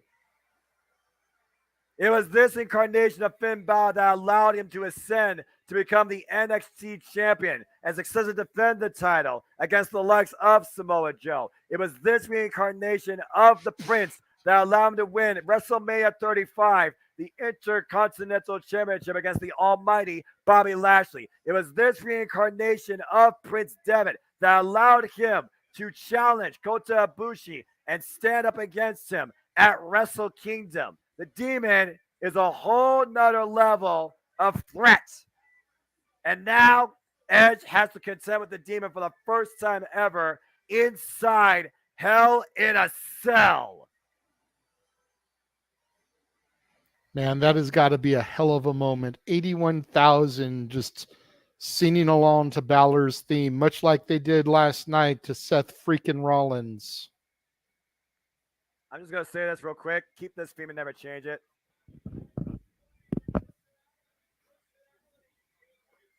Well, we definitely are seeing the worst of both personalities respectfully being taken out here tonight. And what I still think is going to be each other's final judgment. One of these two is never going to be seen the same way again. But I got to imagine this will be the last time we see any sort of confrontation between Finn Balor and Edge. And look at Edge just posted up in the corner, patiently waiting for his adversary to enter the demonic structure.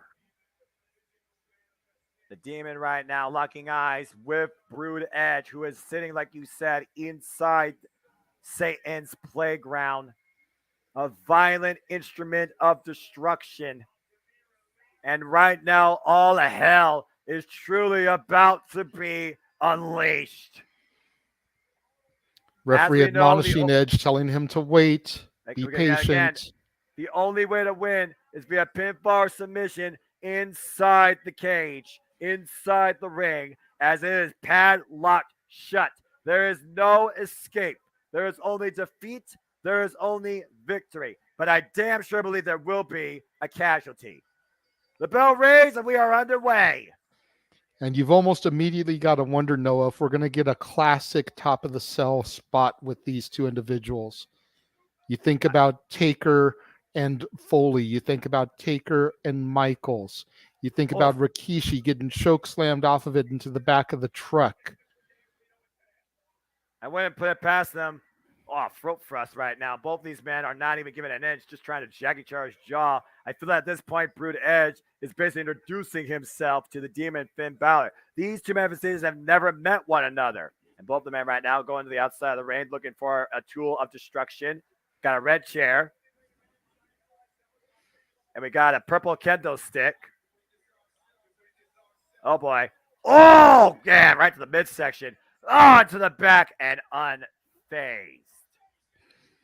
Oh, the kendo stick, though, more impactful, more effective against Brood Edge tonight. So far in the early going.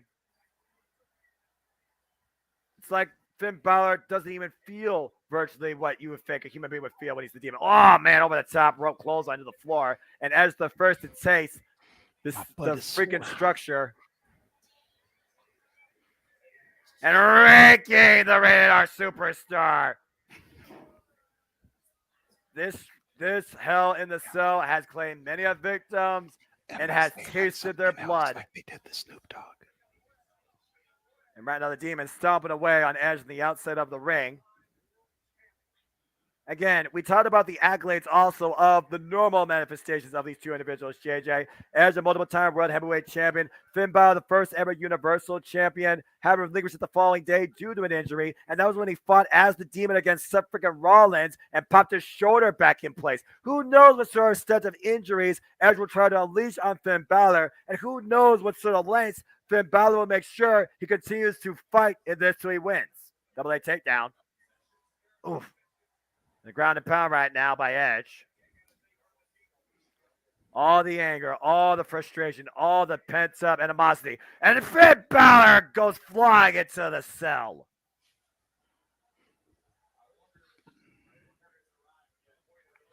Very calculated approach so far in the early going here. Both these men, I feel like just trying to find a pro moment. I got a red kendo stick here. In red versus purple, you know, that'd be your next YouTube series at some point. Well, you know, it's no longer the red crate of hate, so they've got to have some kind of red accessories, red chairs, red kendo sticks.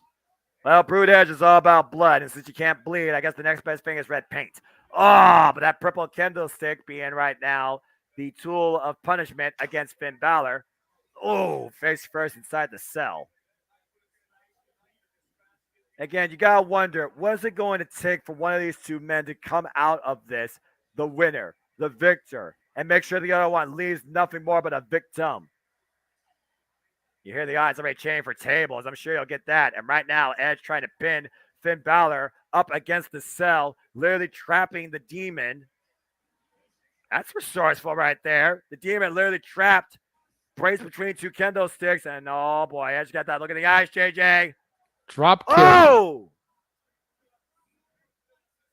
A mean drop kick to the solar plexus with a Demon locked in place. Very innovative offense there by Edge. You know, this is something I've never seen before. Someone trapped in between the post of the cell there, like Finn Balor is right now. And look at that look in Finn Balor's eyes. You wonder how much that actually affected him. He almost looks insulted that actually happened versus actually injured or compromised. And, oh, well, they did call for it. There's a table. I mean, why not? We already had candlesticks, we already had chairs. I mean, it just makes sense, right? All we're missing is a ladder, and you would think this is a TLC match. Don't give Edge any ideas. JJ, Master of the ladder match. JJ, this is Hell in the Cell. You need to have ideas if you're going to survive and win this. Oh, again, is that a purple table? That is a purple table, Noah. Oh, good grief almighty. Okay, now they're going way over the top with the cosmetics. I'm just going to put that out there. All you need now is purple and red LED lighting. Thank God that's not the case. I would be turning my TV into grayscale. Purple table for the purple people eater to eat off of. Oh, man. And Edge just ate steel, showed her first with the steel ring steps.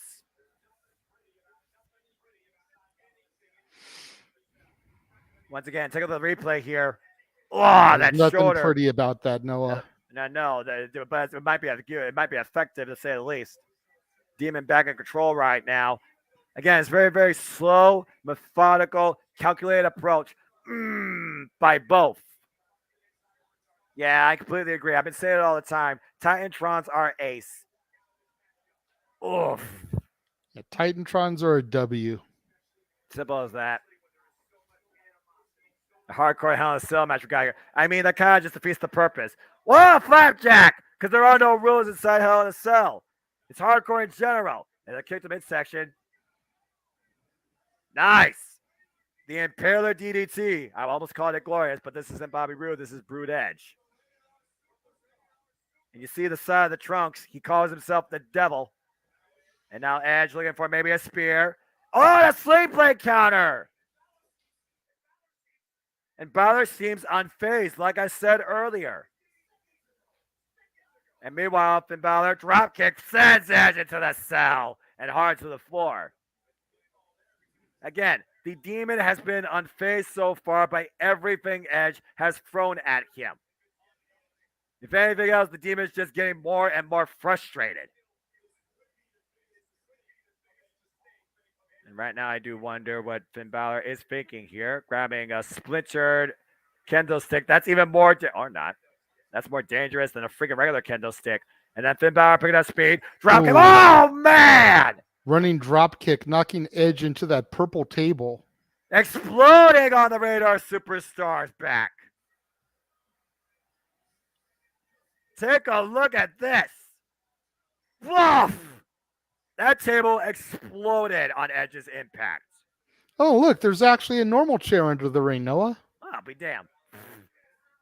Oof, and just thrown into Edge, who is right now lying in a vulnerable state of immobility.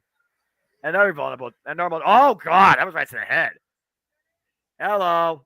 Well, last night against Charlotte, we saw Rhea's brutality. This looks like it's Finn's brutality towards Edge. Well, and then and then you say that, and somehow Edge is confident enough to answer back with a boot. And right now, Edge bringing Finn Balor back inside the ring. And so far, despite what I've seen, I would say this match has been pretty controlled. Edge going for the unprettier. Got it! Of his longtime partner, Christian Cage, Captain Charisma. I think the peeps appreciate that. And right now, Edge just trying to figure out where the hell am I? And once again, this isn't Psycho, but you see that look in Edge's eyes. Mm-hmm. Setting himself up in the corner. We know what Edge usually goes for here. Oh, yes, we do. And it's 5 letters. Oh, boot. And now Finn Balor. Inside cradle cover 2, and Edge able to kick out. Does their knee. Oh! It's enough. 1 count. Whoa.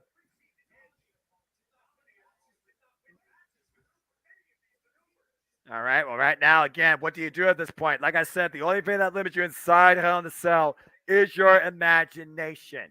Oh, you mentioned it earlier, Noah. We've had we've had tables, we've had chairs, and here comes the ladder. I should have shut up.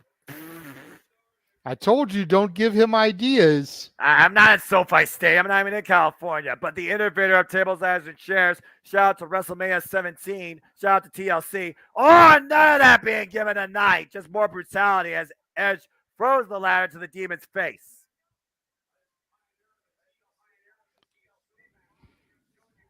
I still go back and remember Unforgiven 2006. John Cena versus Edge in TLC. Edge was the victim, not the victor. And that was in Edge's hometown. Yeah, but Edge has still won many a ladder match. You think the triangle ladder match about WrestleMania 2000, TLC 2 at WrestleMania 17. You think about the inaugural Money in the Bank ladder match at WrestleMania 21, which I was at. Edge is very, very fluent in ladder matches and has a pretty good record with them at WrestleMania. Oof.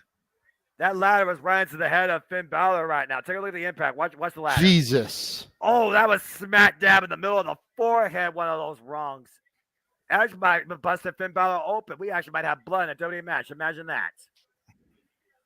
And it looks like right now that the people are checking, the ringside position are checking here. I can't tell with all that face paint, though, if he's actually caught it or bleeding. Edge right now, there is no innocence right now. Just demonic intentions by the ultimate opportunist waiting to strike. Can you imagine what's going through that Demon's man's mind here tonight? Again, watch the way that ladder hits Finn Balor's forehead. Watch that rung. Bam! That was not blocked. That was right in the middle of Finn Balor's forehead. I guess the doctors right now are checking in on Finn Balor, as meanwhile Edge going the outside of the ring looking for more toys. We got a bunch of kendo sticks, normal kendo sticks, might I add.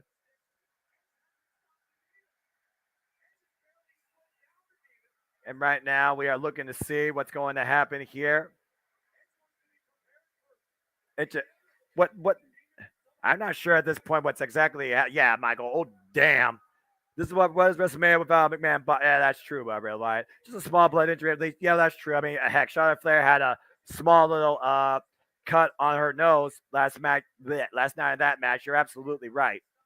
And they are playing all the stops, Catherine, but inside Hell in the Cell, you freaking have to. And right now, JJ, it looks like Finn Balor is being attended to, and Finn Balor is back up to his feet. So there might have been a little bit of a cut there. And Edge, once again, going right back to Finn. Got out hooked up. I'm looking for a powerbomb. Finn Balor, though, double leg.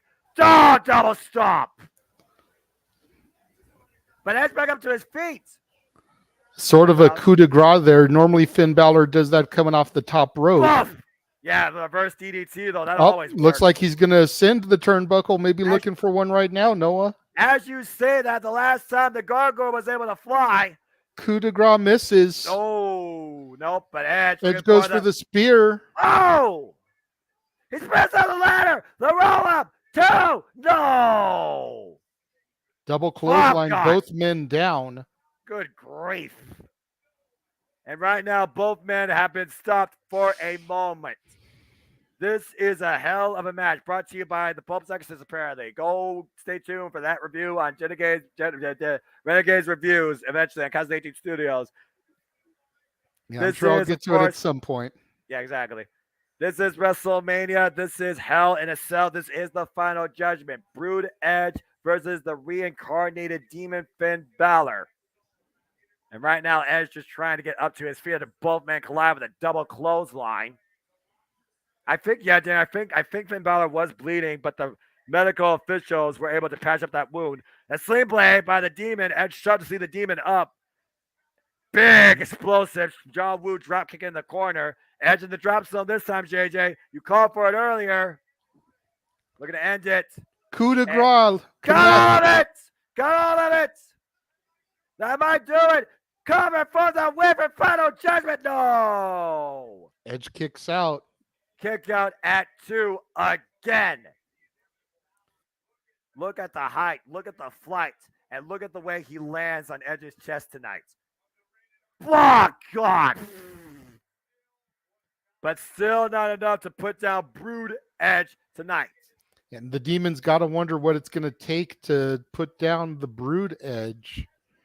Surely the Ultimate Opportunist would have been defeated by this point, but Brood Edge is a different breed altogether. I would say a different beast JJ, as he just whacked the demon with a kendo stick at the top of a ladder inside Hell in a Cell. Edge in his 14th WrestleMania match has been nothing less but the ultimate opportunist. And right now, look at how demon. Oh!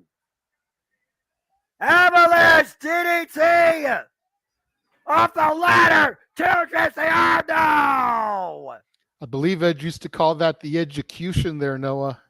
Yeah, exactly. Edge with the execution off the ladder. Talk about an ultimate execution, but not enough to put the demon down for the 3 count. Bam! What impact. And it's another shout out because Gangrel used to use the Impaler DDT, the execution, a modified version of that move. So we've seen the Unprettier and a modified Impaler. The only thing Edge representing both members of his brood brethren here this evening. Exactly. The only thing we haven't seen at this point, JJ, is a spear. And it looks like Edge bringing out another ladder, another table into play. The demon somehow still trying to get back up to his feet, still moving. As you called, JJ, and Josh also put in the chat at 2.934 seconds. Well done, Josh. And maybe one day you'll be on commentary. You'll be a special guest commentator. Well, you know, if you go to Philadelphia next year, we may need to find somebody. Yeah, that's fair. Again, you think about execution. You think about a modified DDT. Wasn't glorious. Was damn sure effective. Not enough for the 3 count. Finn Balor right away Edge on a damn kendo stick. And once again, has Edge up on a table, and the demon unleashing hell inside Hell in a Cell, wearing away Edge with that steel ring chair. That table is buckling underneath the Rated R Superstar's body. Yeah, I was noticing that. I was about to point that out, Noah. You just beat me to the punch there. Well, wait a minute. Oh, my God. What in the holy hell is Finn Balor thinking? Coup de grace. Get down from there, you fucking idiot! Oh, man! Edge rolls out of the way. Finn Balor had to jam his legs, possibly buckling his kneecaps with that missed coup de grace. I don't know if the demon can feel pain, but if Balor gets up on his feet, I'll be absolutely surprised. Again, the coup de grace off the Cell side through the damn table, and no Edge in between. Finn Balor might have literally blew out both his knees. For real. Michael Gonzalez with the comment of the night. R.I.P. to his legs. Yeah, no kidding. Jesus. Edge once again in the corner. There you go. Spear! Is it enough? Final judgment. 1, 2. Edge with the window. Finn Balor able to kick out. But we shouldn't be surprised. Edge is kicked out of the coup de grace. He's kicked out of the sling blade.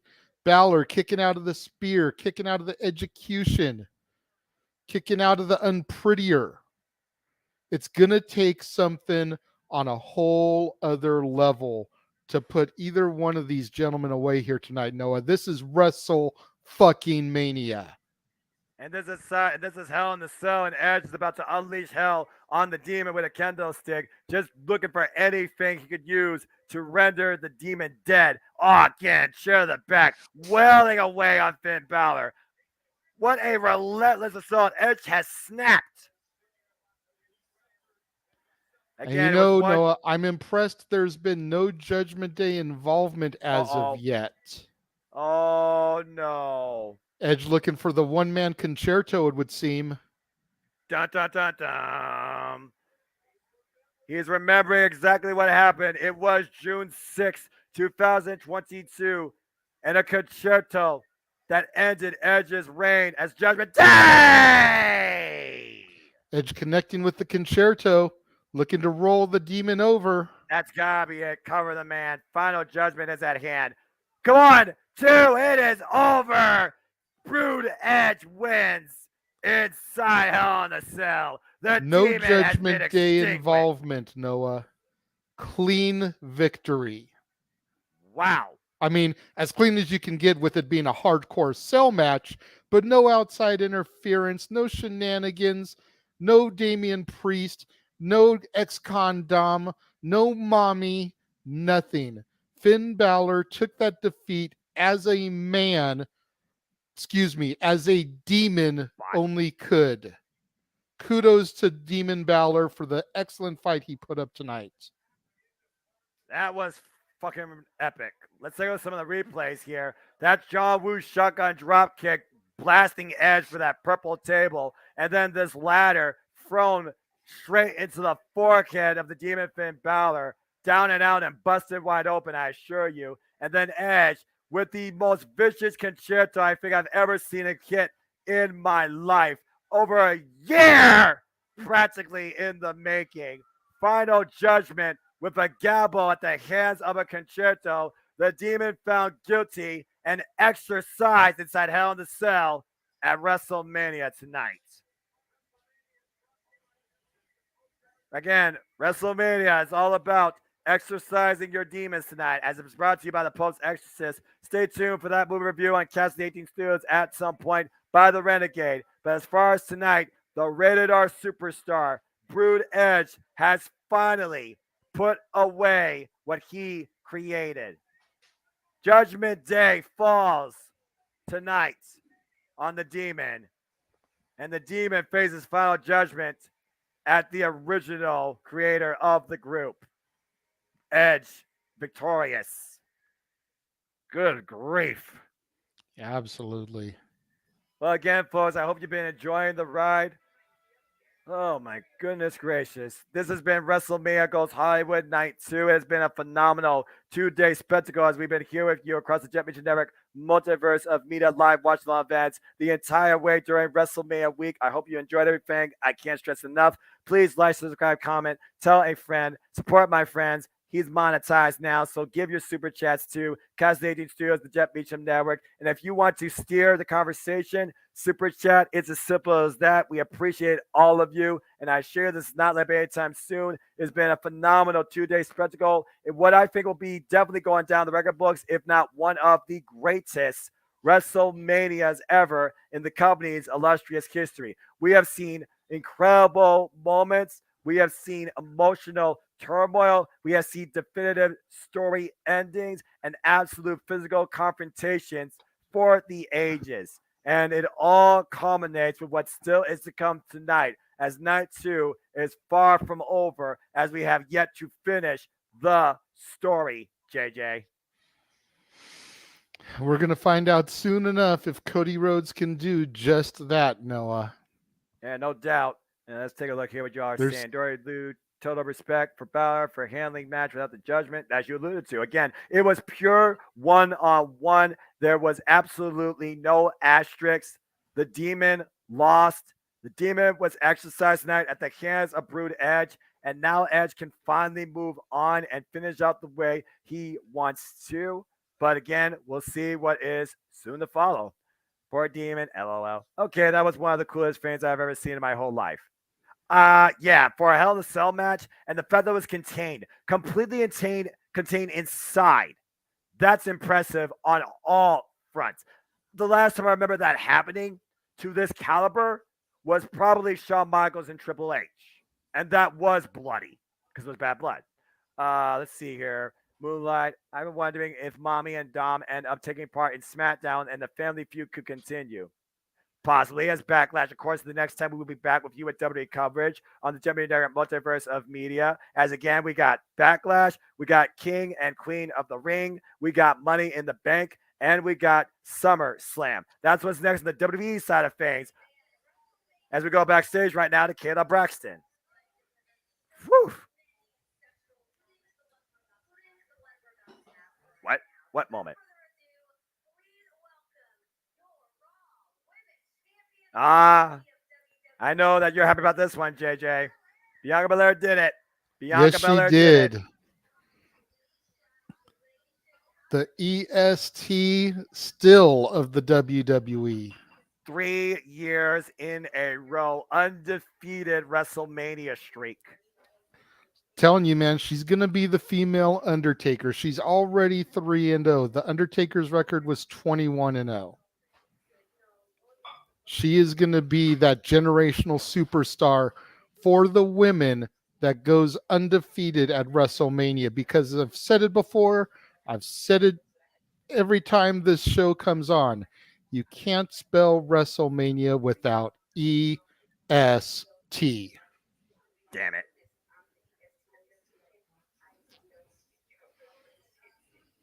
There you go.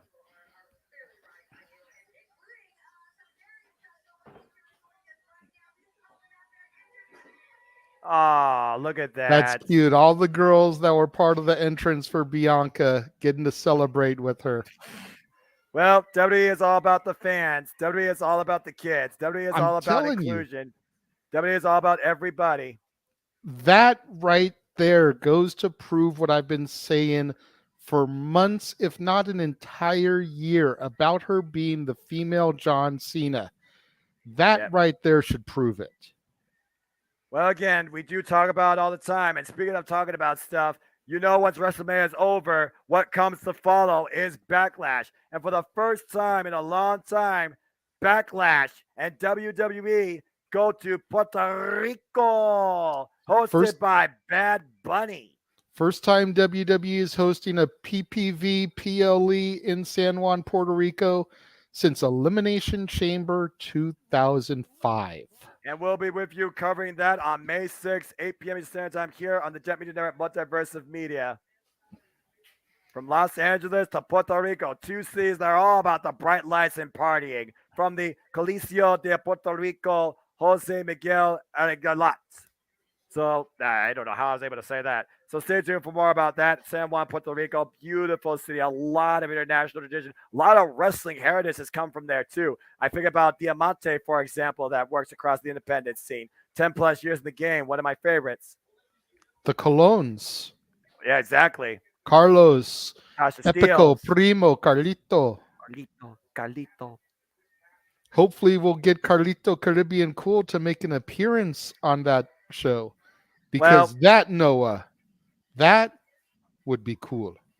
Hey, I spit in the face of people who don't want to be cool. But what is cool is what we witnessed Friday night, JJ. It's always an annual tradition as we look back and honor the greats. And that was definitely shined upon at the WWE Hall of Fame. Yeah, not necessarily a watch along of sorts, but a show of respect to the legends that paved the way for the superstars, divas, referees, and even celebrities that participate in the show of shows today. You know, there would be no Logan Paul without Andy Kaufman. Timmy White, a world-renowned referee, you know, loved by so many. And then you think about the Charles Robinsons. You think about the Chad Pattons. You think about Jessica Carr, who got to make history last night as part of the first all-female WrestleMania match. You think about Stacy Keibler paving the way for the women of today. You think about the great Muda, and you touched on Shinsuke Nakamura, Asuka, Kana, and you go even to some of the superstars that aren't in the company no more. You think about Yoshihiro Tajiri. You think about blanking on his name. Oh, Yoshitatsu. I was blanking on his name for a minute. I got you. And then the iconic luchador Rey Mysterio.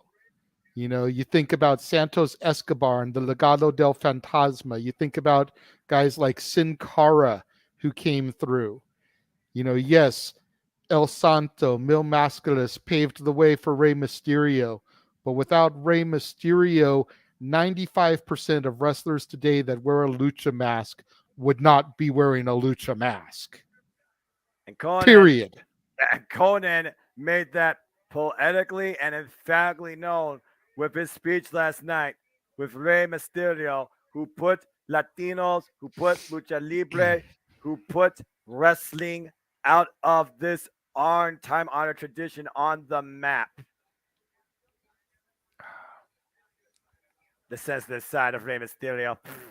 Who would have thought Rey Mysterio is sensitive? I mean, seriously, who would have thought that?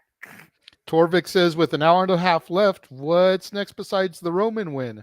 I mean, obviously, Torvik, they're going to have all the Hall of Famers come out and get introduced after this video package. Exactly. They'll probably then show another video package hyping up the story of the bloodline and the return of Cody Rhodes. I'm sure we're going to have some dramatic entrances Probably something cinematic for Roman. There's been a lot of people talking, requesting, begging WWE to have Downstate play Kingdom live for Cody to come to the ring too. Hasn't been confirmed, always a possibility, but you got to also figure it's a Sunday. People have work, people have school tomorrow. So I wouldn't be surprised if this show, unlike yesterday going to 9 o'clock, winds down about 8:15, 8:30 instead. Oh, hello, Stacy Keever. Damn, she still got them legs. Yeah, JJ, I hear what you're saying right there. It's one of those things where I do wonder what. It's one of those things where I do wonder, like, again, you wonder how much time the match is going to get versus the actual previous of the story. Andy Kaufman, of course, the inductee in the celebrity wing. Then the Kaufman family there on stage. Beautiful. Yeah, it would have been hard to top last year's Hall of Fame ceremony. That's fair. You might be right, Moonlight. That injury might have been legitimate. Great. Is he going to do the mist one more time? It looks like his mouth is green there. Yeah, I think so. Bye-bye, Muta. Thank you. Tim White.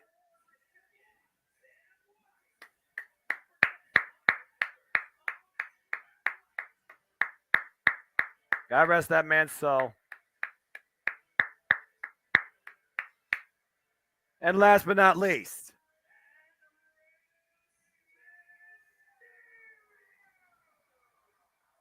this year's headliner, JJ, you basically summed it up perfectly earlier. Arguably the greatest luchador of all time, Rey Mysterio. Coming off an incredible win last night as well. Just a little bit away from his home turf in San Diego.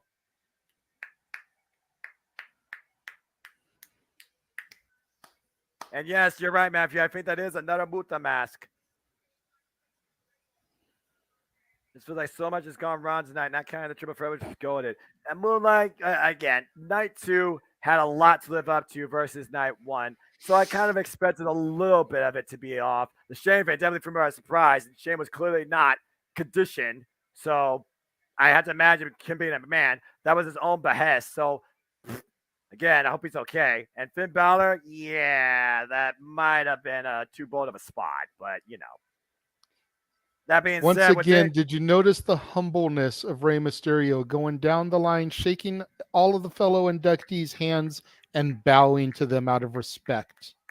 You said before, and I agree, the most humble man you probably will ever see, and the honor that you had of meeting Rey Mysterio. Again, congratulations to the entire Hall of Fame class of 2023. It's always an honorable occasion, and you can say what you want about the inductees, this, first, that one, their legacies, etc. I feel for what they did this year, there was a fair amount of truth, trust, honor, and absolutely the right ones put in, especially with Rey Mysterio as a headliner. But as I alluded to earlier, what has been a phenomenal night that we've been reacting to from SoFi Stadium in Los Angeles, Inglewood, California. Next year, we go to the birthplace of America, where the pursuit of happiness was founded upon the land of the true Philly cheesesteak, justice, pride, passion, proud heritage, and of course, a land of our founding fathers. And they are tough as anybody else. Philly tough, if you want to call it that.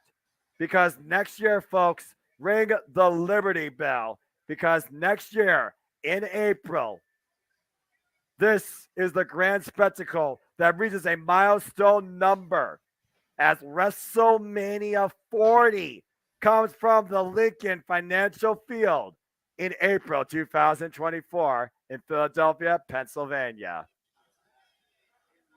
And speaking of Philadelphia, watch parties happening all around the world. You see right there, Philadelphia, USA, with the Philadelphia Eagles mascot taking in the WrestleMania festivities. As again, wrestling is for everyone, and WrestleMania can connect to anyone. Taking a look at another highlight package from last night. Noah, I caught it there at the very end of the Hall of Fame's showcase. I don't know if you saw it there, but Andy Kaufman's brother was holding the intergender championship that Andy used to wear. Yeah, I was like, what? I recognize that belt, but I imagine that has something to do with Andy Kaufman's. Yeah, Andy always called him the world intergender champion, as he would take on all females. It was part of his shtick. You know, men are dominant and women are beneath me. And I'm willing to put this on the line against any woman out there. That was the championship that Andy used to hold and wear. That was kind of cool seeing that. I'm not going to lie. Yeah, I admit that's a pretty cool nod right there. Again, what was also pretty cool was literally the biggest conducted, orchestrated symphony for the Monday Night Maniacals because Messiah, Seth freaking Rollins. That was beyond ridiculous. And some people pointed out that gear, it looked like it was Jeff Jarrett inspired. I guess Big G probably was a fan of that. Sorry, Big G, I had to. Burn it down. I love this. I love this so damn much. Oh my gosh. And I gotta admit, I hate Logan Paul, but I absolutely loved that match last night. And that entrance. And we're just taking it in, folks, from last night. As you do talk about, night one was so phenomenally better versus tonight. But I feel like both nights definitely were on par, if nothing else, for what they were supposed to do. But yeah, night one's going to be the ace of WrestleMania history.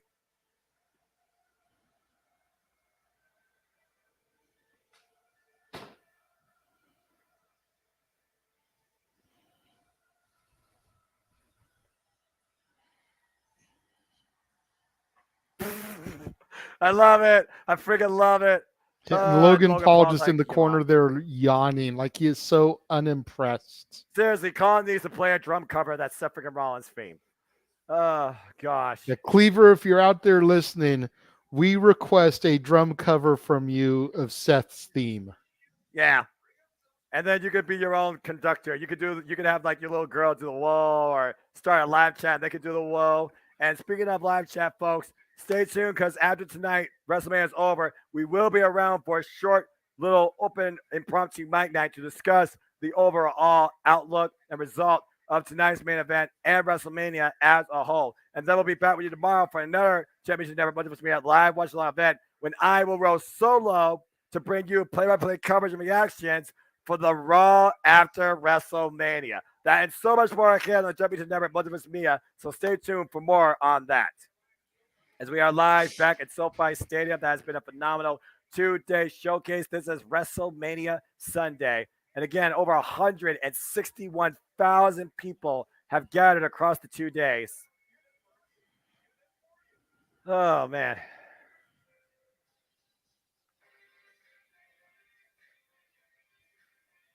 Let me get a TurboTax commercial here because why not? Man, you can dance if you want to because the safety dance is what matters more, not a damn TurboTax feed. Anyway, that's all I'm doing. You'll never see me. So who dances better, the old man in this or Seth Rollins down the stairs in the Joker commercial? I gotta give it to Seth Rollins.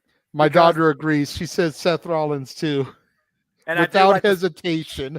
I do love the safety dance. I'm not going to lie, but you're never going to get me to do that on air. But that being said, what you will get me to do on air is react to what is ahead next, because what has been a phenomenal journey and what has been a recap of history now determines legacy. Ladies and gentlemen, it is finally time to see who finishes the story as Roman Reigns defends the undisputed WWE Universal Championship against Cody Rhodes. It is bloodline versus a common man's family's legacy.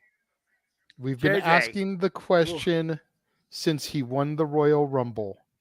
Can Cody Rhodes go from undesirable to undeniable to undisputed on his way to finishing the story? And yes, James, we have gone through every match. There were only 6 set for the show. And even with the impromptu Snoop Shane O'Mac thing, 7 matches, we have gone through everything. This is what everything since last year's WrestleMania has built to, Noah. When Cody Rhodes returned as the worst kept secret in wrestling history to challenge Seth freaking Rollins, all roads have led to tonight. And granted, a torn pectoral muscle just a couple months into his return sidelined his momentum, kept him out of action until his triumphant return at the Royal Rumble this year. But he was able to conquer the Ring General Gunther, win the Rumble, and he is here tonight in a battle of legacies, a battle of royal families, the Rhodeses versus the Anoa'i in the main event in WrestleMania. Hollywood could not write a better story. That's why they continue to reboot and remake shit, because there's nothing original coming out of this fucking city. Right. Except for this tonight.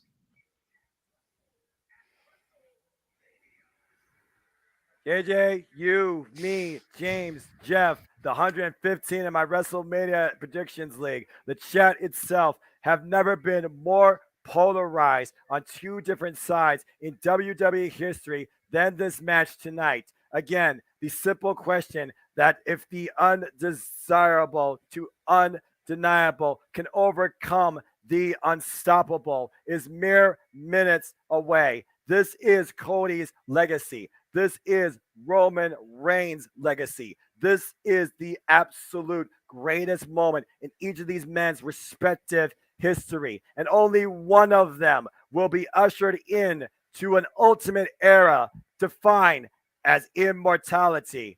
As Cody Rhodes and Roman Reigns contest, not for the gold, but for everything else to be told. Here we go. As wrestling has more than one royal family. Sing it, folks. You know what this is. This is our main event. And the American Nightmare has arrived at WrestleMania. In my soul, every fight out of control. Do it all to get them on their feet. Come on, Noah, I don't hear you. Okay, fine. The crowd about is to here, blow. about to go. For me to start the show. Like curtain Out lights the curtain go out, lights I'm home. go up, I'm home. Whoa! Whoa! My father said when I was younger, wow, hard time be better man. Better man! You took it all away, I give it all away. Can take my freedom. Here to change the game, I better made a pay. I'll build my kingdom. Now you bow to me. You took my dreams, but not my name. Follow me until the end. I am my kingdom. Ready now. All right, that's enough of that. I'll say it afterwards if he actually wins. But guys, there's no singing. There is nothing more but just a decision waiting. The American Nightmare, Cody Rhodes. Curtain lights go up. I'm JJ's home. still singing. I love it. Whoa! Whoa! All right, there we go. That's got one more time there. They're going to do the whole theme. I love his outfit. His coat looks very Sgt. Pepper inspired. I know my daughter gets the reference as a Beatles raised fan, with the eagle feathers on the back for the American eagle, the bald eagle, the symbol of the United States of America. Such a great mashup outfit here.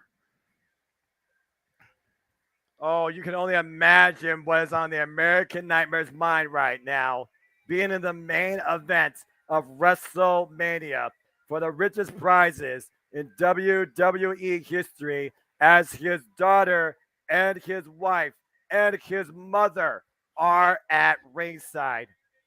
Yep. And his sister. Aww. Oh, Liberty, that's such a lovely name. Again, we talked about this Perfect match. name for the American Nightmare, Liberty. This is think about that for a minute. This is generation spanning right here, JJ. Yeah. The $1 million question, though, was that the kiss of death? You know, is he celebrating too soon, embracing his wife and his daughter and his mother? You know, I mean, we've been talking about it for the better part of the last month. Finishing the story, and Paul Heyman said, what makes the most money? Did Cody just seal his own fate there and give himself the proverbial kiss of death before the bell even rings? It's one of those things, JJ, that again, we can talk about and speculate all we want, but there literally is nothing else to say. All I can say is that Cody Rhodes has been in the game since 2007. His very first WWE match was against Elijah Burke. He actually started back in 2006 in Ohio Valley Wrestling. He has been involved now in 1,900 plus matches in his 16-year career. And at 37 years of age, the American Nightmare, for the first time ever, is in the main event of WrestleMania to finish the story and achieve and claim a legacy. Did you notice that, Noah? I didn't realize who the kid was. Brody Lee's son was given the belt. Oh my gosh. And they even mentioned little Brody. Forbidden Door. Well, I said everything I could about Cody. This is on you and Natalia. This is battleground between you and you, JJ. So I'm just going to simply be quiet and let you show me your... No, what the hell? Whoa. A piano orchestra? Whoa. Are they playing the last symphony for the American Nightmare, Cody Rhodes? I don't know, man. This gives me bad juju. Traditionally speaking, Noah, when a wrestler has his song performed as he comes to the ring, he loses.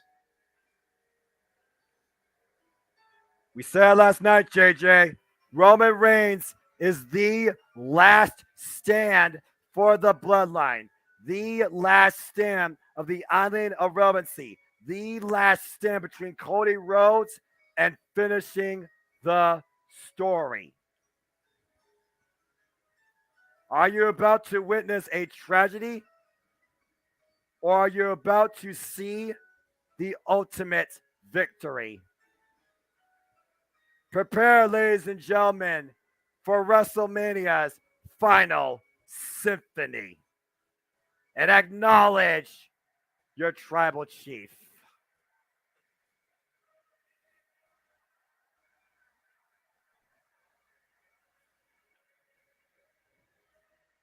Put your ones in the chat if you believe and acknowledge Roman Reigns as the head of the table enters WrestleMania.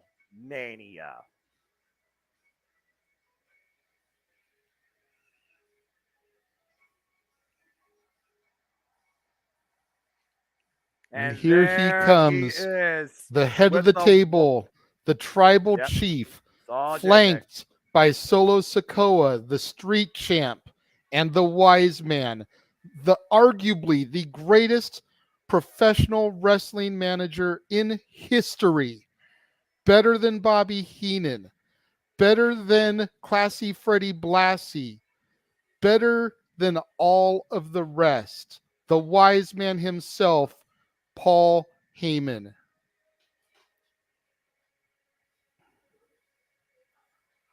Acknowledge him.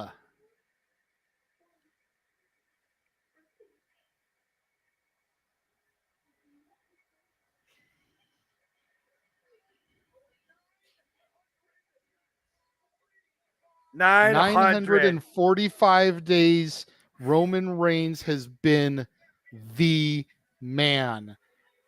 And I know we've gone so in depth with this, Noah, that you hate talking about it. You're just ready for the match to get under the way and for the question to be answered. But do you throw away a potential 1,000-day reign when you're 55 days away?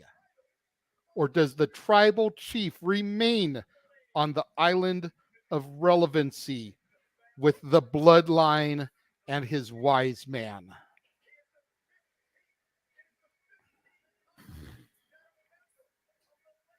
We talk about families, we talk about bloodlines.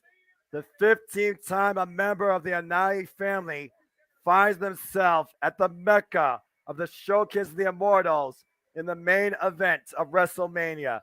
He has been involved in 3 straight WrestleManias, defending the WWE Undisputed Universal Championship in some way or fashion. No one else has done that. He is now going into his 7th WrestleMania. This will be Roman Reigns' 1,357th match. 12 years in his career, 37 years of age, versus Cody Rhodes, 16 years in his illustrious career, 37 years of age. This is the Tribal Chief's possible final stand. This is the final battle in the island of relevancy. Does the dominance finally come to an end with Cody Rhodes' first time ever in the main event of WrestleMania competing? You think about the names that Roman Reigns overcome: Goldberg, Brock Lesnar, Sami Zayn, Kevin Owens, Jey Uso, Cesaro, Bryan Danielson. You see the history of the Tribal Chiefs title defenses in front of you, courtesy of BT Sport.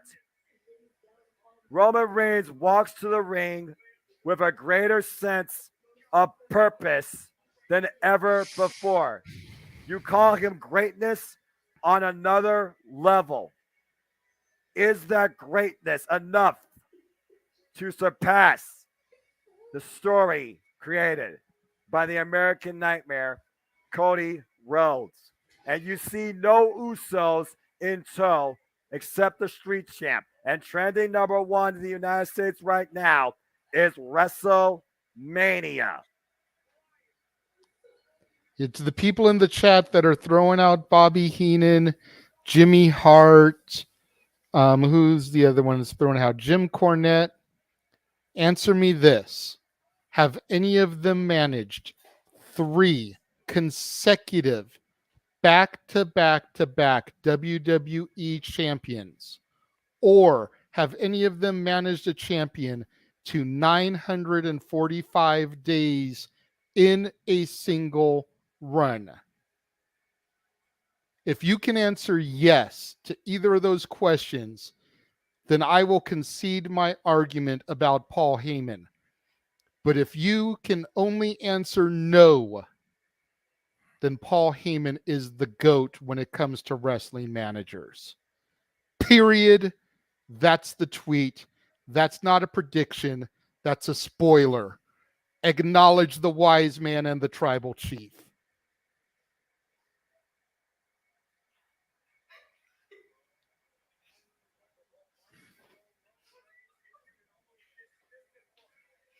You see the look in Roman Reigns' face.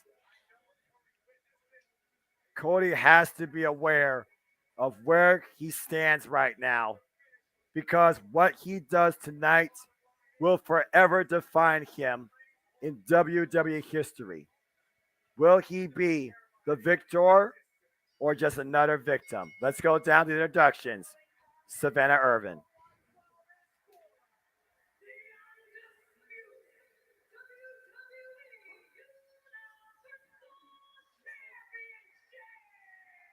Oh, man.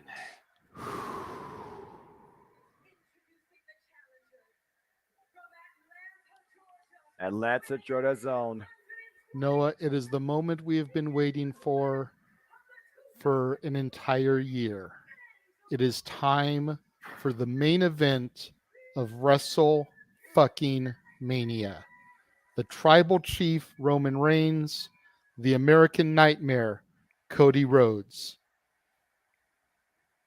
What a freaking intro for the American Nightmare by Savannah Urban. I'll say it once, I'll say it again. Greatest in-ring announcer since Lee Garcia and Howard Fink. Gotta watch the Street Champ. Paul Heyman.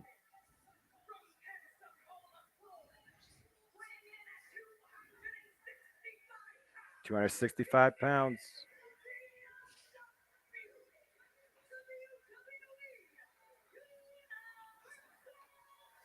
Even Paul Heyman appreciates this.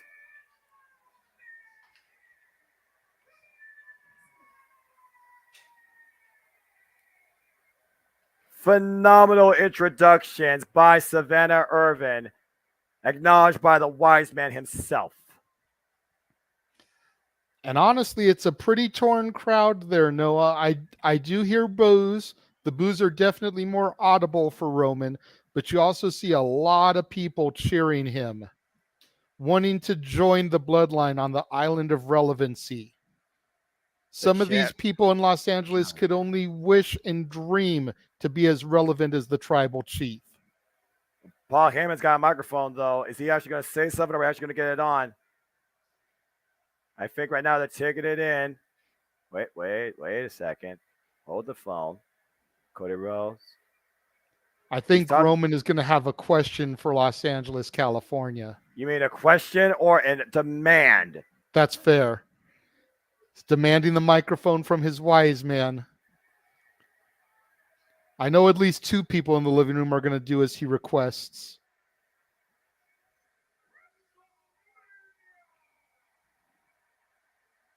Good Lord.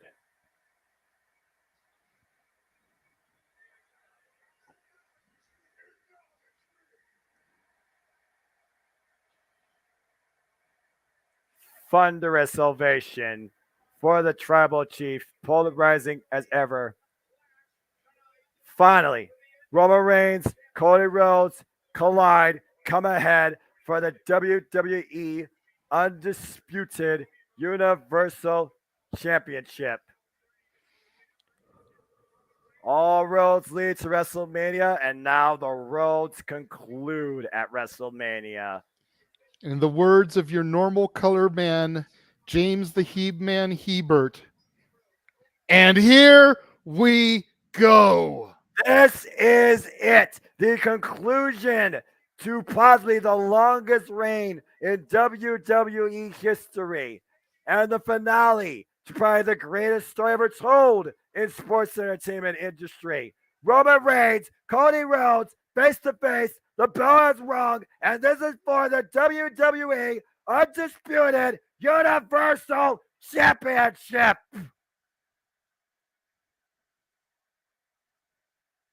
Both men just staring eye to eye, Noah. It is thunderous here at SoFi Stadium.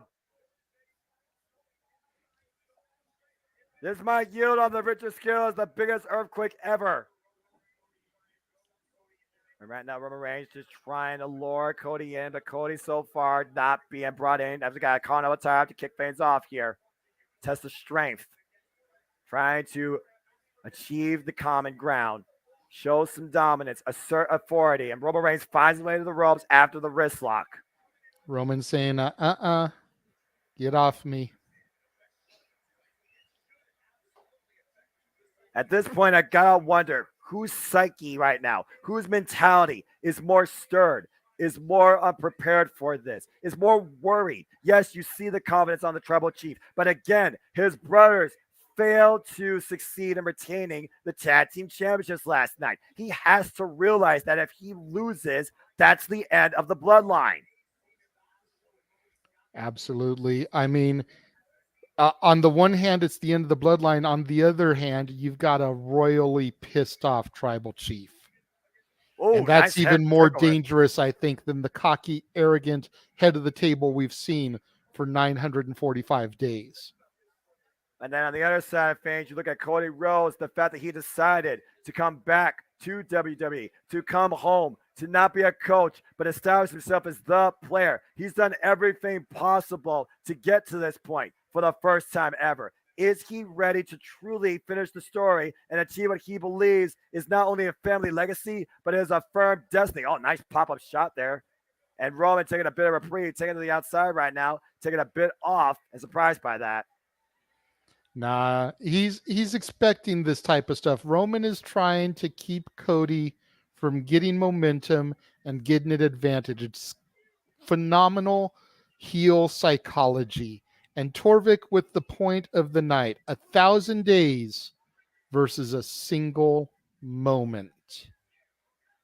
You know, what will be more remembered in the annals of WWE history? Roman Reigns accomplishing 1,000 days, or the fact that Cody Rhodes won a title at WrestleMania? That still remains to be seen right now as Roman Reigns getting a bit of a pep talk, a bit of encouragement, a bit of wisdom from his wise man, his special counsel at ringside, the ever so strategic, manipulative, underhanded, evil genius that is Paul Heyman. And right now, Roman Reigns finally going back after Cody Rhodes, but the waist lock, Cody Rhodes fighting back those standing switch, waist lock of his own. Oh, big back elbow strike to the jaw. And drops Cody to a knee, but Cody off the ropes and dropped again with another elbow by Roman Reigns. That's Roman Reigns establishing dominance in the early going. Reminding Cody Rhodes, you think you're finishing the story? No, this is my home. You work for my family. Short range clotheslines in the corner. Wearing away the challenger. Roman Reigns dictating the pace right now, asserting his dominance against the American Nightmare, Cody Rhodes. I got to put this in perspective. Roman Reigns has not endured any real injury. Oh, wait a minute. Going for a boot there. Cody Kyle. Nice drop kick. Takes the Tribal Chief off his feet. Round the bridge of the nose. Here's Cody Rhodes. Cover off the leg. Gets a 1 count only. But first, cover at some of this match. And again, preying on the psyche of the Tribal Chief. Now working the arm. Take a look at the replay here. Roman Reigns looking for the big boot. Eats 2 boots of his own on the bridge of the nose. And Cody Rhodes the first attempted fall of this match. Now working the arm. And let's not forget, that's the same arm Brock Lesnar popped out of its socket last year at WrestleMania in the Kimura. It's a very good point. Either way this match ends up going, Noah, this match right here is history in the making. Either we make history by continuing the march to 1,000, or we make history by Cody Rhodes proving the fact that wrestling has more than one royal family. Oh, God, what a problem, as you said, off the attempted Cody kick. Covered by Roman. Gets a 2 count. Barely. And take a look at the replay here. Looking for the disaster kick. Got caught by the Tribal Chief. And then planted with the power bomb. Oh, Jesus. You know, and bigger through all that, it's been made clear through the promos leading up to this. It's the son of the American Dream versus the son, supposedly, that the American Dream always wanted. Roman Reigns is the man that Dusty Rhodes nurtured and trained and molded into the man that we see before us every week when he decides to show up. Cody Rhodes didn't get that attention from his own father. Oh, what a snap German suplex. And Roman Reigns in the cover again. Cody immediately kicking out. Barely a 1 count. And you do say that when you talk about that Roman Reigns has literally been developed underneath the American Dream. While Cody Rhodes decided not to be taught by the Dream, but found his own way as the American Nightmare. WWE has literally homegrown built Roman Reigns. Cody Rhodes, release German suplex, has built himself across the entire professional wrestling scene. That weight belt he gave Brody Lee Jr. inscribed with every company he has worked for. And you talk about Roman Reigns just show up. Cody Rhodes is about doing the work. He is relentless, tireless. He wants to do the work every damn day of the week. A tireless, resourceful effort by the American Nightmare. Wait a minute. Sends Roman Reigns to the outside between the top and middle rope at the skin of the cat. Now Cody on the apron. Oh, look for the kick. And man, drop face first. And good thing this isn't Jim Crockett Promotions. That would have been a disqualification. Roman would have kept the belt. But again, a virtual dusty finish, if you will. But again, you also got to consider Cody Rhodes is trying to play against Roman's game. Oh, and just Roman throws Cody up the entranceway. Right now, every time Cody Rhodes has been trying to fight back to break Roman Reigns' mentality, Roman Reigns has had an answer. Referee counted to 4. Because Roman Reigns has met all comers in this historical run. We ran through some of them earlier. Edge, Daniel Bryan, Kevin Owens, Sami Zayn, the Demon, Finn Balor, who we saw earlier tonight against Edge. You know, Roman Reigns has not been hard to find. And he has taken on everybody that he felt and that felt that they were worthy to try to topple his reign. And he has defeated every single one of them. He has been doing his homework on Cody Rhodes since the Royal Rumble. He knows Cody's style. He knows Cody's signature moves. And even better, with the wise man by his side, he knows how to counter him.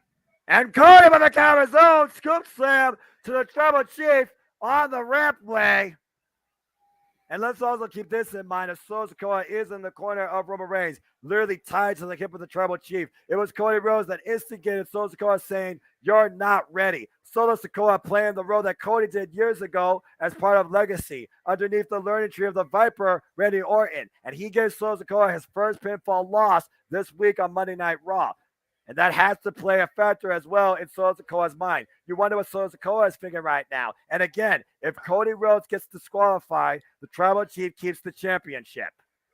And right now, Cody in the driver's seat for the time being, wearing down Roman Reigns on the outside of the ring, using as much of the 10 count as possible and breaking it as needed. Each man right now is trying to break down the other physically, because you're not going to break down one another mentally. That's impossible to consider what both these men have put each other through up to tonight. And right now, Roman Reigns trying to take attention away from the referee. And so Sikoa, what's he doing underneath the ring? What's he doing? And right now, a chair to the ribs and midsection and the side of Cody Rhodes.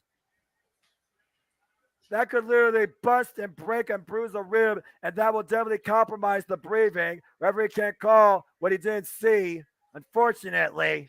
And right now, the referee's starting his count. Roman Reigns again with a drive-by, using every trick possible to remain as champion. It's not like he's been an honorable champion, honestly. And right now, bringing Cody back inside. Hook the leg, 2, and Cody gets the shoulder up again. And but you can see Cody clutching his ribs there. He's trying to get his breath. Well, that was right to the ribs, as I said. Well, let's consider this, JJ. It isn't like the Tribal Chief has been dominant on his own.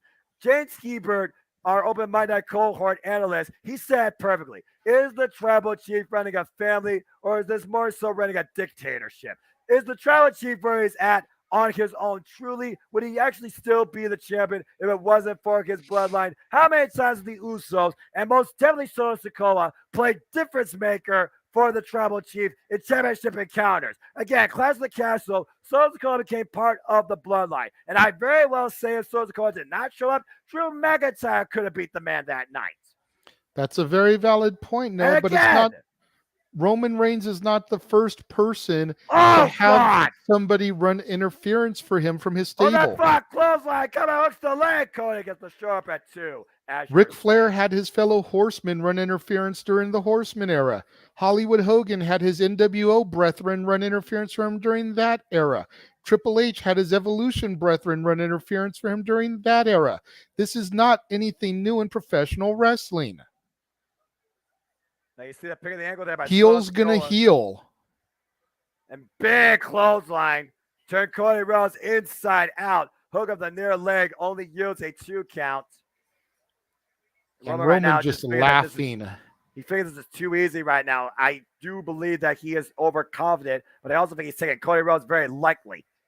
A hard Irish whip into the corner. Again, the compromised ribs and midsection. It was last year that Cody Rhodes proved his merit, proved his valor at Hell in the Cell, fighting with a torn pectoral muscle against Seth freaking Rollins inside the Devil's Playground for 23 minutes and came out victorious. Then following that, the road to recovery led the road to the Royal Rumble. And here we are at the road to WrestleMania, and we have arrived, and we will see if Cody Rhodes finishes the story. Might be a brutalizing agony, though, at this point, if Sikoa keeps playing difference maker.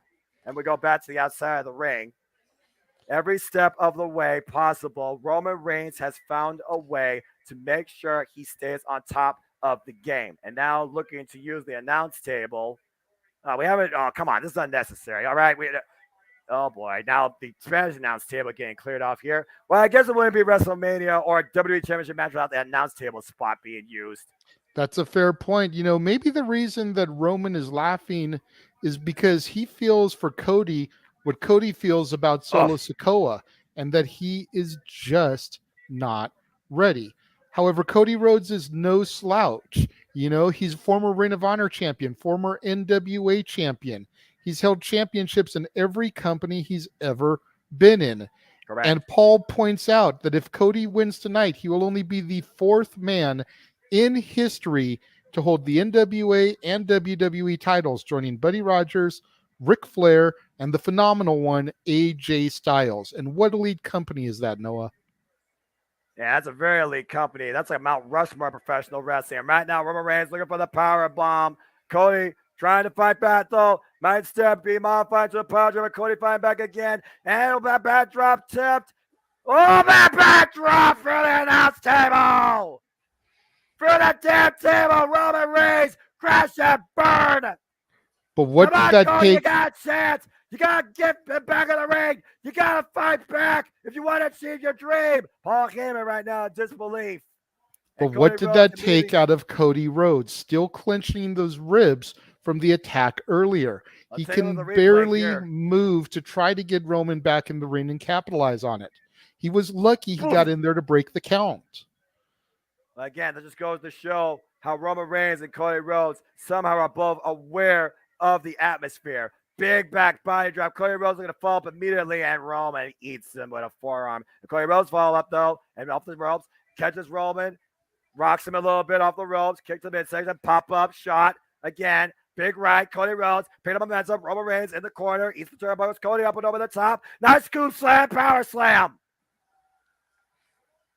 And Cody Rhodes is feeling it. That scoop slam shades of his former legacy mentor, Randy Orton. And might be looking for the Cody Cutter! Coming in for the win, for the championships! No! Not like that. Too soon, Noah. Hell of an opportunity for the American Nightmare, but not quite enough. And look at Heyman's face. The concern on the wise man. That close. Razor's edge close to crowning a new WWE Universal Champion. 2 7/8. But Reigns is down. Cody is in the driver's seat right now. Cody Rhodes has to continue the offense. Cody Rhodes has to continue to be the asserter. Cody Rhodes has to keep the tribal chief in a vulnerable state and has to be aware of Solo Sikoa's presence. And Roman Reigns right now to the outside of the ring, the barricade. Cody looking for a big risk here, possibly. Off the ropes to the other side. Looking for the Tope Suicida. Good all of it connected with the champ. And Roman looks like he is out on his feet. Dazed and confused. Think about the whiplash effect, by the way. Roman Reigns head and neck whiplashing off the barricade with Cody Rhodes' body impact. And Roman Reigns once again sent to the inside of the ring. Back inside the ring to break the referee's count. Cody Rhodes looking to follow up. The referee turned around again, though. You gotta be aware of Solo Sikoa's. And again, that very weight belt, son of a bitch, by Solo Sikoa. But the official heard it. You heard it, ref. You heard it. You heard it. Eject him. Yes, yes, yes. Solo Sikoa has been ejected from ringside. But Roman still has his wise man out there. The odds are not even yet. Roman still has that intangible, that X factor with Paul Heyman at ringside. But that's a huge difference maker that the powerhouse enforcer of the Tribal Chief is now going backstage to the locker room. Acknowledge that. That freaking weight belt was smack dab heard around the world by the referee tonight. And Roman Reigns now with the weight belt in hand. That weight belt inscribed with every wrestling company Cody Rhodes has wrestled for. NJPW, Limitless Wrestling, Valley Wrestling, Ohio Wrestling, Defy, Prairie Wrestling, AAW, River City, Southside, Defiant, Alpha One, Chaotic, All Pro, What Culture, just to name a few. Oh, what a super kick! Cody, hook Crossroads! Crossroads! Cover! 1, 2, no!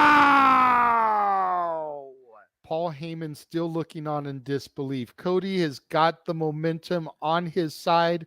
81,000 cheering for the American Nightmare to prove that wrestling has more than one royal family. But Roman kicked out. Was that Cody Rhodes' last chance? An emphatic crossroads leads to the nearest near fall I have ever seen in the Tribal Chiefs run as champion, and still did not achieve a 3. The island of relevancy still exists for the time being. This, ladies and gentlemen, again, is your WrestleMania main event. WrestleMania goes Hollywood. Cody Rhodes, Roman Reigns for the WWE Undisputed Universal Championship. Paul Heyman praying to the heavens. Jawbreaker by the Tribal Chief, Roman Reigns. Desperation move from underneath and a ridiculous headbutt.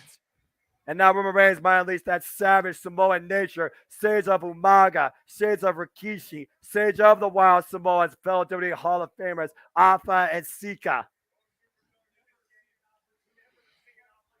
But again, you gotta wonder if you will ever see this match of this magnitude occur ever again. And Cody Rhodes sent to the outside, might be looking to skin the cat, but again, I gotta wonder about the compromised midsection. And Roman Reigns, aware of it, caught Cody.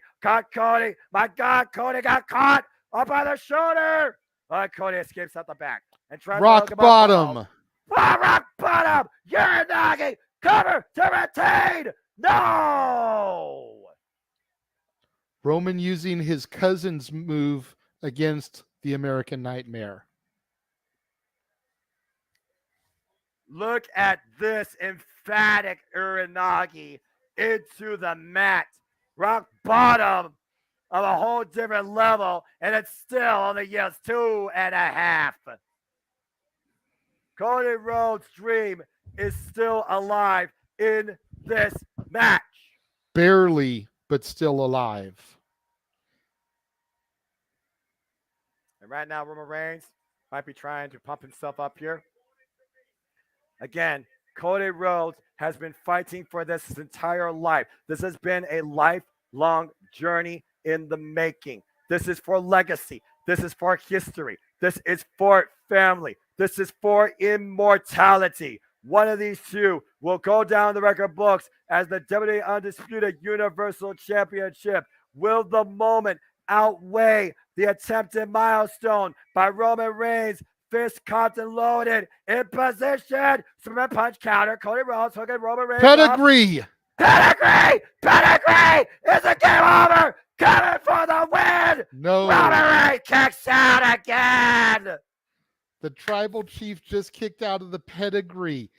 Triple H has used that move to put many a person away.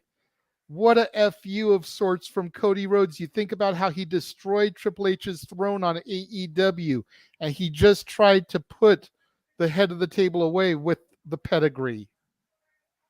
Cody Rhodes' favorite wrestler on report is Triple H, and literally using the game's own finisher, nearly seized a brand new kingdom and the WWE Undisputed Universal Championship.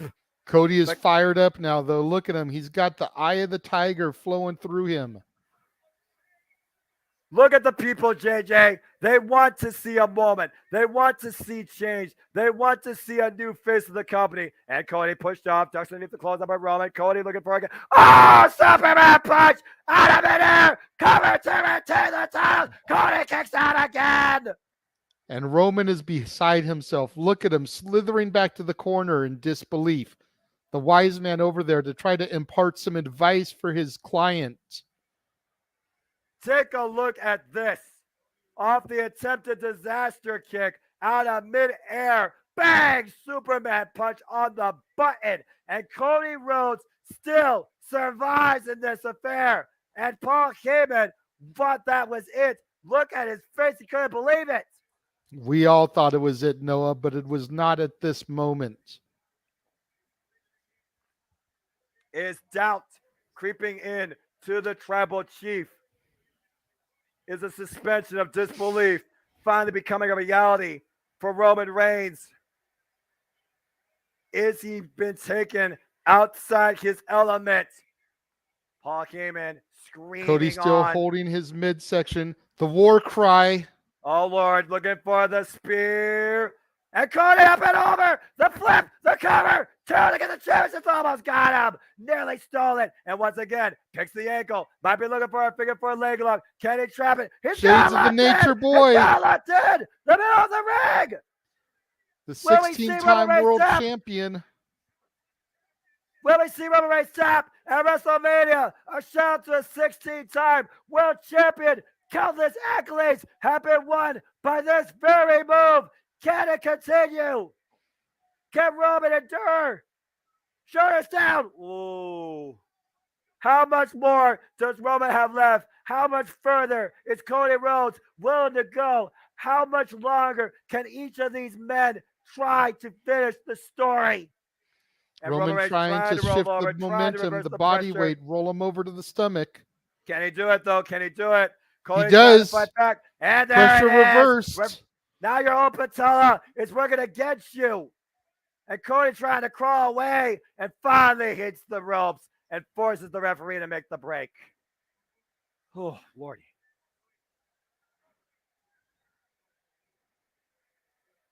Both of these men have to be spent and exhausted right now.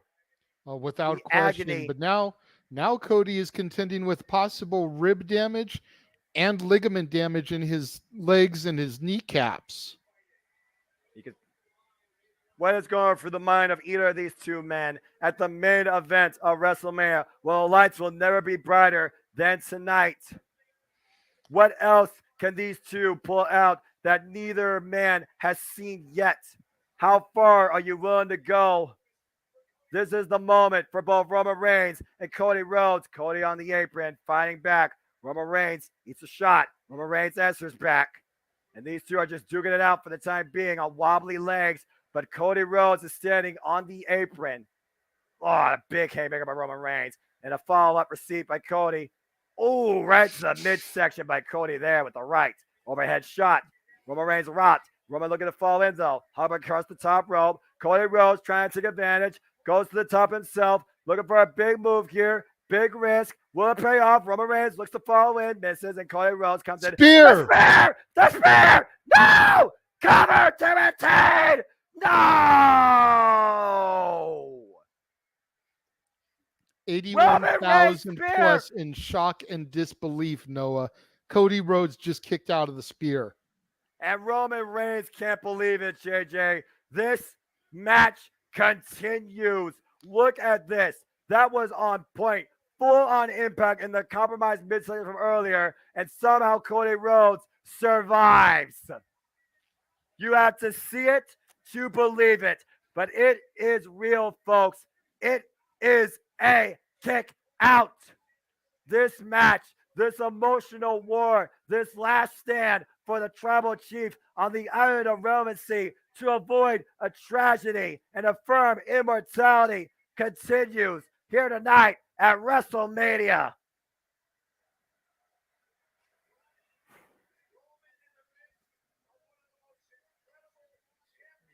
Roman Reigns right now is unmatched with what he has done with this championship run.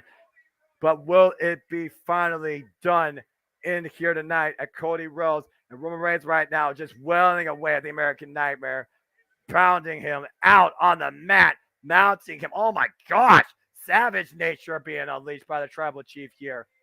Roman Reigns with a smug look on his face. He is getting a little too full of himself, I think. Tribal Got chief, one though, pissed getting off angry. tribal chief. Again, an angry tribal chief could be a dangerous thing, JJ, but also could be a very vulnerable thing. If this gets too emotional and emotions get the better of either competitor, that could be the difference maker. But Roman Reigns saying that this is over, saying this is it. And the guillotine might literally do that. The guillotine is locked in. Countless competitors have been put away by this, incapacitated, worn out, not tap out. Will Cody Rhodes be added to that ledger? Can Cody hang on? Can Cody find a counter? Can Cody find a way? Can Cody endure? Or has the American nightmare been sent to nothing more but a dream never to be? Roman Reigns is making Cody Rhodes fall to his knees. Cody Rhodes is fading. Referee checking on Cody. Lifts the hand. Cody Rhodes still trying to fight back again. Refuses to relent. Roman Reigns can't believe it. He's fighting back to his feet. And now Grapevine and Brennan on the mat. Is Cody Rhodes out? Will Cody Rhodes tap? Will the referee call it? But Roman has to be careful that his shoulders don't go flat on the mat. Referee in position to count a 3 count. He's got his right shoulder up, I can tell. But again, the guillotine is sinked in deep. Will Cody respond? Will the ref call it? Cody is fading. Roman Reigns might be winning. Cody trying to use every ounce of his being to slip out of the guillotine, and he does! And now Cody Rhodes with the ground and pound to Roman Reigns. Cody Rhodes with second life. And meanwhile, oh no! There goes the ref. Superman punch. Double clothesline, both men down. Both men down. The officials down. What now? Noah, let the shenanigans commence. Oh, hell no. There's a guy stalemate here. Oh, this is bad. Moonlight Mirage, try to be careful. I think you're a little bit ahead of us. You saw that ref bump before we did. Oh, God. Yeah. So you show the replay. There's the Superman punch. There's the clothesline. Both men are still down. We got no referee. At this point, we do have a wise man. Who's going to take advantage? Cody Rhodes trying to get some air in his lungs, trying to get back to life, finally up to his knees. But Cody's still suffering the effects heavily of that guillotine, literally trapping and collapsing the carotid artery, the trachea. And Roman Reigns right now not back to his feet. Cody Rhodes is in the driver's seat, demanding that Roman Reigns get up, might be looking for the last needed emphatic crossroads. Can he get... Oh, what the fuck?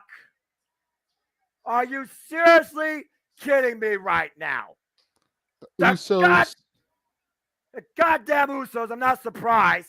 The freaking Roman Reigns can't do it on his own. He had to bring his family 1D. in. The fucking 1D.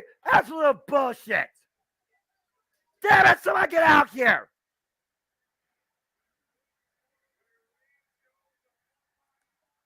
Crowd's going crazy for something. Sammy and KO. Sami Zayn, Kevin Owens, the new undisputed WWE Tag Team Champions, fighting off the Usos. Sammy trying takes to Jay even out. the odds. Jimmy takes KO, takes Jimmy out. And now look at this. Stunner to Roman Reigns. That's the stunner. Sammy's in position. Do it. Do it. Do it. Haluva kick. Haluva kick! How sweet must that feel? And Jimmy Uso trying to fight back, though. Kevin Owens, Jimmy Uso to the outside. Jey Uso and Sami Zayn to the outside. All hell has broken loose at ringside. Cody and Roman are down out, though, and we have no official. And Cody Rhodes crawling into the cover with every fiber of his being. The referee coming back into consciousness. Is this the moment? Is this the end to the story? Here's the cover. 1, 2. No. No! How did Roman kick out after a stunner and a haluva kick?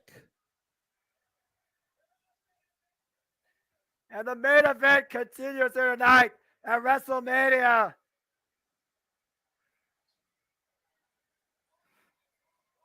Paul Heyman can't believe it. I can't believe it. Draping the arm over, covering him with every last breath that he had left, and still only a 2 count. This match continues, ladies and gentlemen. Somehow, some way, the Tribal Chief was able to fend off the new tag team champs.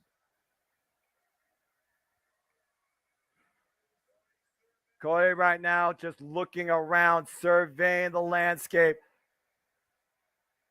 assessing the environment.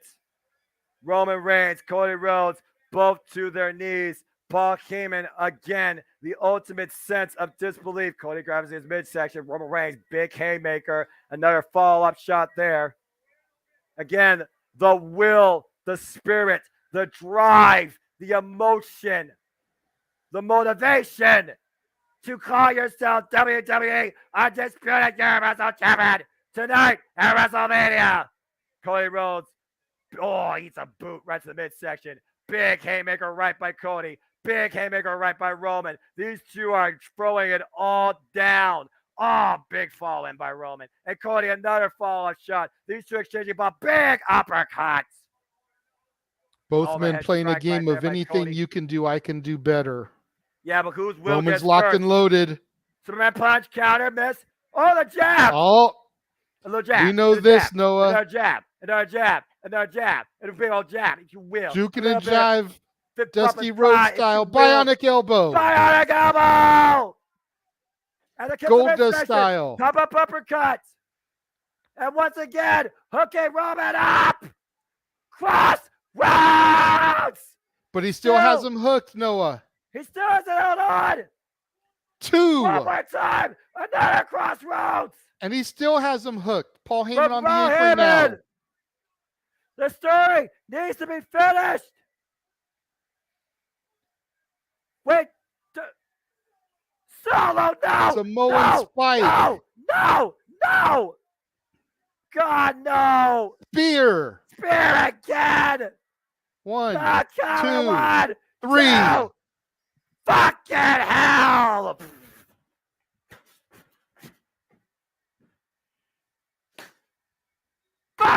Fucking hell.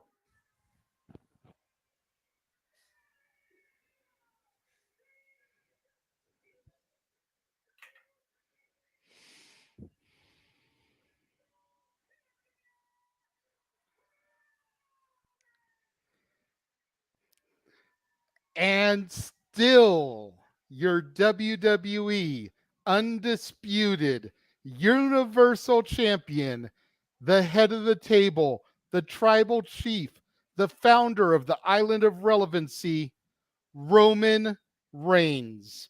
The last symphony played tonight was not for Roman Reigns. It was an American nightmare who failed to achieve a dream, faced to a Samoan spike by Solo Sikoa behind the ref's back. It took the entire family, the entire bloodline, to make sure that this island of relevancy didn't sink underneath the ties. Cody Rhodes fails to achieve his legacy and fails to finish the story tonight, thanks to the Tribal Chief.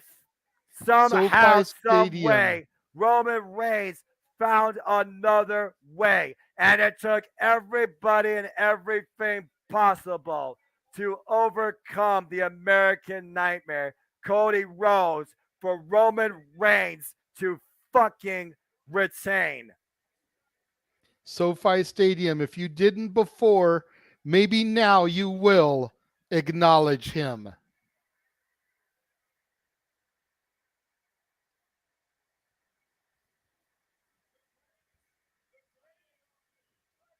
The greatest title run in WWE history, in WWE's modern era, will continue to see its next day, and who knows how much more to come, as the American nightmare fails to finish the story. And you wonder, truly, if he will recover and ever get another chance to try and achieve immortality. But the bottom line is this: you have no choice but to acknowledge the WWE Undisputed Universal Champion, Roman Reigns, at WrestleMania goes Hollywood. In what truly felt like a cinematic ending that unfortunately ended in devastating disappointment and tragedy, thanks to the official occupied by the wise man Paul Heyman and a run-in by Solo Sikoa with a Samoan spike and a built-up massive spear to finally put down the American Nightmare tonight. Roman Reigns drapes the leg, and the people of SoFi Stadium in utter disbelief as once again Roman Reigns retains.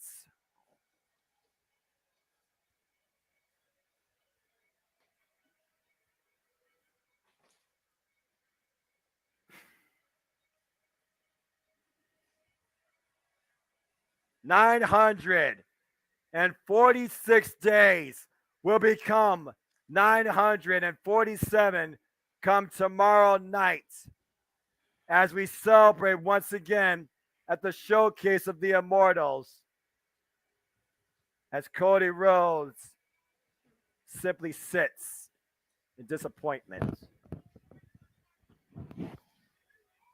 What is going through the mind of the American Nightmare?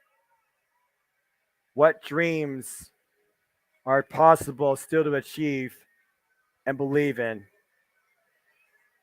He is the one, the only one to succeed at WrestleMania for the bloodline to continue to remain on the island of relevancy at the expense of creating for Cody Rhodes a tragedy. As WrestleMania Goes Hollywood finally concludes, we would like to thank all of you that's been along for the ride the entire time. For the Renegade of Relevancy, JJ Williams, I am the simple man with this spectacular voice, Noah Foster, that was here to tell you how we were going to finish the story. This has been WrestleMania Goes Hollywood. We appreciate all of you for tuning in tonight, and we will see you next time in the Multiverse of Media as we bring you what is to come, Raw After Mania, as I turn things over now to the producer man who once again, Roman Reigns succeeded, but it was not on his own. But you have to acknowledge the fact he is still your undisputed WWE Universal Champion. Damn it! Absolutely. I know you're despondent, Noah. I know you're disappointed. I saw Josh's comment in the chat room. He's so deflated. Lots of other people unhappy. There's some people that think it was the right decision. A lot of people think it was the wrong decision. We're going to get into all that and a little bit more in just a few moments. We are going to take a brief intermission. Going to run the open mic night intro, maybe a little couple-minute interlude prior to that. And Noah and I will be back. We're not going to be on the air long post-show, but we know Jeff Meacham wants to chime in on his way back home, talk about the experience live there. I do have the list of match producers for both nights. We want to try and give those individuals their flowers as well, because it's not just the performers in the ring. There's a lot of cogs in the wheel that make events like this possible. So we want to make sure that those men and women get their just dues as well. So, for the simple man, I'm the Renegade. Like I said, give us approximately 10 minutes. Go to the bathrooms, get yourselves a drink, get yourself a snack. Noah and I will be back to just give a little wrap up, talk a few things, kind of an impromptu open mic night, if you will, right after this.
And now, preview time.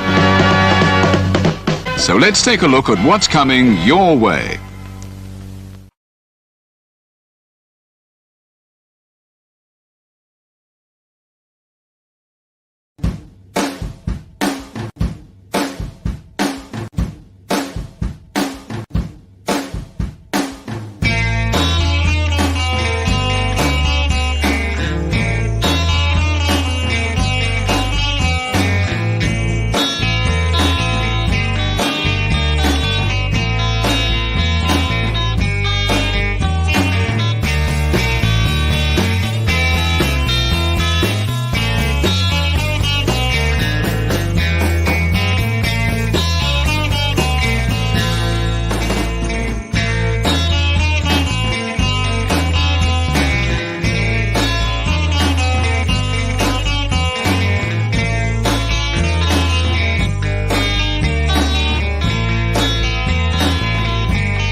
The following program contains strong language that is not suitable for young children. Viewer discretion is advised. The Jeff Meacham Network's Multiverse of Media. For over 15 years, the recognized symbol of excellence and the standard bearer in coverage of sports and entertainment.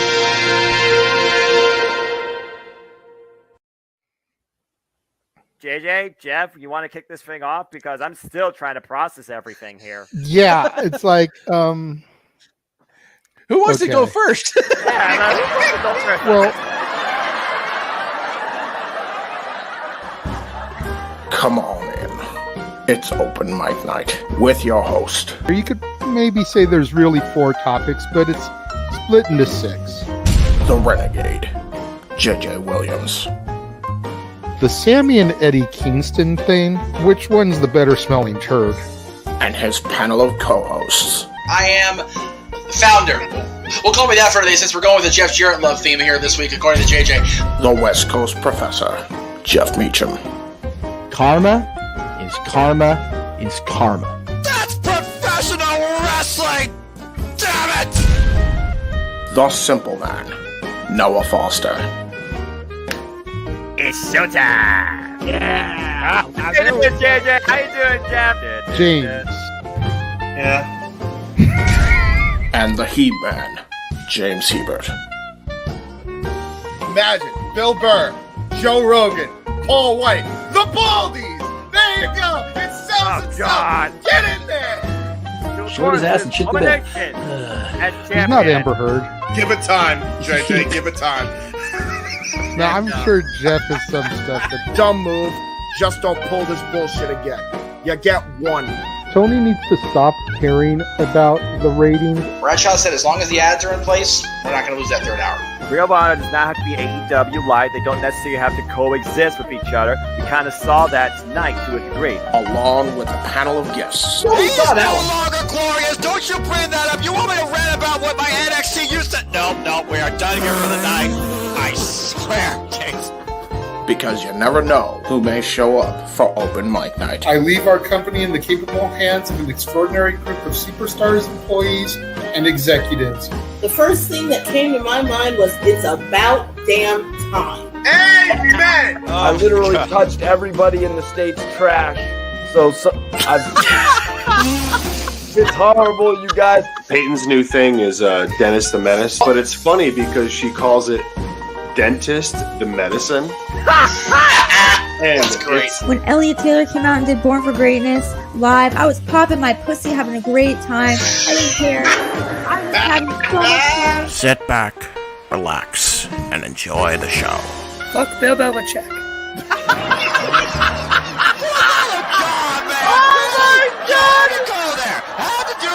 Football thing. We ended on wrestling, and then you bring in that shit. That's just how the fan goes off the damn rails. Brilliant, brilliant.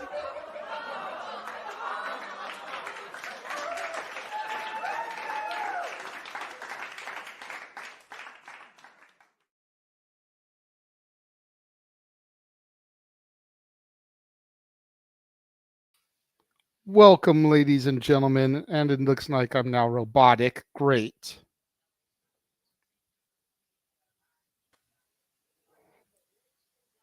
If you can hear me, Noah, take the introduction while I refresh myself. Damn it. Welcome, everybody, once again to the Shenanigans Weekly that are, of course, open mic night. You know what this is. For I am the simple man with the spot of the joys. I just got done telling you the finish to this story. And my name is Noah Foster as we wait for the Renegade, JJ Williams, to return here shortly as he reboots his system. And I got to say, this definitely was a WrestleMania to remember. And now that we have our host back with us, let's go ahead and resume with the Renegade of Relevancy. Damn it. Thank you. Like I was trying to say, welcome everybody to this impromptu edition of Open Mic Night. I'm going to get this out right now. I hope the people in the green room can hear this. I'm not looking to go long tonight. It is 8:55 where I am. I'm looking to go to 10:30, 11 o'clock. That would be 1:30, 2 o'clock for you East Coasters. So I'm not looking to go later than that. 2 o'clock. Hopefully we'll get done sooner. Well, I'll tell you what, JJ, because I'm going to make sure that you are actually held to the horn. You said 2 o'clock at the latest. 2 hours starting right now. I have you timed. Fair enough. Let's go ahead and welcome into the stream our regular Open Mic Night cohorts, James Hebert. I was this close. I was this fucking close, not even showing up tonight.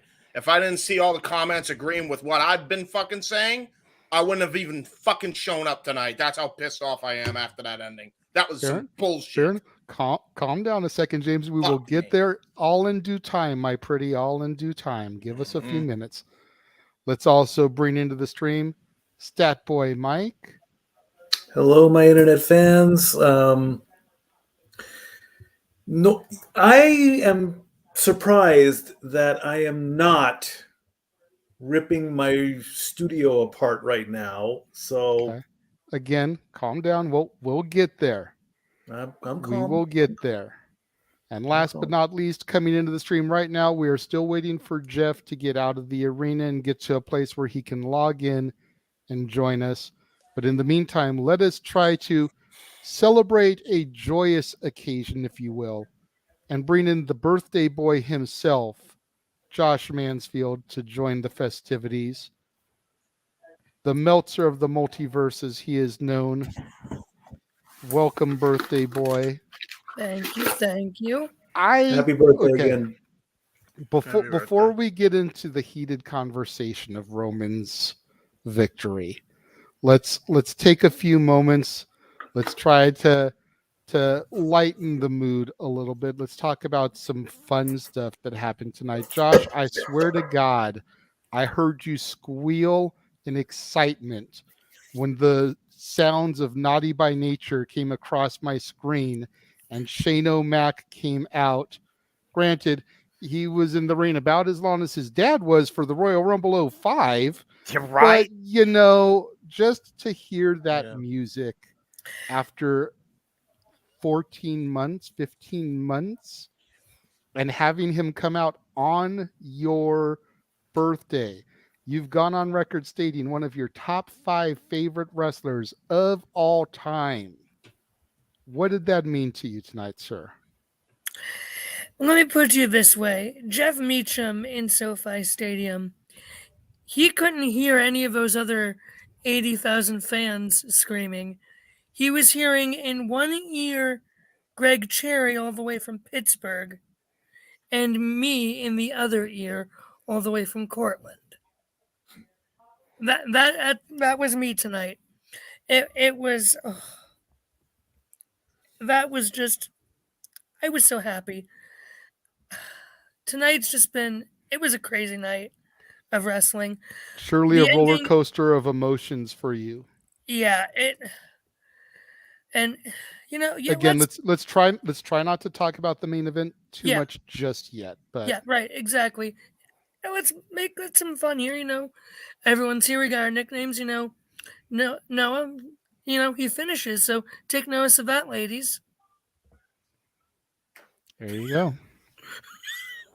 I mean, for as much as Noah fought the public last week, he's over here with me singing Kingdom for free tonight. So, let's just take a moment to appreciate that. I was trying to get James to pop with that one. James didn't even pop. James is disgruntled right now, and I do understand you, and I will end you, Josh. There's a lot of people that are upset over the main event tonight, and again, we will get to that. But I feel like there was so much positive, not just tonight, but for the weekend in whole. I mean, going back to Multiverse United and Reign of Honor and the Hall of Fame ceremony and Stand and Deliver and all the peripheral stuff that wasn't even televised. I get that. You think about the Santino Brothers show, California Love. You think about the West Coast Wrestling Company. You think about GCW and all the other feds that ran out here. It's been a hell of a week for professional wrestling. And like we said on, it was either Multiverse United or we said it on Supercard of Honor. If you were not able to find something this weekend to sink your teeth into, then just get the fuck out the fandom. Period. Simple as that, because everybody from the minor leagues to the major leagues to everything in between showed up and showed out tonight. Ain't no denying that. Ain't no denying that. I'll give you that much. Ain't no denying that. Whether you agree or you disagree with the outcomes of the matches, and there's a lot of people throughout the chat room that not only disagreed with this match, but disagreed with a lot of the matches tonight. That thought that wrong people were winning. One of the other main ones that there was a divisive audience on was Bianca and Asuka. A lot of people thought Asuka should have got that over Bianca. But, it's you take the good with the bad, I'm not trying to sound cheesy or corny, but like the 80s TV theme song says, you take the good, you take the bad, you take them both, and there you have the facts of life. Professional wrestling is a global phenomenon, and that's what this weekend was about. A year plus ago, I never thought I would be in this seat right now. Right. Sitting alongside this man, calling the action of the last 2 days. And I'll say it again before we sign off tonight, Noah, but it was an honor and a privilege, and I said it last night. You make this shit so fucking easy. Thank you for helping me through everything. Yeah, what can I say? I'm a lifelong fan of professional wrestling, damn it. I look at all things wrestling, on every pay-per-view, with James, with Jeff, and engaging with everybody across JMN Multiverse of Media. Anyone that is a passionate fan, a passionate person that has invested some sort of form into this world we call sports and professional wrestling.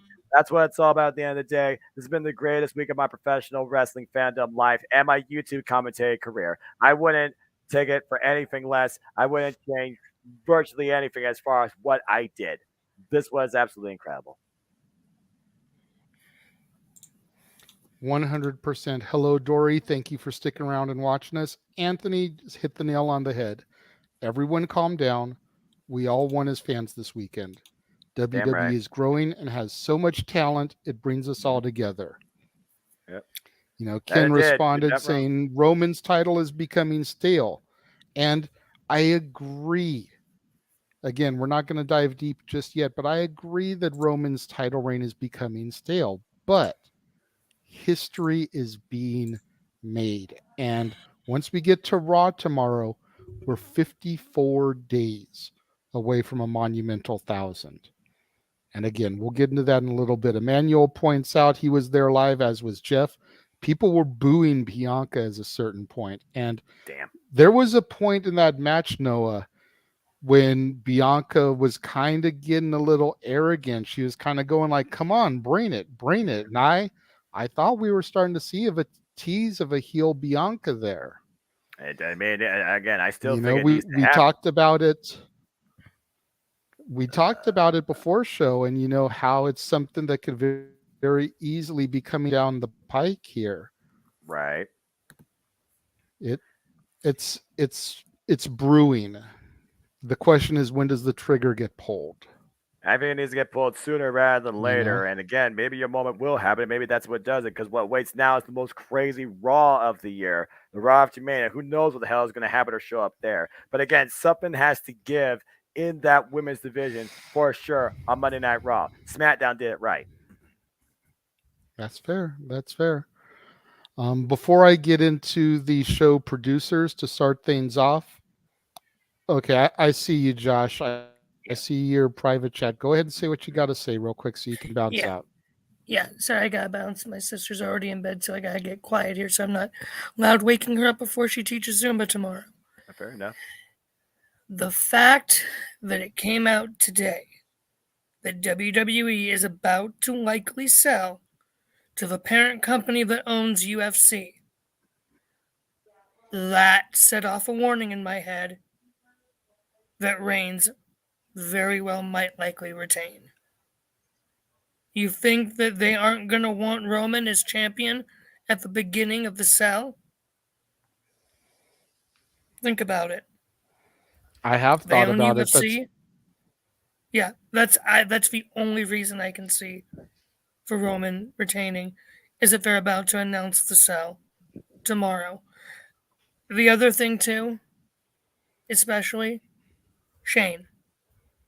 The very fact we saw him, the very fact we heard his music, the very fact that he got a pop when Vincent Kennedy freaking McMahon said at the Royal Rumble 2022 that Shane would, and I quote, never get a pop again as long as it was Vince's company. Shane got a pop tonight. All we need to know. Great matches tonight. matches on par, maybe not as on par with last night. Results, debatable. I will dare say, though, put everything together, best WrestleMania of all time. Period. Right there, right then. With that, I'm going to get going. I am exhausted. It has been a long birthday.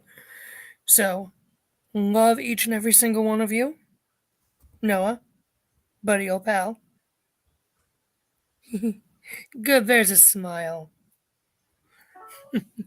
Love you guys. Catch you guys later.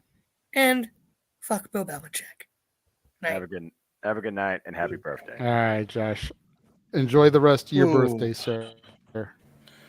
Happy birthday, Josh! But okay, man, so, let's talk about the positives so we stop kissing the ass of the company that fucking made the boneheaded decision tonight. Because that's how I feel. And again, there, James, it's all a matter of a point of view. You know, Obi-Wan Kenobi said it best. A great many things, you know, the truths that we cling to depend greatly on our own point of view. Yeah. You know, let's get into the flowers first and foremost. Like I said, we're going to run through the producers for both nights, because it's not just the men and the women in the ring. It's the men and the women backstage helping craft the story of the match, put everything together. So for night one, Austin Theory versus John Cena was produced by none other than Adam Pearce. I'm not surprised by that one bit. You know, a lot of people felt that was the weakest match of night one. The fact that both Adam Pearce and John Cena came through Ultimate Pro Wrestling doesn't surprise me in the least that Adam would help work with John on that, especially since John has been out of action for a long time. I don't care that he had a match on the final SmackDown of last year. Mm-hmm. He's been out of action for a long time. Yep. Needed some help crafting the match in order to help put Theory over. Adam Pearce did a great job. I won't argue that. The men's showcase tag team match was produced by the Canadian Destroyer himself, Petey Williams. I think Petey did a great job there, crafting that tale. Give you that. Let's see here. Seth Rollins and Logan Paul was produced by the Hurricane, Shane Helms. Again, not surprised. Shane Helms, of course, famously did stunts for Ready to Rumble. So for him to work with Logan Paul, the celebrity, doesn't surprise me at all. And again, and Seth Rollins was in there with him because they knew Seth would take care of him. Buckle bomb be damned, Seth is still one of the safest workers they have.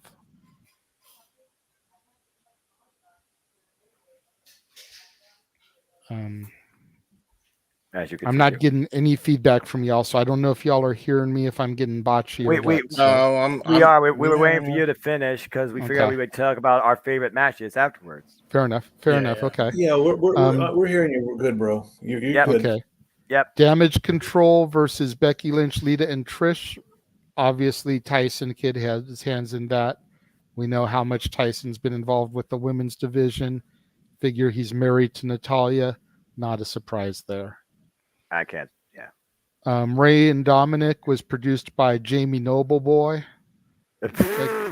Again, that one doesn't really surprise me. You think about the cruiserweight history of Jamie Noble. You think about the fact that Jamie Noble goes back to the Young Dragons in WCW. Right. Rey Mysterio, part of the Filthy Animals at the time. Right. Lots of confrontations there. Lots of history. This one kind of surprised me. Rhea Ripley versus Charlotte Flair was produced by Jason Jordan. What? Yeah. I'm still not insanely familiar with Jason Jordan's work. Jason Jordan kind of came up during my hiatus and was gone before I came back. Well, so I'm not super familiar with him. He turned to a producer when he couldn't wrestle anymore. When he was in a storyline being Kurt Angle's illegitimate son, he was one half of what Alpha Academy used to be in American Alpha with Chad Gable. He's a tag team special with a collegiate background. There you go. So, considering a lot of people feel that was match of the night last night, he did a damn good job. And then the main event, KO and Sami Zayn versus the Usos, was produced by the Freebird himself, Michael P.S. Hayes. I knew it. I knew it was that guy. Again,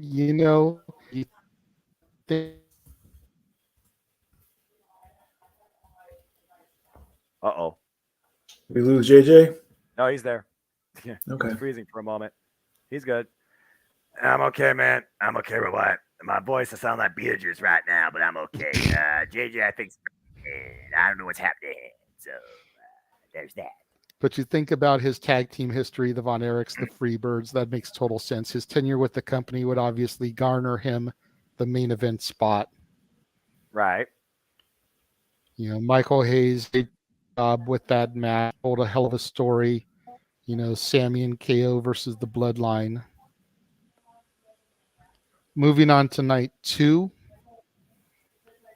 Both Jason Jordan and Adam Pearce co-produced Lesnar versus Omos.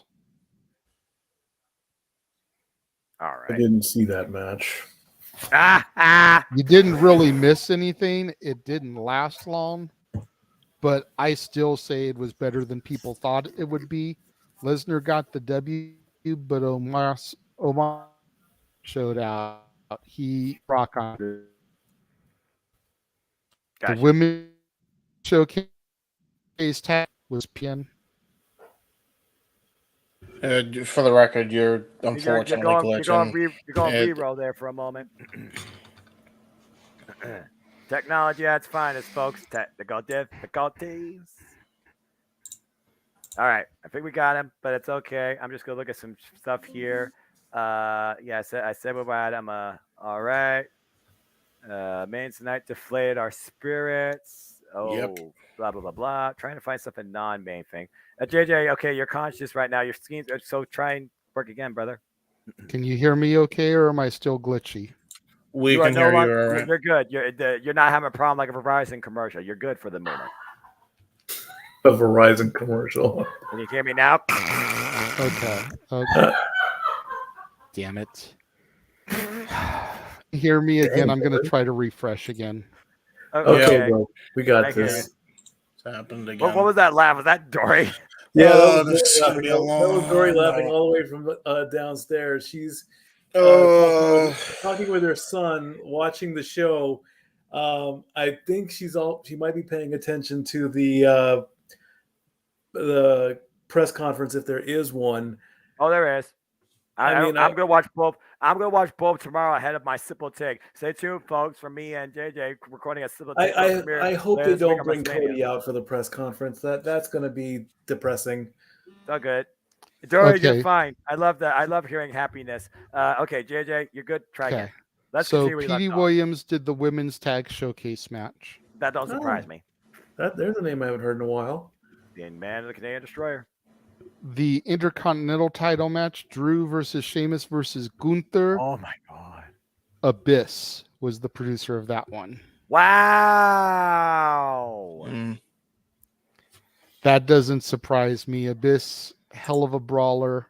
That was a brawl for the ages. My God. Continue. Can I ask a quick question about producing real fast? For my own. This is them like choreographing the match and not necessarily choreographing, but they're the people that if the two combatants have a question or they need to know who's going over, they go to this person to try to help craft and tell the story. Sometimes the producer gives spot ideas. Maybe you can work this in here. Maybe you can try and do something like this. Right. A lot of times the performers themselves, think back to the old LBWA days. A lot of times we ourselves would help craft our own matches, but sometimes we would get that outside input like, oh man, you ought to try and do something like this in the match, considering the rivalry, the feud. That person is essentially the producer. Okay. Got you. As you were. TJ Wilson, Tyson Kidd did Bianca and Asuka. Again, working deep with the women, not a surprise. And he and Fit Finley are like the leaders of the women's division producing next to Nora. So, I mean, yeah. Yeah, that's a name I'm surprised I'm not seeing on the list. I would have thought that Molly had her hands in here somewhere. Is she not at all on any of the matches? No. What? That don't make no sense. Hell in a Cell, Jamie Noble produced Hell in a Cell. That don't surprise me. And then Cody and Roman once again was done by Michael Hayes. Of course, all the shenanigans. And Michael Hayes was also responsible for the Miz and Snoop segments turned matches. I'm not gonna lie, the Pat McAfee did make me laugh, but okay. So much respect to all of the individuals that helped craft the matches that we saw over the weekend. Again, right. It's not just the performers in the ring. It's everybody involved in telling the story of the match. Absolutely. All right. All right. The score here. So all right. Night one, we'll go around real quick. What was everyone's favorite match for night one? James, we'll start with you. My favorite match of night one was the main event. Okay. Although a lot of because right ending. Shock, I know. Night one from top to bottom though was a really good card. So that if the main event was like on par with everything else, it would have been hard to pick. But that emotion set it over the top for me.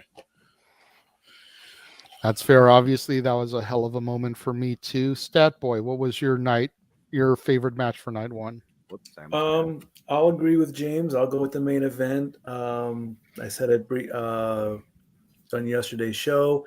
The story was complete, and even they went into overtime at the press conference. I know eating a Snickers bar is a normal thing, but for some reason, with Kevin and Sammy doing it, I think I might have seen Steen and Generico unmasked, playing around, eating candy. So it kind of made me smile a little bit that they were they were playing up to the sponsors. I would give a shout out. Dory Lou said that I really need to go back and watch the mat wrestling with Ricochet and Chad Gable in the opening minutes of the Fatal 4-Way Showcase. The Fatal 4-Way Men's Showcase. Yeah. And she is absolutely right. Yeah. So Chad Gable was the MVP of that match for real. Give this man a singles title shot. But I digress. Yeah. I mean, overall, I'm very happy with the way night one ended. Cool. Noah, to you, sir. What was your favorite match of night one? Hold on, man. I'll tell you one thing. That was a phenomenal night of action between what Logan Paul and Seth freaking Rollins did, between the main event that was absolutely the best WWE Tag Team match I probably have ever seen for a WWE Tag Team Championship. It's hard for me because I really have like 3 matches overall that night that really impressed the hell out of me.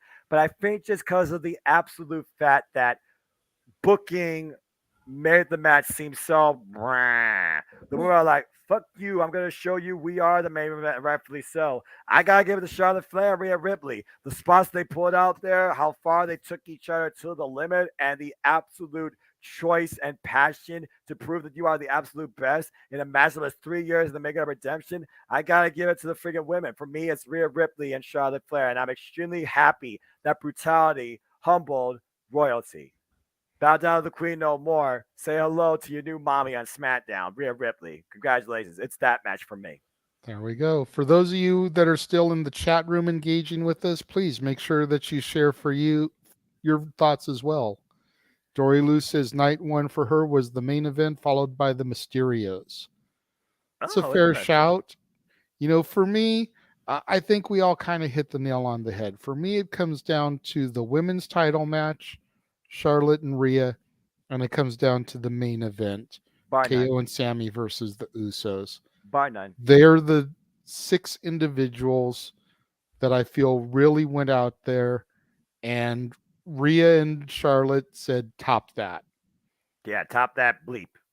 And some people believe that KO, Sammy, and the Usos did, and some people feel that they didn't.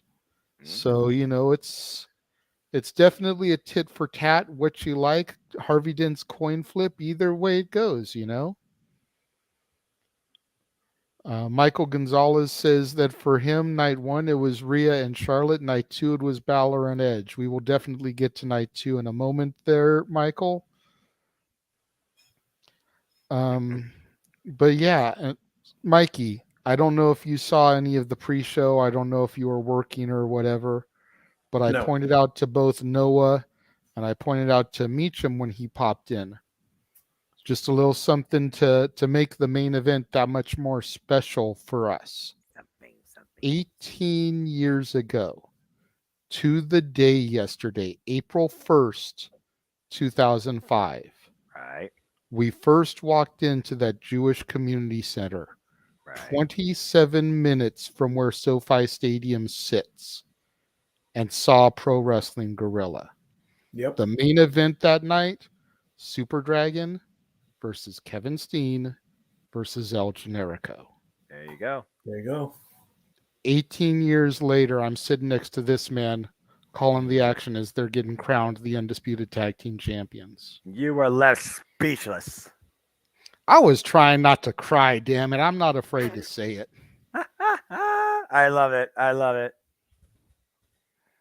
Oh, Lord have mercy. What a weekend. What a week in professional wrestling. Damn it. Scott says that night 1 for him, the tag team match stole the night. And the main event, night 2, delivered. Even though Roman won, it was great to see Sammy get his payback on him. That's yeah. It's a hell of a shout. Hell of a shout. Yeah, you got that shot in. All right, for damn sure. Let's go around the table now. We'll start with Noah this time. Noah, what was your favorite match tonight? I know you're not going to say the main event, so let's just move on from there. You really have to ask me that question, dude? Doesn't surprise me. The Ring General. That Intercontinental Championship match reminded everybody what it means to not only hold that title, but fight for that title in the truest form of hard work, international affair standard. That was a physical war for the ages, and the Ring General is unlike anything right now in the wrestling industry that has not been seen, in my opinion, in decades. Not only is the mat sacred, I would say the Intercontinental Championship is far more important than most titles in WWE today. Fucking phenomenal debut and three-way dance with those 3 brawling brutes. Respect. It's a fair point. That's a fair take, Noah. Mikey, to you, sir. What was your favorite match of the evening? Well, I know I didn't see the Omos match, and I didn't see the Fatal 4-Way match, so those are out. It's gonna be. It's very hard to say that honestly. Even though I didn't like the outcome, I guess I can go with the main event of night 2. Because of the opening, the intros, Cody coming out, giving the weight belt to John's son, seeing Brandy and his daughter, that was a cute moment. Any parent will love that. It is difficult to say it. I mean, yes, the outcome sucked. We'll get to that in a bit, I know, but I think I can say that it it was a good match, so I will go with that. Okay, fair. James, I see the reaction on your face to Stat Boy saying the main event again. Let's try not to get deep into that just yet. We're talking positivity, not negativity. Yeah, remember, Dory Lou teaches us to be positive. What was your favorite match of the night? Amen. Well, I go against the grain, but I'll be positive for now. Keyword for now. Same with Noah. Triple threat Intercontinental Champion was freaking awesome. It was great. Probably the best match out of night 2 from top to bottom because all 3 men brought it. They all looked great. And the right person won. You'll see a theme here when we get to the main event.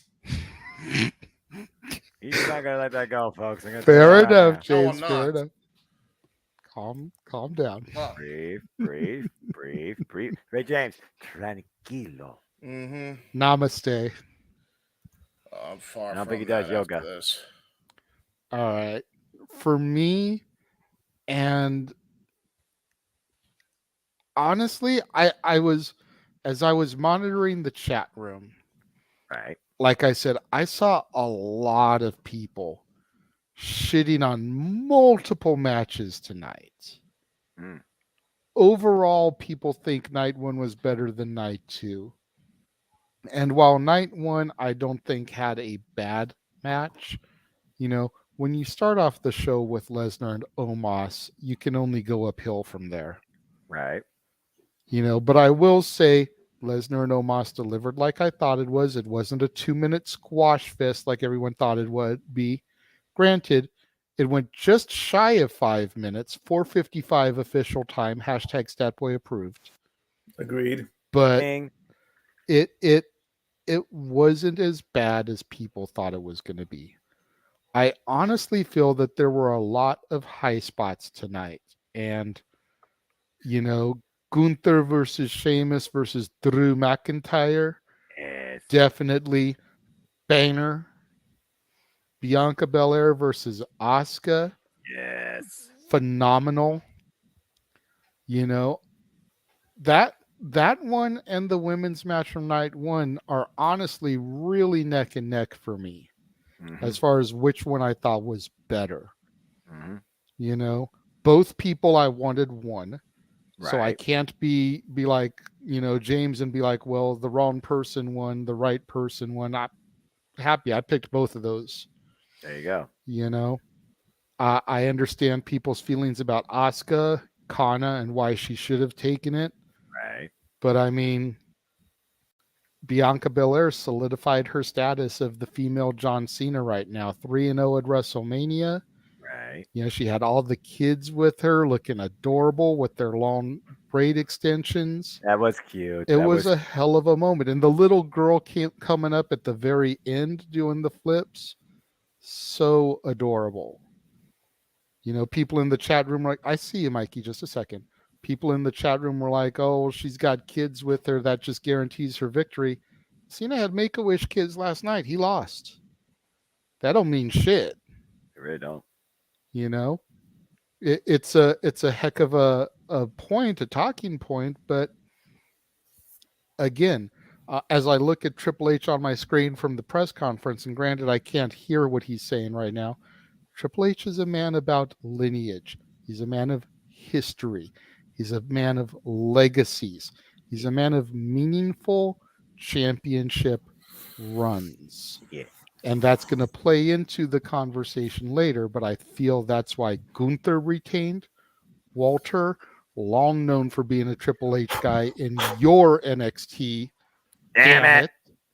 Bianca Belair, longest reigning black singles champion, pushing towards being the longest black reigning champion, period. I know a lot of people think her gimmick and her run is getting stale. Maybe a heel turn will flip it up. Maybe an open challenge will flip it up. But you've got that history going, year-long reign. She's only like 30 days away from beating Becky's run. Right. You know, again, history in the making. Right. Edge and the Demon Finn Balor put on a hell of a show. And that's why I think Roman retained, was pushing towards that 1,000-day reign, which is something you don't see in the modern era. Mikey, you had your hand go up. Did you have something you wanted to say about Bianca in that match? I'm a little curious if the last child that danced with Bianca, do we know if they have a daughter? Could that have been a To my knowledge, they do not know. Okay. That doesn't mean they don't. Just to my knowledge, they have not been together long enough to have a kid that age. Okay. There you go. But yeah, I mean, it's really hard for me to pick between those 4 matches out of 6 matches tonight, which was my favorite, because I thought they all came and delivered. Brock and Omos was what it was. The women's showcase was what it was. If you walked into Las Vegas, the gambling capital of the world, and put money against Ronda Rousey, you're an idiot. Nah. I'm not trying to be mean. It just is what it is. I mean, yeah. I mean, you don't speak on truth. You don't tug on Superman's cape. You don't spit in the wind. You know, the house always wins. Always bet on black, and you don't bet against Ronda Rousey. Yeah. You know, and ironically, the same can be said about your still undisputed Universal Champion. And we'll go ahead and we'll transition into that now, since it's the hot topic, both of the chat room, and it's the reason why we got Statboy and James actually willing to come on the panel here tonight. Yeah, you got a lot of time to go into that. I know. I'm doing that on purpose, my friend. I figured. You know, Oz in the chat room. Hold on, Mikey. Oz in the chat room says, most disappointing ending ever. I'm out on WWE now. Oh, come on. Gizgu says another range. I'm with him on this. Interference so boring. I'm with him. Ratnick, sacrifice the crowning of a new star for 1,000 days. Yep. However, the Torvik for Triple H's first Mania, standing ovation. Daniel says, I now want Gunther Walter to beat Roman Reigns' ass. I like that idea. Matthew says, Night 1 was fantastic, but Night 2 sucked. Ken, terminated by DQ, says, I hope Ray or Dom isn't next for Puerto Rico. Daniel says, after tomorrow night, I'm fucking done with WWE. Taking a break as long as Roman is champion. Amen. And your buddy Moonlight Mirage says, I kind of wish the Usos, realizing that Roman doesn't care that they lost, would turn and then they be the ones to put Roman in his place. Some hot takes across the board. You know, I'm going to let y'all go first. I just want to state for the record, I am legitimately not trying to troll people by the fact that I think that the right choice was made. I ask that everybody, both in the chat room and on the panel, engage in conversation in a polite way. There's no need to get loud, no need to get super angry. I know you're going to vent, James, and that's fine, but no reason to get like too angry. We're all peers, we're all friends here. No. Let's try to keep this a civil conversation. As we have been since the open mic night inception. Damn it. Stat Boy, the floor is yours, sir. Well, let me start off, of course, by stating earlier in the day, I put a message out in the group about betting. The odds for Cody Rhodes that I last saw, he was at a minus 550 as the favorite, and Roman was an underdog at plus 325. The lesson is this: to win $100 on Cody Rhodes, you would have had to put up the 550. if you bet $100 on Roman Reigns, you walk away with $325. Now let's just say you don't have that kind of money. Let's just say, so I went and I did some extra math. Here's the easiest breakdown possible. For every dollar you put on Roman Reigns to win, you win $3.25. $3.25. Whatever you put up, multiply it by that. With Cody, you only would have won 18 cents for every dollar you put up. Ugh. I know. That's the one of the things I don't like about sports betting. Whenever you're betting a favorite and they have a high number, you always have to put in more money to bring in less. Gotcha. Again, I'm just in case people are wondering, I'm just updating graphs. I'm updating results as you were. Continue. I'll share those out tomorrow on my Twitter. You know, Cody's costume, excellent with the wings on the back. Yes. Coming out to the ring, seeing Brandy and his daughter, again, excellent moment, beautiful moment. That's Cody, the man, not Cody, the American Nightmare. Giving the belt to John's son, John Huber, correct? His last name is Huber? Yes. Okay. You are beautiful correct, moment. Beautiful moment. -1. What was that? Exactly. -1. The Dark Order. Join the Dark Order. Very good. As you were. Guys, I have breaking news. I'm sorry to cut off, but apparently the Endeavor sale is going through, and Vince McMahon is returning to full power as of after Monday night. You have got to be fucking kidding me. Wait. Time out. I'm dead serious. Time out. I'm just seeing it now. Flag on the play. What is this being reported by? Everybody. Literally everybody. It's by Triple H's own mouth from the looks of things. And now we return to our regularly scheduled programming. Sorry, I had to get that out there. Go ahead, Stat Boy. Continue. It's okay. I mean, when breaking news happens, it happens. Again, the match itself, Solo getting involved, you knew that was going to happen. Solo gets kicked out. We know that. Usos, all that good stuff. The match was amazing, and then it happens, and it's like I could not believe it that, you know, we brought it up, we talked about it, we're like, can this possibly happen? And it did. It's like it is unbelievable. The story, we all wanted the story to end. The story has to continue. We just don't know where the hell it's going. What's next for Roman? We have no idea. He has now probably left SoFi Stadium. He is en route to LAX. He's on the private jet. He's on his way to New York. We had this discussion as well.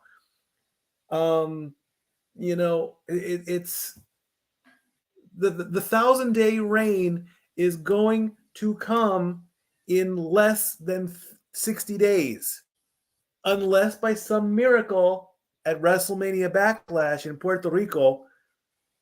Are we really going to see a title change in Puerto Rico? Is Cody going to get a rematch out of this? Should somebody have come out and said, "Hey, Solo cheated"? Yes. Was that in the story? No. It's the old Stat Boy of 20 years ago. Like I said in the beginning, would be, you know, I would be throwing beer bottles. I would be probably ripping pizza boxes apart. I would make a mess at the old Casa de 18 Studios. You know, and Renegade remembers, you know, we would get crazy. I mean, hell, I decked somebody on the couch after a match because I was so pissed off, and I had a few beers afterwards. IKY, if you know, you know. But it's like, man, oh man, oh man. It's like the marketing, the 1,000 days, it's going to happen, folks. And Dory Lou said at the end, I mean, she doesn't acknowledge Roman, and she's hoping on day 1,001 if that is possible, that the title change takes place. Again, like I said, overall, am I disappointed in the outcome? Yes. Am I going to cry about it? Am I going to be upset about it? Am I going to hate it? Am I going to turn on WWE? No.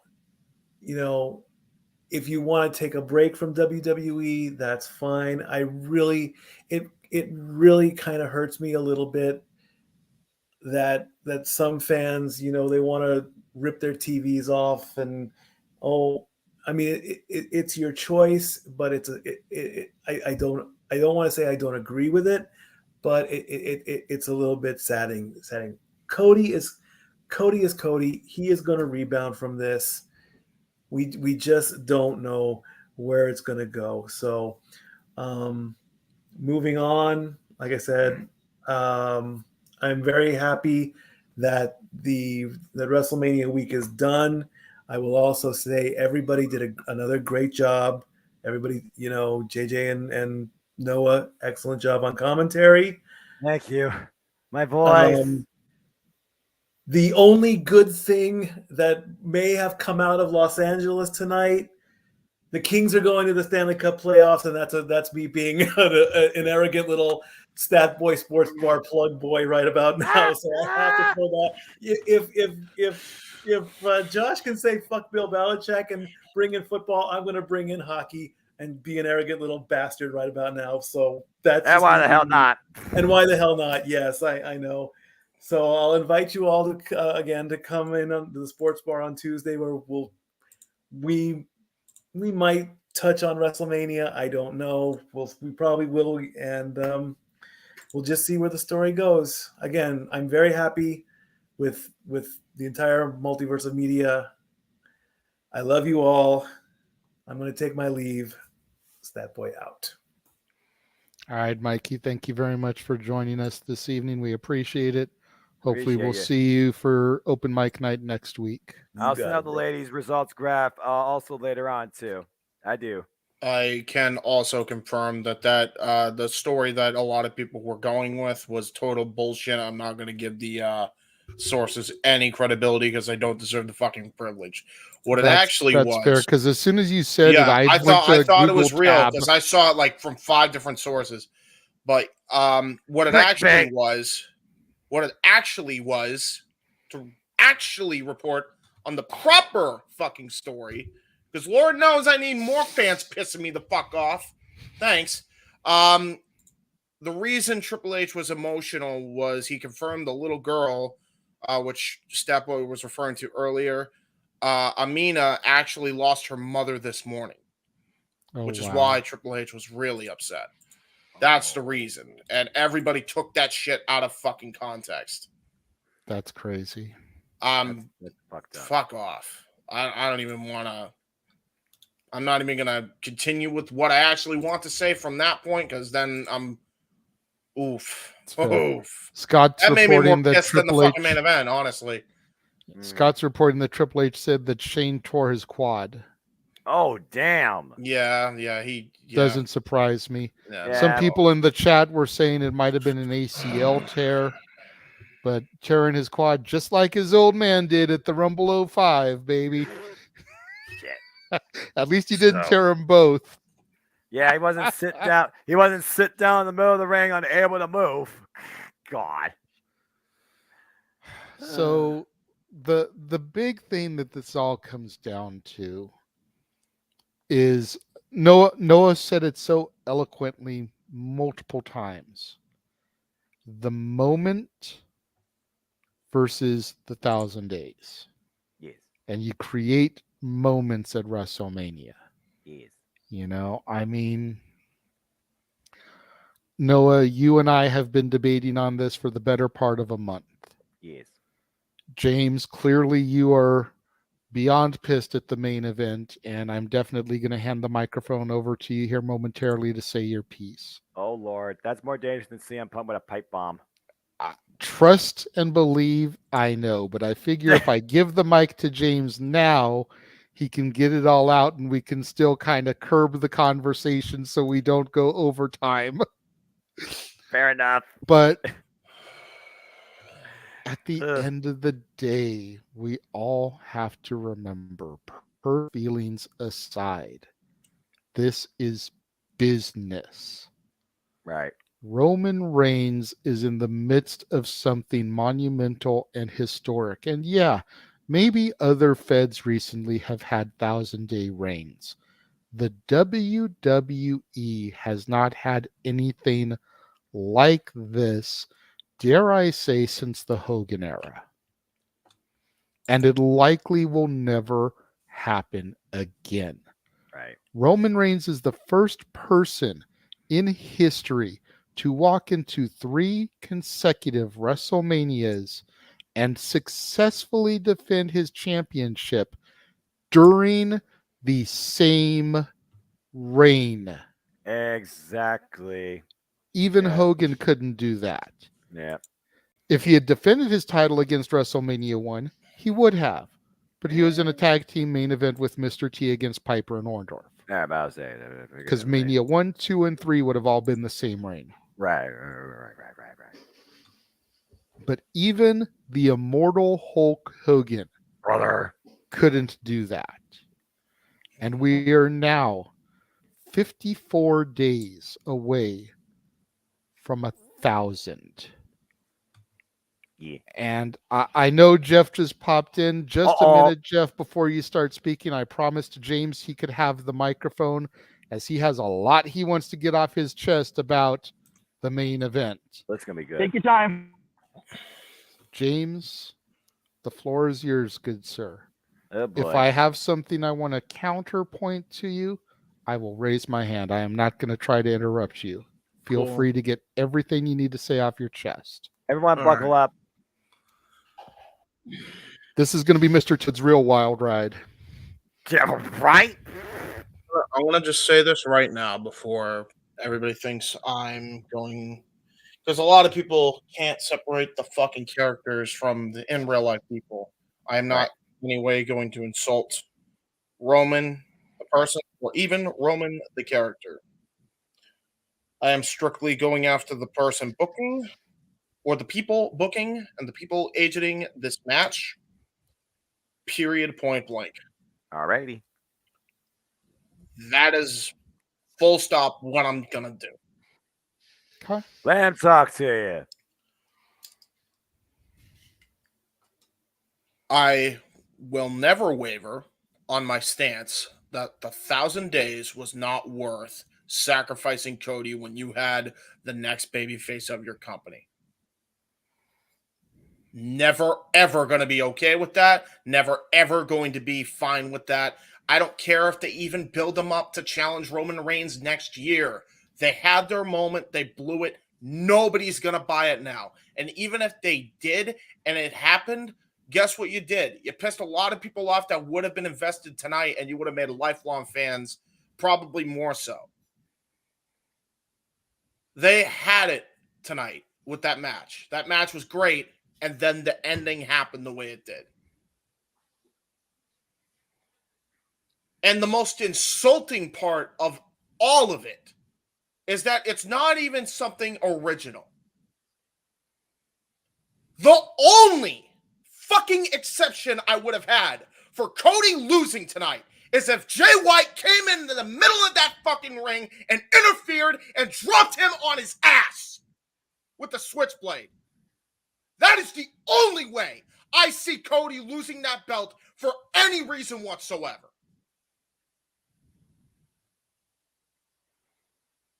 That was dog shit, that ending. Even if you agree with the 1,000-day reign BS, which I don't, but even if you agree with that, the ending still fucking sucked. Are you kidding me? Going back to fucking Clash at the Castle again? Again? We've already gone through this. You're telling me you couldn't have figured out a single solitary creative bone to get somebody else to interfere, even if it's not necessarily on Roman Reigns' behalf, to cost Cody the belt?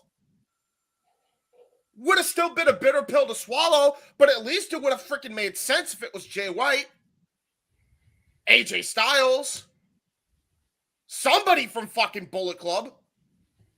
At least there would have been history. Hell, Riddle.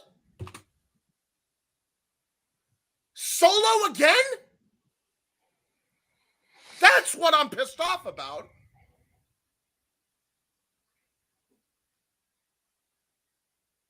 Like, so what? You're expecting me as a viewer to for this reign, which by the way, I've already gone through a reign similar of this in JBL, which made me tune the fuck out for like 6 months until Cena won the title back, and I didn't even watch that Mania, right? You're telling me as a fan, I have to sit through another year of Roman cheating to win, doing this BS, yada, yada, yada, and not be pissed off about it? When clearly that's what's going to happen on every other thing, except for maybe the one-off match because they book him to freaking win. Why would I care now? And I'm not the only one that's saying that. I'm not the only one saying that. It's not about the fact of he had to lose. Maybe you could have found a way to make him lose that people could have stomached. But that was the only way. The ways that I mentioned, that was the only way that was going to work. Solo Sikoa was not the goddamn answer. It just wasn't. That was such a dog shit ending to what otherwise would have been the greatest WrestleMania of all time. Now it doesn't even reach, and now Night 2, if we're separating the nights, doesn't even reach the top 5. And there was already enough questionable decisions that a lot of people questioned, but I would have been forgiving of that had Cody won the damn title. Seriously, I would have. But now it doesn't even reach the top 5. Night 1 sure as hell does. That is the story of this Mania now. People are going to separate fucking Night 1 and Night 2 now because of how garbage that ending was.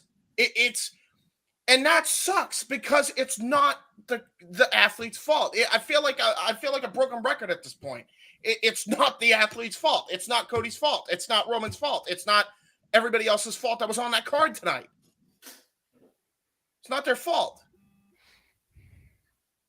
It's the booking that absolutely screwed the pooch tonight. Like, that was such an uncreative fucking ending, man. That was so uncreative. We've I don't even know how many times we've gone through this Uso penitentiary / Solo Sikoa beatdown bullshit. I mean, crying out loud, how many times have we gone through it? If you were gonna have Cody lose by a dirty mean and a dusty finish, and you were gonna have him lose, Jay White, Seth Rollins, Riddle, AJ Styles, Orton, even Orton, those were the only 5 people I could have seen get involved and cost Cody. Realistically. This ain't it, Chief. Because we've been down that road and nobody wanted to go down that road again. That is the issue. That is the ultimate problem. Because Cody needed to beat Roman without fucking Solo getting involved. Or Cody needed to damn near come close before the referee got taken out and then Bullet Club's Jay White lays him out in the middle of the ring. Or former Bullet Club, whatever you want to call him, right? Or something of that nature. Any of those men that I mentioned, go out and lay him out. That's the problem here. If you were going to have Cody lose, though, there was a lot more outcomes than a lot of people thought where Cody could have lost and you could have continued the story with him. And then people would have been invested to see Cody win the fucking main event next year, hopefully, after he's done with the past. But you just have him lose to Sikoa, just like fucking McIntyre did. It's so bad, dude. It's just a bad ending. No matter what side you're on, what a horseshit call. Like that, I will never watch WWE again until the belt's off Roman now. Which I really was not wanting to do. I was actually looking forward to seeing what the hell the year was going to hold after WrestleMania. I thought there was legit hope that they were going to make the right decision somehow, some way.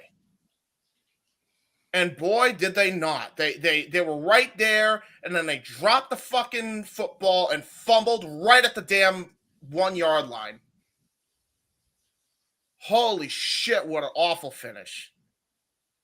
And you could take that to the bank. Put that in your pipe and smoke it. I don't care if it was Hunter. I don't care if Vince is back in charge, if that is indeed the case, which I doubt. I don't care if fucking Dana White now, with his Endeavor company, took over WWE like everybody's reporting online, allegedly. I don't care who is at fault. Y'all in the producer chair deserve the fucking flack for that. What an awful, awful decision to have Solo Sikoa win it for Roman when he was already ejected. He was already ejected. That's like the most insulting part of it all. We all thought, oh, this is good, this is good, this is good. And then he fucking came back out and fucking ended it with a Samoan spike. What the fuck?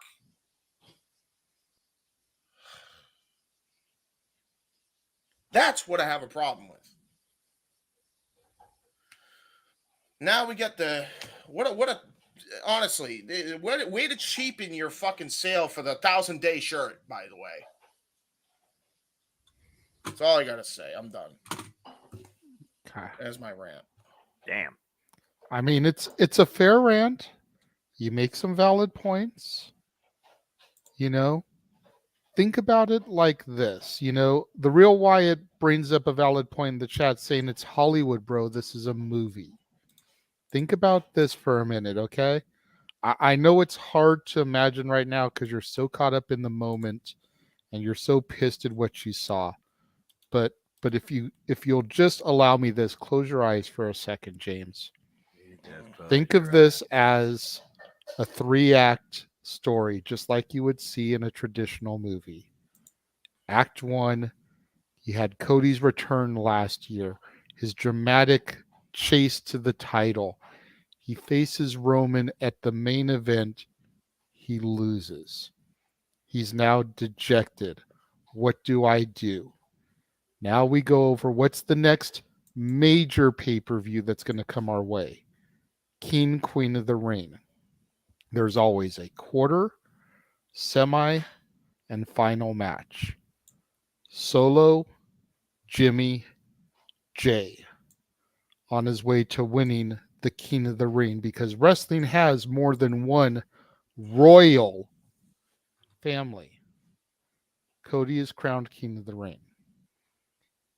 He's now gone through everybody in the bloodline in one night. All that's left is another shot at the tribal chief. Act 3, SummerSlam in Detroit, where this man will potentially be amongst the masses to see. Baby. Cody finishes his story. You get mad at Solo interfering, and while I do hear where you're coming from and the throwback to Clash at the Castle, and I would have been okay with leaving him out. You have the Usos come in, you have Sammy and KO come even the odds, they disappear. Roman takes advantage of the schmaz, gets the victory. Okay, at least it's not the same finish as Clash of the Castle, and somebody came out to help even the odds. Roman's still able to take advantage. Cody Rhodes just handed Solo Sikoa his very first defeat the other night. You don't think Solo was hot about that, out for revenge? It played perfectly into the story. Whether we're upset about it or not, he had motive. You think about a serial killer. What is their motive for the murder. Solo had plenty of motive to come out there and Samoan spike him. Oh, geez. You know? Mm-hmm. I mean, all due respect. Just a couple of counterpoints for you. You know, something to think about. Again, all due respect, I would have been okay with it if it wasn't a year out. That's the ultimate issue I have. And doing it at any other point than Mania is the wrong move. And I really think it was now or never, unless you were going to have enough story for Cody in that year time span that doesn't necessarily involve the bloodline, which is why I said the names I mentioned. You had Riddle, you had all that. If you were going to have them chase, one of them should have interfered. No, one of them did. It was Solo again. Actually, you probably turned direction. I'd probably be quieter, honestly. But we'll if Solo was the guy and that's what they wanted to go with, cool by me. But until Roman wins the title or loses the title, excuse me, I'm so fucking angry that I can't even make sense. I can tell. It's okay. It's okay. Don't expect a viewership from me until after that next year's Mania. The only way you'll ever see me in watching Mania 40 next year now is if I'm going live. And that's very, very unlikely. And not because I wouldn't want to, but just because, man, like just financially it would be impossible. So I doubt I'm seeing Mania 40 next year. I doubt I'm tuning in that year. It's fair. And that's sad because I really didn't want to have that mentality. I really thought that they were going to make the right decision somehow, and I really think they blew it. I think they dropped the ball hard. But that's my thoughts. Okay. I'll just mute myself and let people talk, and I'll listen. It's okay. It's okay.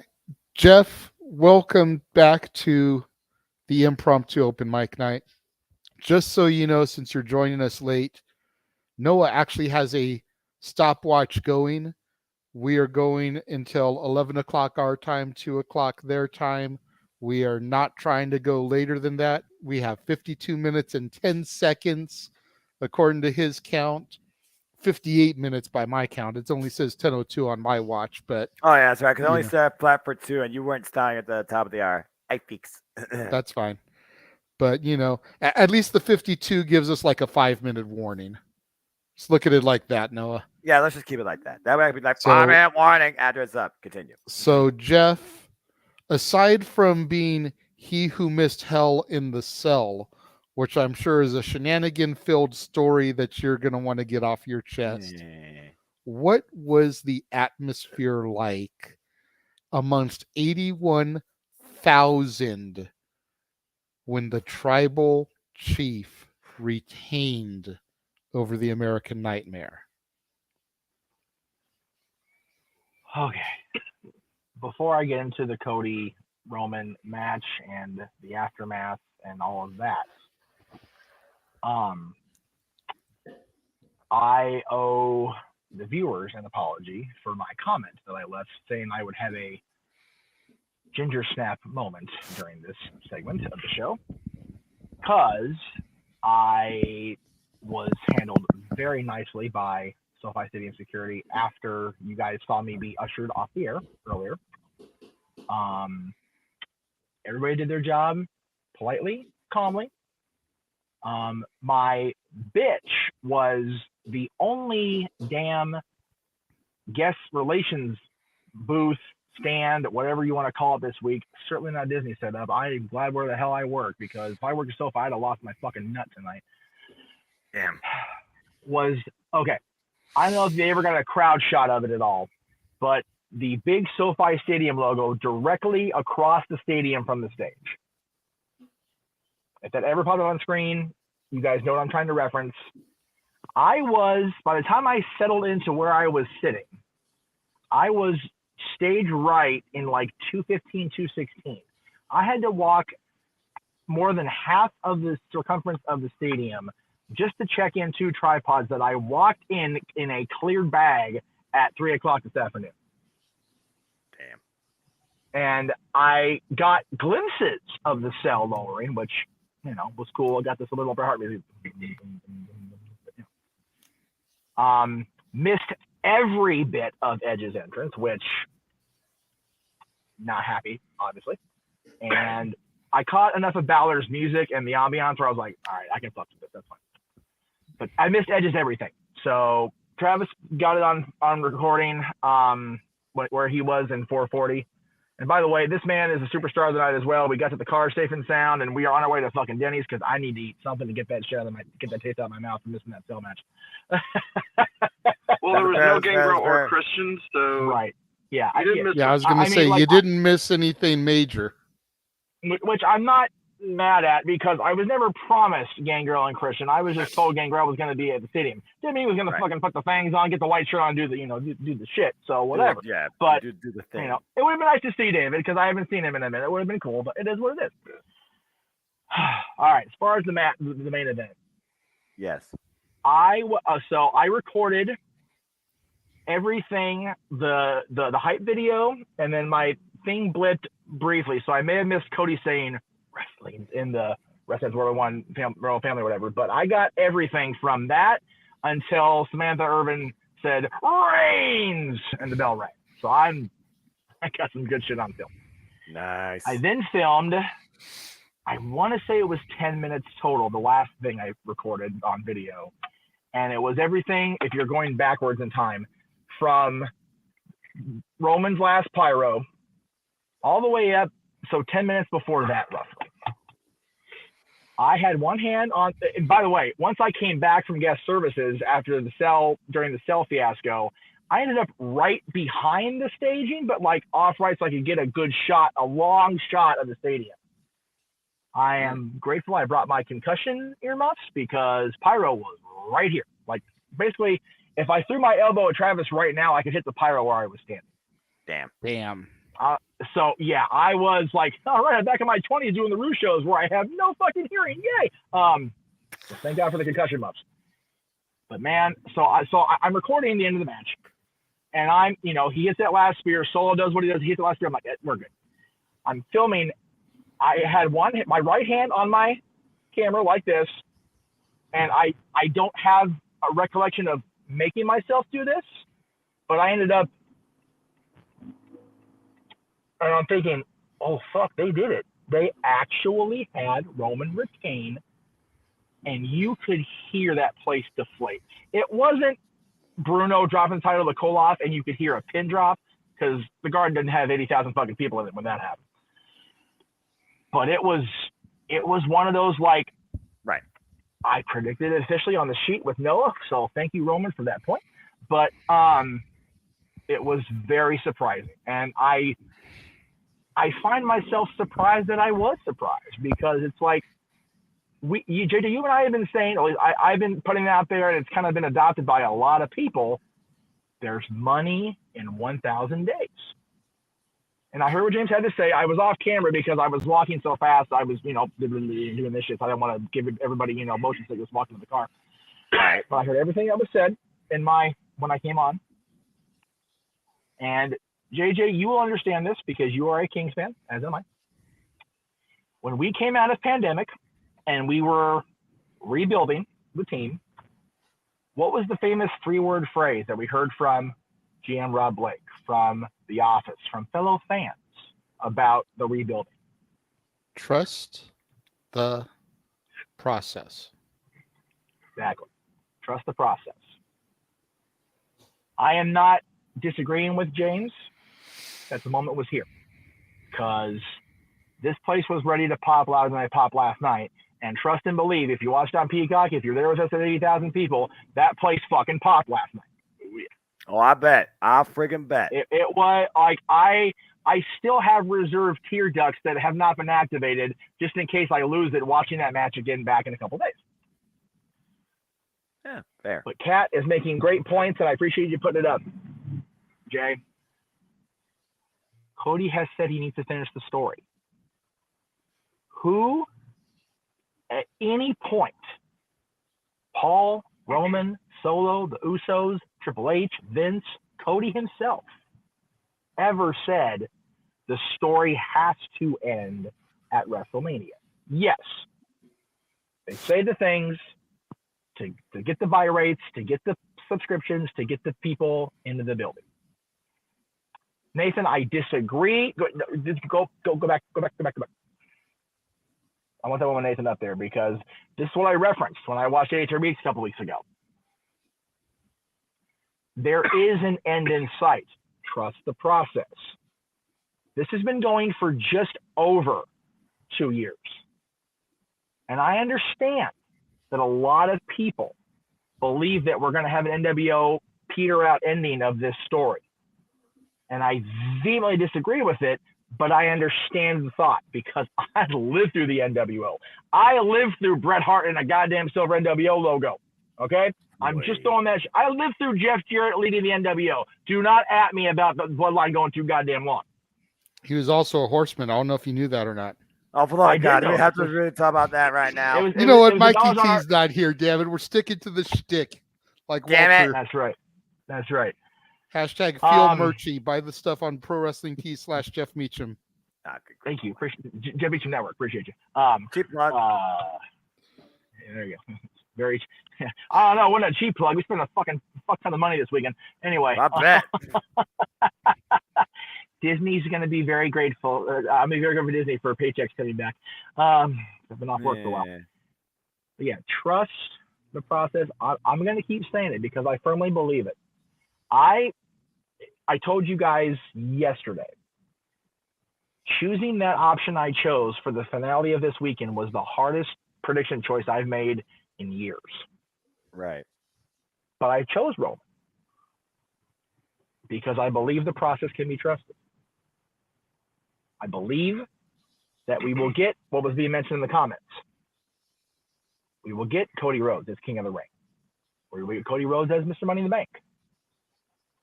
You have to remember something. SummerSlam is finally being re-edged into a Big Four feel. As a Survivor Series, as a Royal Rumble. WrestleMania has always been the end game. It always will be. It was Vince's baby. It's the company's baby. It will always be the end of whatever road we're on. Right. But it doesn't mean the end of the road has a wall in front of it that you can't go around. It means there's a pothole you possibly have to drive over to get to the finish line. I still maintain the finish line will be Cody Rhodes as the WWE champion. I believe in that, and I believe it will happen.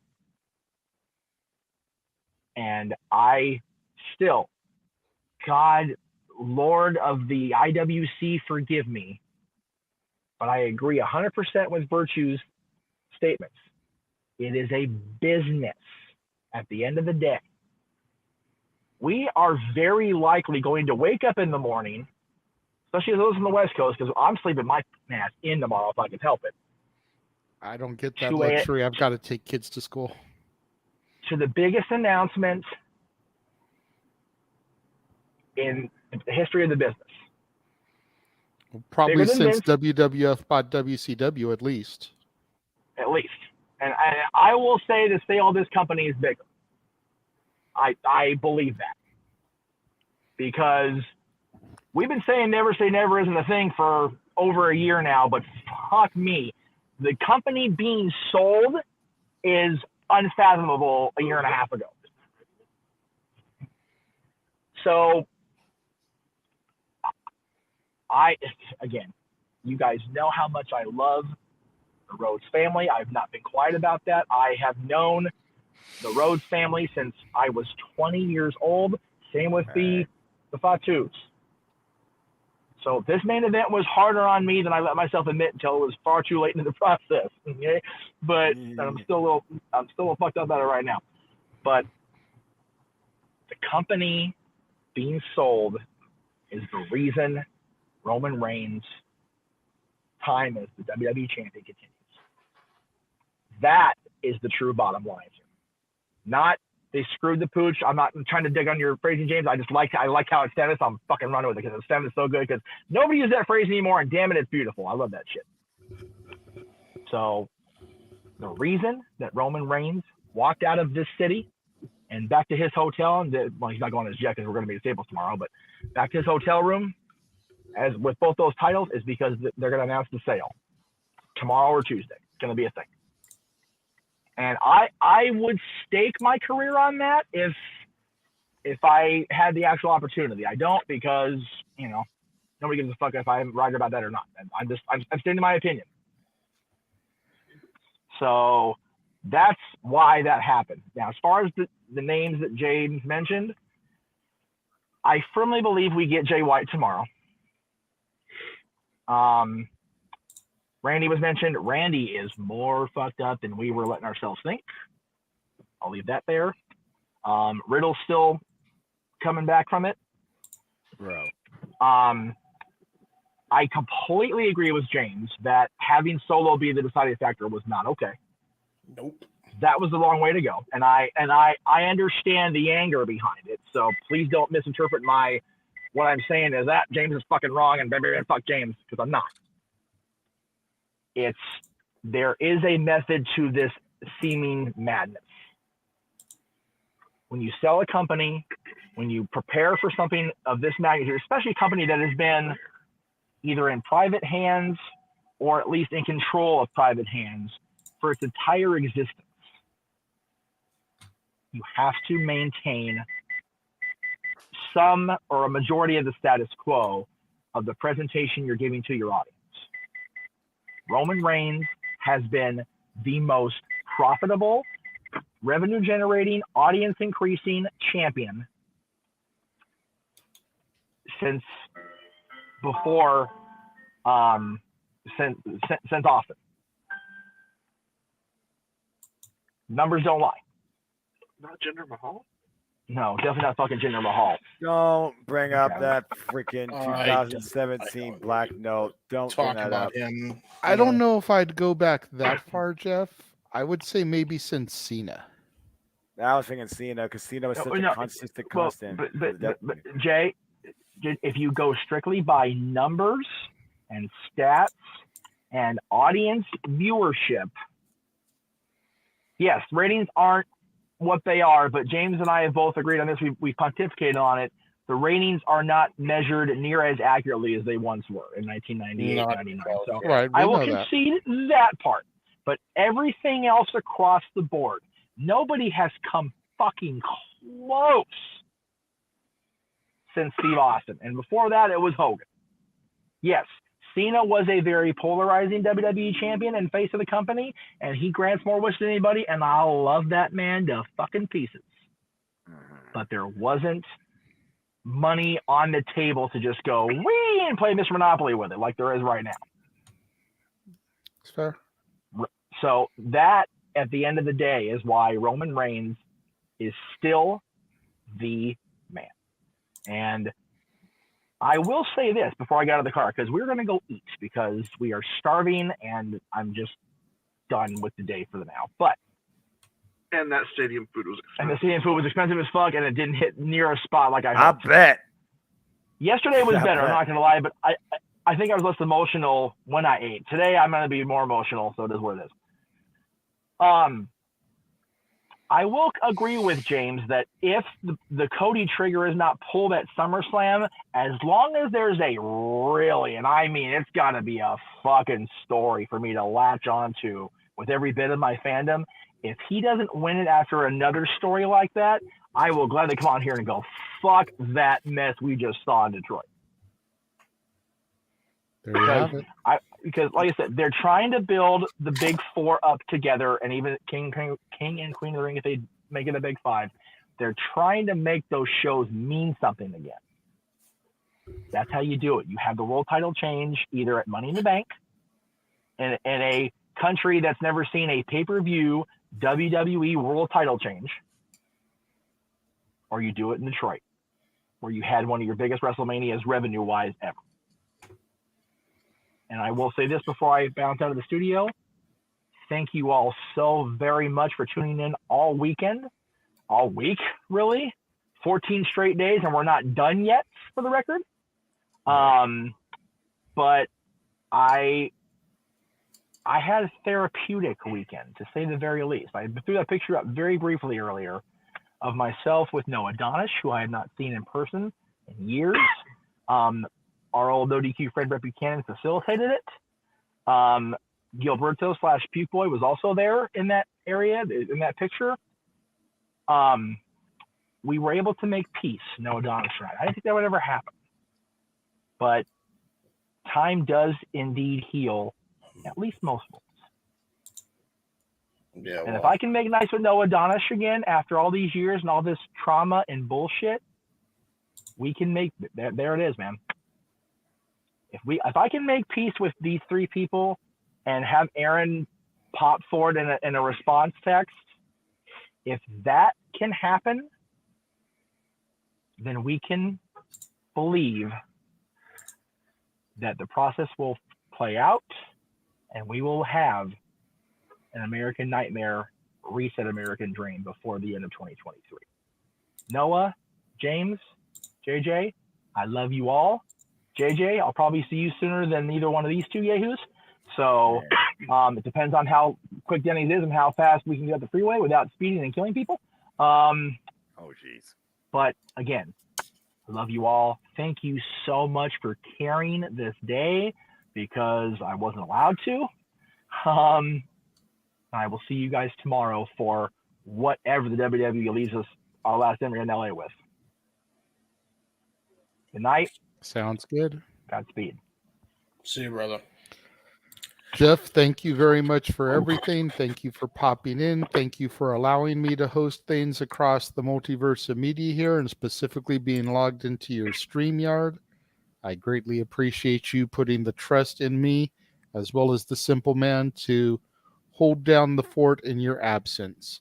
Enjoy dinner. I will chat with you later. I'll catch you guys soon. Thank you all.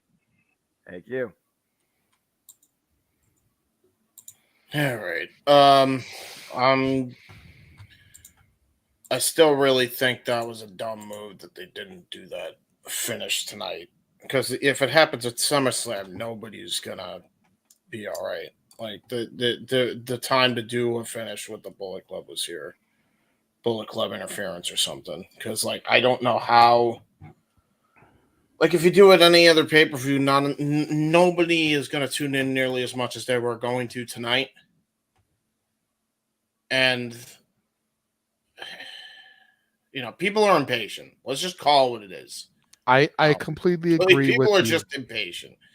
I completely agree with you. Think about this for a second. Let me, forget about the storyline that I pitched to you before Jeff came in and gave his 2 cents here. Think about this for a moment. Yes, it's WrestleMania. There were 81,000 there this evening. Who knows how many people watching on Peacock around the world? Yep. Okay. But Peacock is still a paid subscription. There's still people that don't have the Peacock app that may have access to the USA Network. Okay. If we get this sale announced tomorrow, like everyone is expecting now. And then on Raw, the night after Mania, Roman drops the belt. To Cody even. How many more eyes potentially would be on the product because it's on something that you don't have to pay for?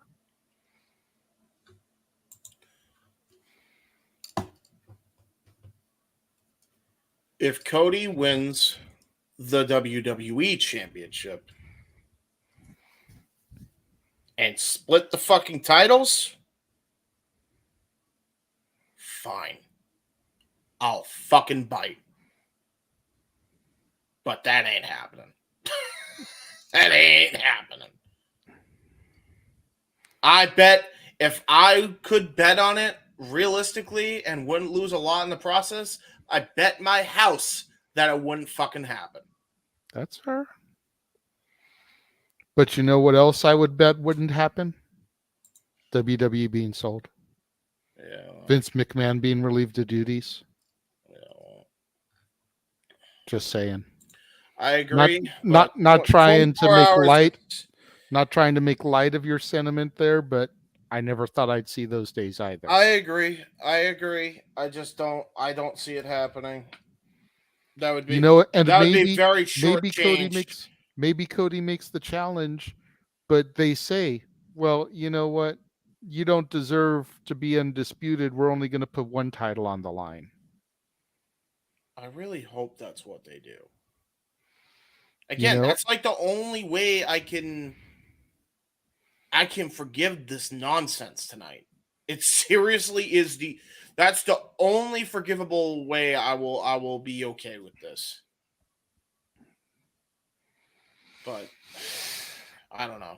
Because then if that's the case, right, and Cody wins the championship from Roman, the world title, then you got to give Sammy the championship shot at next year's Mania in Philly. Like that has to happen then. Not necessarily. You don't necessarily have to, but I think, okay, who's the number 1 and 2 baby faces of the company? At this moment, Sammy and KO. By next year's right. Fair enough. I was going to say, not counting Cody because we're taking him out of the equation. At this moment, Sammy and KO. That doesn't mean that by WrestleMania next year, we can't have a babyface main event, Jey Uso. True that. But I still think that there is something baking in Jey Uso's brain. And I think that some of what Sammy has been saying to him as of late has been resonating with him. You notice Jay's the one that took the pinfall. Right. Again, so Jay's the one that took 3 haluva kicks. Jay, yeah, fair enough. So either Jay or Sammy, but like one of those two, I feel like would have to dethrone him next year. People got to remember, the world championship isn't the one with the lineage that Roman has. I know it's the universal title, which I know. By the way, after all the booking mishaps, is the prize in WWE now because of that reign. It ain't the world championship. I love the world championship. I love the lineage of it, but they're trying to establish that universal title with a huge lineage all in of its own, beating those lineages in the world championship picture. So, again, if they do that, that's the only way I forgive this nonsense tonight. We'll have to see what happens tomorrow night on Raw, which, of course, you guys can tune in to the Jeff Meacham Network Multiverse of Media, as the simple man with the spectacular voice will be doing the call solo, 5 o'clock Pacific, 8 Eastern to the East Coast. I'm still not 100% sure yet if Jeff and I are going to be coming in for the West Coast feed or not. We're going to kind of play it by ear. We'll be feeding that information to Noah throughout the broadcast so that he can inform and update you guys with that situation. But at the very least, Noah will be on the call solo, like Sokoa, to bring you all the happenings of the Raw after Mania. Noah, how much time do we have left? We've got roughly 30 minutes. 30 minutes. I want to get your thoughts on what I just said. Is that the only possible way that we could really forgive what happened tonight? I don't think that's the only way when you consider that WWE always seems to have plan B, C, D, and E, even if half of them suck, but maybe one of them won't make him look like a punk-ass bitch in victory. That being said, I was hoping for something different. I was hoping that Cody Rhodes was either going to lose fair and square on his own, Roman Reigns was going to prove his merit as champion, or that Roman Reigns was going to somehow go down in a blaze of glory. Looked like the latter was going to happen, and then you got shenanigans abound, and you had a repeated story from Clash to Castle. Highly original, Michael P. Hayes, really brilliant. I was expecting some original WrestleMania. I was wrong. As far as your take, Jey Uso versus Roman Reigns potentially could happen. We could potentially see Jey Uso turn on him somehow tonight, maybe on instinct, maybe out of the moment. Jey Uso right now still subservient to his tribal chief, and Jimmy Uso as well. Maybe he's still doing this for Jimmy Uso. So Zakora right now, maybe he doesn't know truly which way to go. Maybe he is despondent this time. At this point, I'm just wondering if anybody's got the balls to turn against Roman Reigns at this point, because it sounds like the bloodline is still whole, but now the bloodline only has one prize, and that's the tribal chief with the prize at the end. At this point, though, with Cody Rhodes, again, I think about, like I said, the moment versus the milestone. Am I going to care about calling the moment when it actually happens? Maybe. It depends on how the pillars fall in between. As far as the milestone, I really don't give a damn. But you know what? At the end of the day, it is business, it's marketing, it's merchandising, but I got better things to spend my money on than a $40 shirt at WWEshop.com. So that being said, I wish that Roman Reigns actually looked stronger as a champion. I feel Cody Rhodes definitely looked better as a competitor because he hung with the tribal chief. But overall, I just wish there was something original with this ending. And yes, those names in question I do agree with, based on legacy, based on history. Randy Orton, I understand, is injured. I do hope that he does get better at some point. And as far as those other ones, that's still a big what if. Again, first WrestleMania, AJ Styles had to miss due to injury as well. So the whole Bullet Club dynamic with a whole different level of history with Cody Rhodes, yes, that would be cool. But I don't think there's one road only to this. But I'm not sure what road to believe in right now that can potentially even start tomorrow night that still would give me that believability and buy-in, particularly to Cody Rhodes achieving that legacy. So at the end of the day, WrestleMania was great, but they screwed the pooch. Roman Reigns looked like punk-ass bitch because repeated ending at Clash of the Castle. I wish they came up with something more original. And I do think Cody Rhodes is still the guy to dethrone him. I'm just not sure when, and they need to make sure now that I can buy in to it. I don't think necessarily what happened at King or Queen of the Ring, because at this point, if you pigeonhole King or Queen of the Ring to just Cody Rhodes and the Bloodline, what does that mean for the rest of the roster? We already talked about the abysmal book in the women's division. Yep. Now you just really pigeonhole the entire roster because you can't book a capable superstar to be a capable King or Queen of the Ring to actually carry on your divisions. Give me a break. King Queen of the Ring, they need to do something original as well. I needed to see more than just Roman Reigns at my screen at the top by any means necessary. At least I could have bought into something if it was something original, something different. It wasn't. Now you got to try and really bring my interest back. There's a reason why I don't watch the weekly TV product. There's a reason why I believe Triple H delivers to a degree on PLEs, much more than Vince McMahon ever did in my history of watching the business. So again, we'll see what happens to Raw after Mania, but this was not the way the story should have been told tonight as far as how you got to the ending. Come on, something more original, Michael P.S. Hayes. Don't let Roman Reigns look like a punk-ass bitch. Cody Rhodes still has to finish the story. I have a question. So, while I agree, you pretty much answered every other question but the one I asked. Do you think that's even going to happen, what JJ recommended? Like, is he going to challenge Roman and he's only going to put the world championship on the line and he'll win it decisively and take that belt off Roman and split the titles? Or do you think that's a long shot like I do? Well, never say never, but hey, 1%. You know what condoms are? They're 99% safe. There's 1% you can catch an STD. So honestly, anything could happen. So yeah, I'm not going to, deny that actually happening. Is there a super slim chance? Yes, I feel like you have I feel like you have a better chance of getting STD than that happening because that sounds far too creative booking by WWE versus JJ. But as far as answering your question, what do I see more likely to happen? Jay White showing up? Maybe.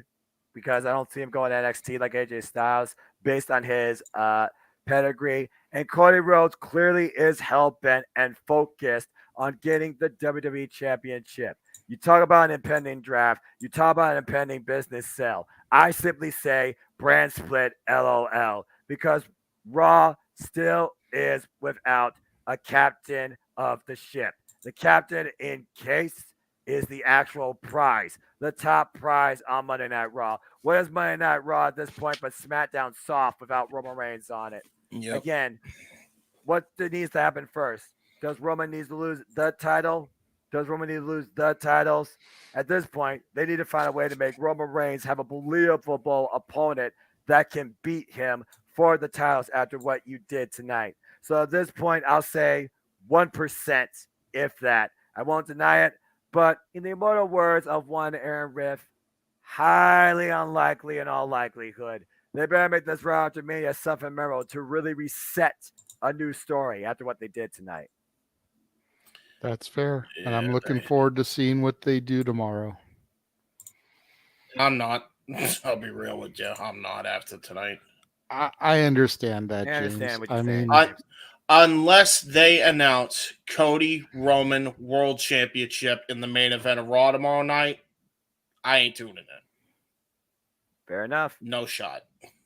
Fair enough. It's either going to be at the beginning or the end. That's going to be the most memorable moment of the Raw after Mania, as it's been in the past. Crazier things have happened. Bryan Danielson came out as champion. Triple H put himself in the main event, challenged Bryan Danielson for the championship, and the Shield turned on the authority, and we were off to the races. Crazier things have happened. We'll see. There won't be no money to bank cash in because you don't have a briefcase, but we'll see. Torvik, I don't think he's going to defend the title at Backlash. No. What I'm guesstimating will probably happen is 6-man tag action. Cody, KO, and Sammy versus the Usos and Roman, or the Usos and Solo. Boy, that was so riveting last year at fucking Backlash. So riveting that the good old GM Jeff Meacham decided to take over the entire podcast and start Open Mic Night ahead of time. Because the towers went on the line. Dude, I don't want to rehash another year of this shit. And No, but it could at least one of the titles has to be fucking off him. It could help perpetuate the storyline, though. Think about this for a second. They announce it as Roman and the Usos, but then Roman no-shows and sends Solo. That adds heat and dissension within the bloodline. Too busy to show up with us? Too busy to fight alongside of us? You don't think you need to? Yep. The threads start getting pulled. And who's going to be the most likely one to speak up and challenge the tribal chief? Jay. Main event, Jey Uso. Probably. I don't know. I don't care. I've been through this all already. I've been through it all. Control C. Control V. Aha. At least, again, even if you're going to tell that story, at least give Cody the world championship then. Find a way to get that belt off Roman at least. You don't need that during our play Roman anyway. I said but during if our Cody play-by-play. can pin Roman in the match, then you can argue that he deserves another title shot. He deserves another title shot in kayfabe right now. The thing But you about know how that. Go ahead, Noah. I just want to say this real quick because there is one thing you guys do need to consider about this whole thing about the tribal chief. He has not been pinned or submitted in any capacity, multi-person wise, either. As you were. I understand. Oh, in WWE's world, no. It's Cody needs to draw a line here and not be a punk ass here, and actually stand up for what he believes in and finish the story. And it should happen tomorrow night on Raw. This case is more than justified. And if your buddy Adam Pearce has any balls, he'll make it official, kayfabe or not. Period. Again, we'll see what happens tomorrow on Raw. Tonight, he got screwed tonight, right? In kayfabe. Yep. Okay, so at least one of you're at least putting one of them on the line, Roman. We ain't dealing with this shit no more. Cody deserves a rematch. That's it. Yeah, no argument there. I agree about that. No argument there. I mean, again, at least he wasn't reduced to a karaoke singer. Yeah, that's fair. All right, gentlemen. Well, anyway. Unless there's anything else that anybody would like to add about the weekend, the presentation in general, the multitude of shows that we've covered on the Multiverse of Media, starting with Multiverse United and going all the way through tonight, feel free. Otherwise, Noah, we're roughly 21 minutes ahead of schedule. Hey. We will say our goodbyes. And we will get out of here. I mean, again, at this point, it was the weekend for professional wrestling. Damn it. I watched Bloodsport 9. I watched the Impact WWE Multiverse United. And I also watched Impact Wrestling Live on Thursday night. I watched AEW Rampage, the WWE Hall of Fame, Ring of Honor, Super Card of Honor on Friday night. Then we did NXT Stand Delivered, WrestleMania Night 1 Saturday. And then we concluded everything with WrestleMania Night 2. Arguably the greatest week of professional wrestling to date, considering everything top to bottom, the quantity and quality of talent and action as well. Big shouts to everybody that's been involved across the entire wrestling industry. I wish nothing but the best to the hardworking men and women of the entire scene. James, it was an absolute thrill calling Supercard of Honor with you. I think you and I had a blast top to bottom with that card. No doubt, probably was your favorite thing the entire weekend. JJ, your brand definitely stand delivered at NXT's center stage. And overall, this still will be one of my favorite WrestleManias. But I will say this. Night 1 definitely surpassed Night 2. If I could put their kind of championship match on Night 2, that was probably the perfect WrestleMania for me. But kudos to everybody who put in the work. I mean, heck, even Ronda Rousey got responsible. There you go. Payday in LA. Overall, I mean, hey, I'm just tired. I still have a voice somewhat. And now we just got to see how Cody resets the journey to finish his story. His story may conclude tonight. Now he has to start a new one. The Raw after Mania has to set a strong pace if you're going to really bring people back into this thing, heading into Backlash and beyond that, Money in the Bank. And of course, the next big one is SummerSlam. That's our schedule, guys. Backlash, the King and Queen of the Ring, which at this point might be filler because it's in country. No, I'm going to say it. Saudi Arabia. Then you got Money in the Bank. And then you got SummerSlam. I hope for bigger and better things, particularly for Bobby Lashley and LA Knight, who might I add, LA Knight was not involved at all at WrestleMania, and I still think that's a damn crime. So, again, WWE, we will see what happens. You say trust in the process. I say wait and see, because seeing is believing, not assuming. There you go. James, anything you want to say about this entire professional wrestling weekend, Supercard of Honor, Impact, WWE, anything in your mind? I got nothing, man. I'm fucking exhausted. Yeah, your brain sounds like it's ready to go. Yeah, I'm just honestly, I was really hoping for a happy moment to watch live before I have my funeral tomorrow, on Tuesday rather, because I won't be doing anything on Monday. Other than AEW or WWE Aftershock on Owen's channel, and I'm not even on the show, so you know, I'm basically not doing much. So maybe that's for the best, man, because it sounds like anybody else, I'm sure, especially after this entire spree, everybody needs a mental reprieve. I say stay off the phone, relax tomorrow, take it easy, and when you're ready, come back. And as always, just enjoy life and enjoy wrestling. And speaking of which, this good old JM, it looks like he's just in time to conclude things in the end, unless he has any final takes. We decided there were more wrestling people in that Denny's, I think, than were in that stadium. So we damn. So I have let the party I need to know that we're on our way, JJ. So hopefully we will coordinate properly. We'll see how that goes. But again, I see that we're acknowledging James's loss, so I will definitely vote in on that, because that was it's one of those, you know, it's coming, but it still sucks when it does. So it's rough, man. So I definitely feel that pain, and we will definitely keep showing his book as often, early as often as we can. So that's not much else I can say, because nothing I say is gonna But again, you know, we were talking about it. You know, it's Twitter and social media are blowing up about that finish, and they're saying they're agreeing with James that it ruined the night. And I find myself kind of like, Night 2 was definitely the weaker of the weekend. I'm not even gonna disagree with that, because Night 1 was so strong. So many good things happened. And honestly, first of all, I just now found out the extent of Shane McMahon's injury. So I made an executive decision on behalf of the entire network team. We are going to saran, bubble, and concrete wrap Stephanie and Linda McMahon's quadricep muscles, so they don't fucking do the same thing the rest of the family's done. Oh, God. No. I agree. No more quad here. That's a bad McMahon family. Oh, yeah. God damn, that's crazy. Just freaking running the freaking family. Good grief.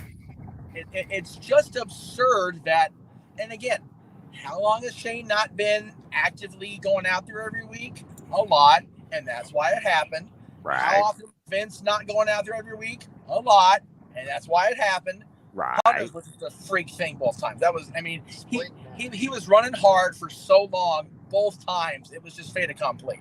The McMahon men themselves, like, dude, stop doing the things. Knock it off.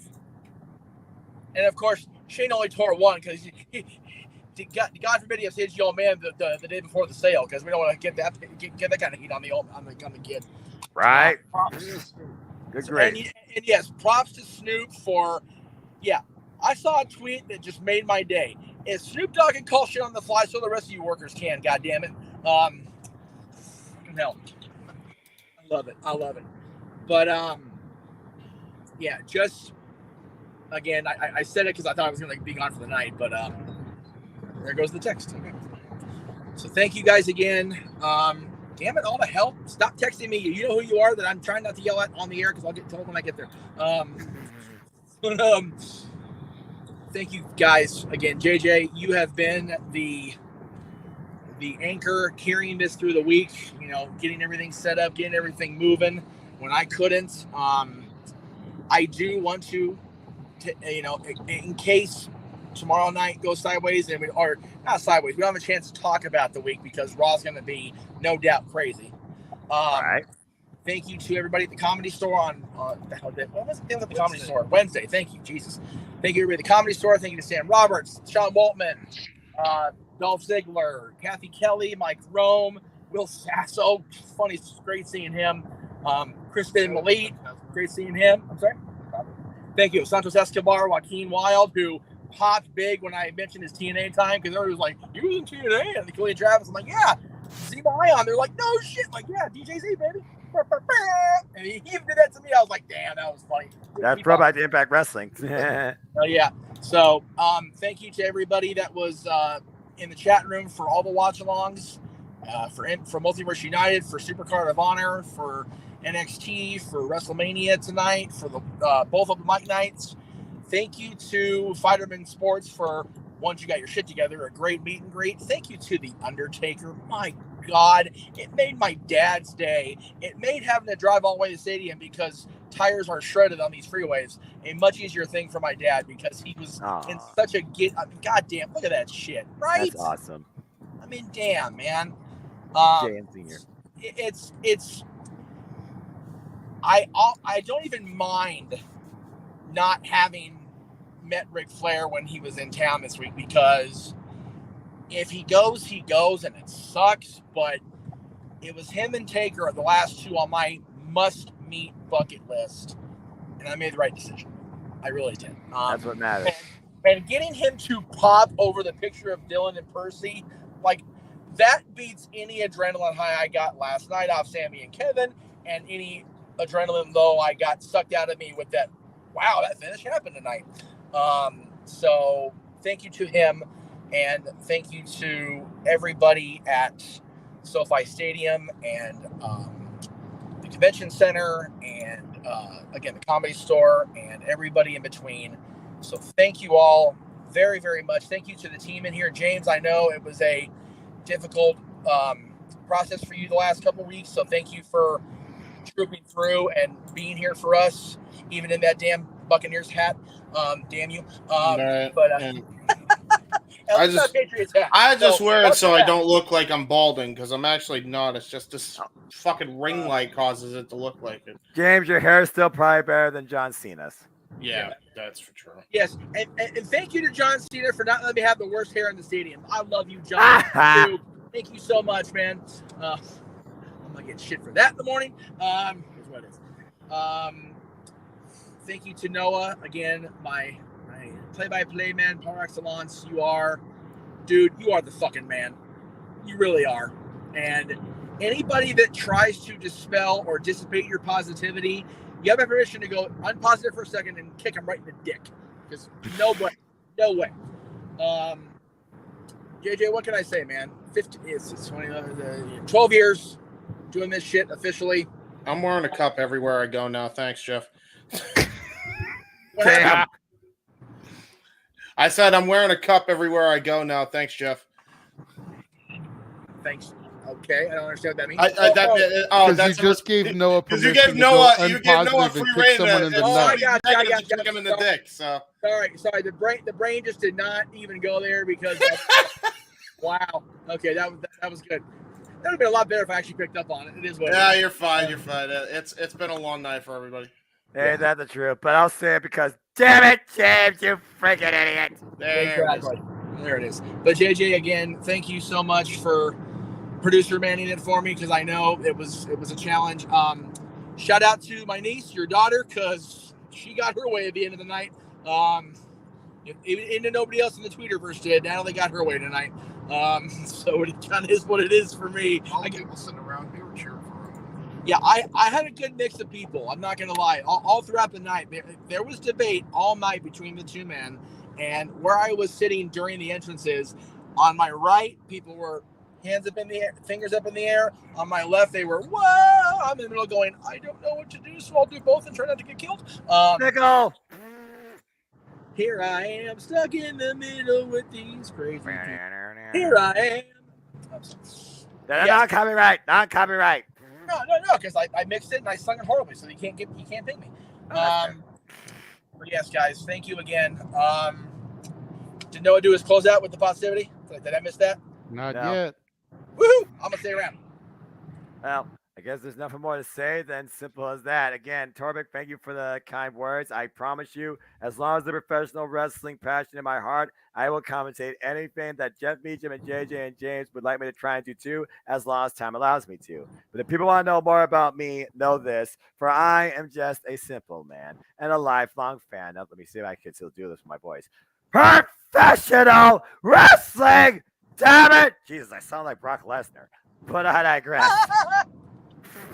Find me on the Twitter, Instagram, and YouTube at Foster1916 for all things wrestling. Shout, of course, to the entire ATW family on the Twitter, including Eric and Kim that have been involved in the chat as of late.